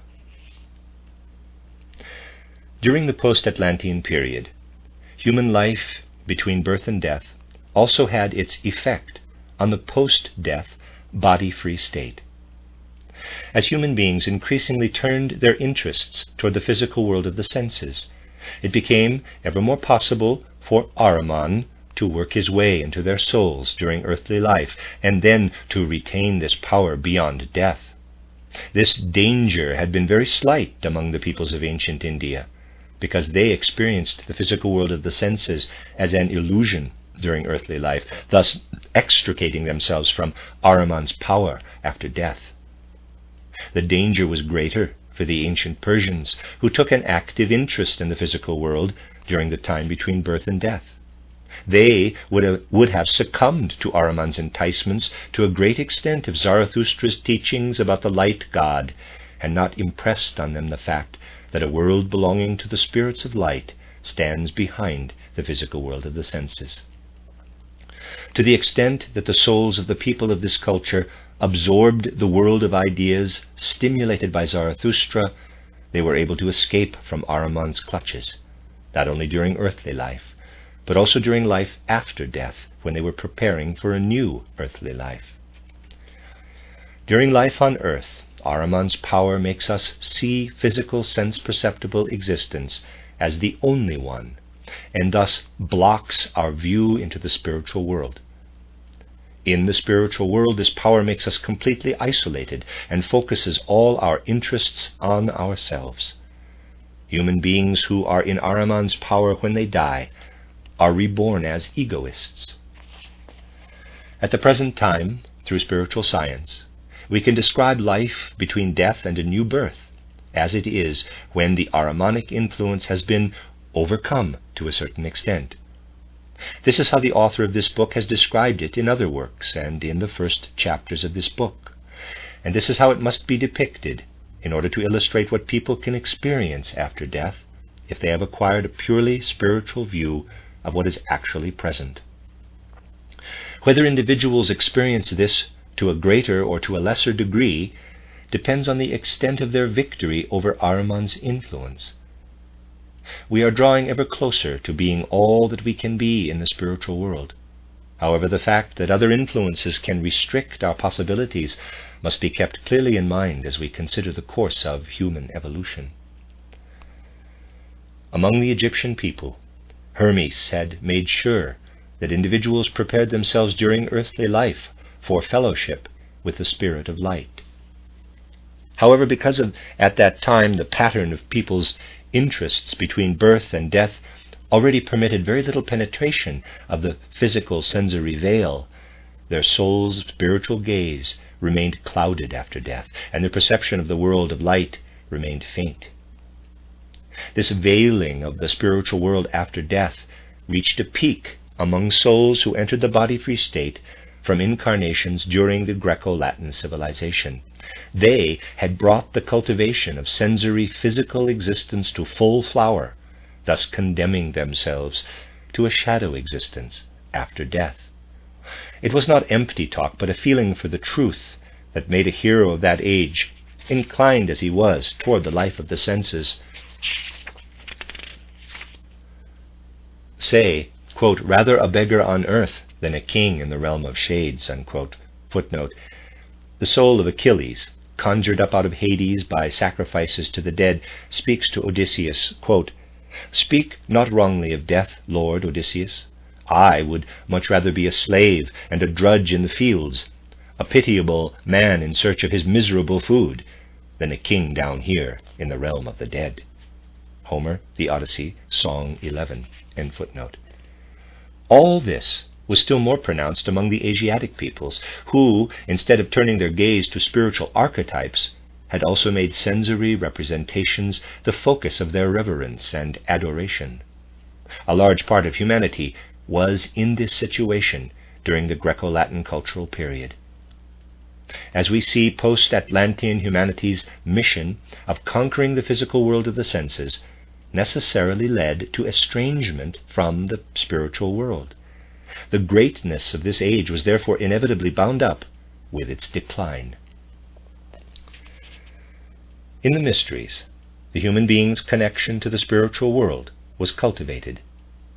In specific soul conditions, their initiates were able to receive revelations of this world. These initiates were the successors of the Atlantean guardians of the oracles, more or less. What had become veiled to others through the impact of Lucifer and Ahriman was disclosed to them. Lucifer veiled that aspect of the spiritual world that had streamed into people's astral bodies without any involvement on their part until the middle of the Atlantean age. If the life body had not been partially separated from the physical body, people would have been able to experience this area of the spiritual world as an inner soul revelation. Because of Luciferic intervention, they could do so only during special states of soul. Then a spiritual world appeared to them in astral array. In this way, superhuman beings revealed themselves, appearing as figures that consisted only of the higher members of the human makeup. These members bore astrally visible symbols of these beings' particular spiritual forces. After Ahriman's intervention in the middle of the Atlantean Age, another type of initiation was added to this one. Ahriman concealed all of that aspect of the spiritual world that would have appeared behind physical sense perceptions if this intervention had not taken place. Initiates owed the disclosure of this aspect to the fact that their souls had practiced all the faculties that human beings had acquired since that time, but to a far greater extent than was required to gain impressions of physical sense-perceptible existence. Through this, the spiritual powers lying behind the forces of nature were revealed to these initiates, who were then able to speak about the spiritual beings behind the natural world. The creative powers of the forces at work in nature, below the human level, were disclosed to them. What had continued to work since the time of the Saturn, Sun, and Old Moon phases of evolution, shaping the human physical, etheric, and astral bodies, as well as the mineral, plant, and animal kingdoms, formed the content of one type of mystery. These were the mysteries Ahriman tried to conceal. What had led to the sentient mind and consciousness souls was revealed in mysteries of a second type. However, there was one thing that the mysteries could only prophesy, namely, that in the course of time an individual would appear with an astral body in which consciousness of the Sun Spirit's world of light could come about through the life body, in spite of Lucifer, and without any special states of soul. This individual's physical body would have to make it possible for him to receive the revelations of the aspect of the spiritual world that Ahriman can conceal until the time of physical death. Physical death would be able to change nothing in this individual's life. That is, it would have no power over him. In such an individual, the I would manifest in such a way that his complete spiritual life would be present simultaneously in physical life. This being is the bearer of the Spirit of light, to whom initiates lifted themselves up in one of two ways: by being led during special soul states, either to the spirit of the superhuman element or to the essence of the powers of nature. Since the initiates of the mysteries predicted that such a human being would appear in the course of time, they were the prophets of the Christ. An exceptional prophet in this sense arose among the Israelites, a people who had acquired Near Eastern ethnic characteristics through natural heredity and Egyptian teachings through education. This prophet was Moses. His soul had been so thoroughly influenced by initiation that in exceptional states of consciousness it received the revelation of the being who had formerly assumed the role of shaping human consciousness from the moon in the normal course of Earth's evolution. In thunder and lightning, Moses saw not only physical phenomena, but also the manifestations of this spirit. However, his soul had also been worked on by mysteries of the other sort, so he had astral visions of the superhuman element becoming human through the I. Thus the being who was to come was disclosed to Moses from two directions as the highest form of the I. With the appearance of the Christ, the great prototype prepared for humanity by the exalted Sun being appeared in human form. In certain respects, all mystery wisdom had to take on a new form at this point. Previously, this wisdom had existed only in order to make people capable of entering a state of soul in which they could perceive the domain of the Sun Spirit outside of earthly evolution. From this point onward, mystery wisdom was given the task of making people able to recognize the Christ who had become human, and to understand the natural and spiritual worlds out of this center of all wisdom. At that moment in the life of Christ Jesus, when his astral body first contained everything that Lucifer's intervention can conceal, he began to appear as the teacher of humanity. And human evolution on earth began to be implanted with the potential to take up the wisdom that will allow the gradual attainment of earth's physical goal. And at the moment when the event of Golgotha took place, the other possibility, which can allow Ahriman's influence to be turned toward the good, was implanted in humanity. From this point onward, human beings can take with them into death that which frees them from isolation in the spiritual world. This event in Palestine stands in the center, not only of humankind's physical evolution, but also of that of the other worlds to which human beings belong.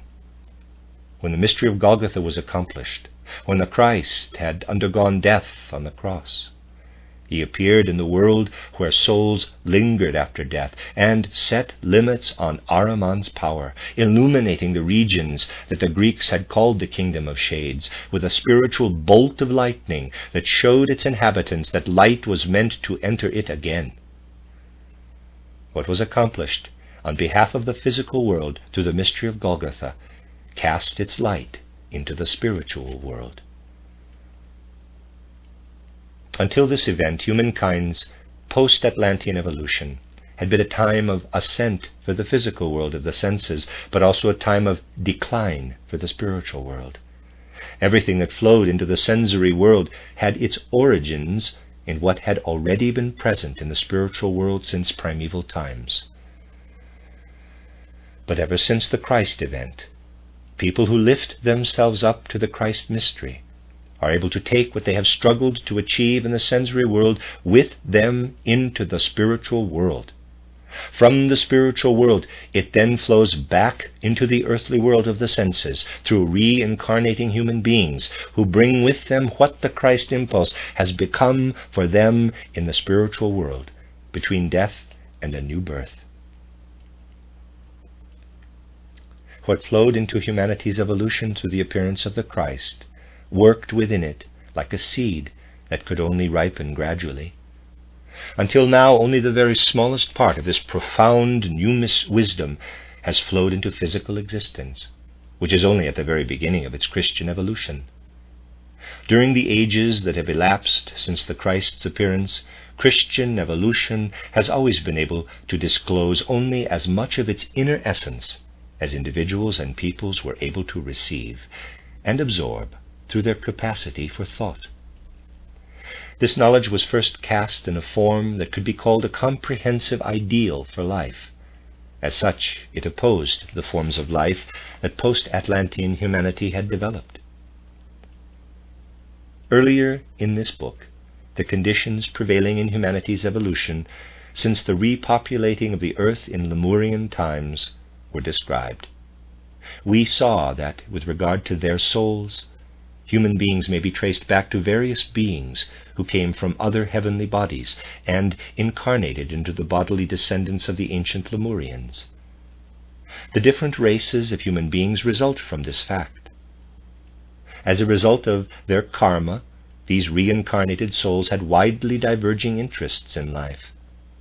As long as all of this was still in effect, the ideal of quote-unquote universal humanity could not exist.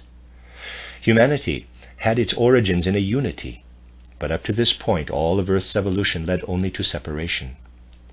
The Christ concept supplied an ideal that counteracts all separation, because the forces of the exalted Sun being, who is the origin of each human eye, also lived in the human being who bore the name of Christ. The Israelites still experienced themselves first and foremost as an ethnic group. The individual was a member of that group. To begin with, the fact that the ideal human being dwells in Christ Jesus and is untouched by divisive circumstances was grasped only as a thought, and Christianity became the ideal of all-embracing fellowship. Above and beyond all special interests and relationships, the feeling arose that each person's inner I has the same origin. Alongside all of our earthly ancestors, the common father of all human beings appears. Quote, I and the Father are one. Unquote, John 10:30. In Europe, the 4th, 6th, and, let me read that again. In Europe, the 4th, 5th, and 6th centuries AD paved the way in Europe for a cultural epoch that began in the 15th century and is still going on today. This 5th post-Atlantean epoch was to gradually replace the 4th or Greco-Latin epoch. The ethnic groups who became the vehicle for this age, after undergoing various migrations and destinies, were descended from the Atlanteans, who had been least touched by everything that had taken place in the 4 preceding cultural epochs. They had not moved into areas where these cultures took root, but had reproduced the cultures of Atlantis in their own way. There were many individuals among them who had retained the legacy of ancient dusk-like clairvoyance, the condition we described as being halfway between waking and sleeping, to a great extent. These people knew the spiritual world as a matter of personal experience, and were able to communicate what was going on in that world to their fellows. A whole world of tales about spiritual beings and spiritual events was built up. Our ethnic treasure troves of fairy tales and legends originally developed out of spiritual experiences of this sort, since the dusk-like clairvoyance that many people possessed persisted right down into the recent past. Others had lost their clairvoyance, but they developed their acquired abilities, which related to the physical world of the senses, according to feelings and sensations that were in harmony with these clairvoyant experiences. Here, too, the Atlantean oracles had successors in the mystery centers that were everywhere. However, the secrets of initiation that developed in these mysteries were primarily ones leading to revelation of the spiritual world that Ahriman had blocked. That is, they disclosed the spiritual powers behind the forces of nature. The various European mythologies contain the remnants of what the initiates of these mysteries could disclose to people. However, these mythologies also include the other secret, although in a less perfect form than the southern and eastern mysteries. Superhuman beings were also known in Europe, but people saw them as constantly doing battle with Lucifer's companions. They did in fact proclaim the God of light, but in such a form that it was impossible to tell whether he would succeed in overcoming Lucifer. However, the figure of the Christ who was to come also illuminated these mysteries.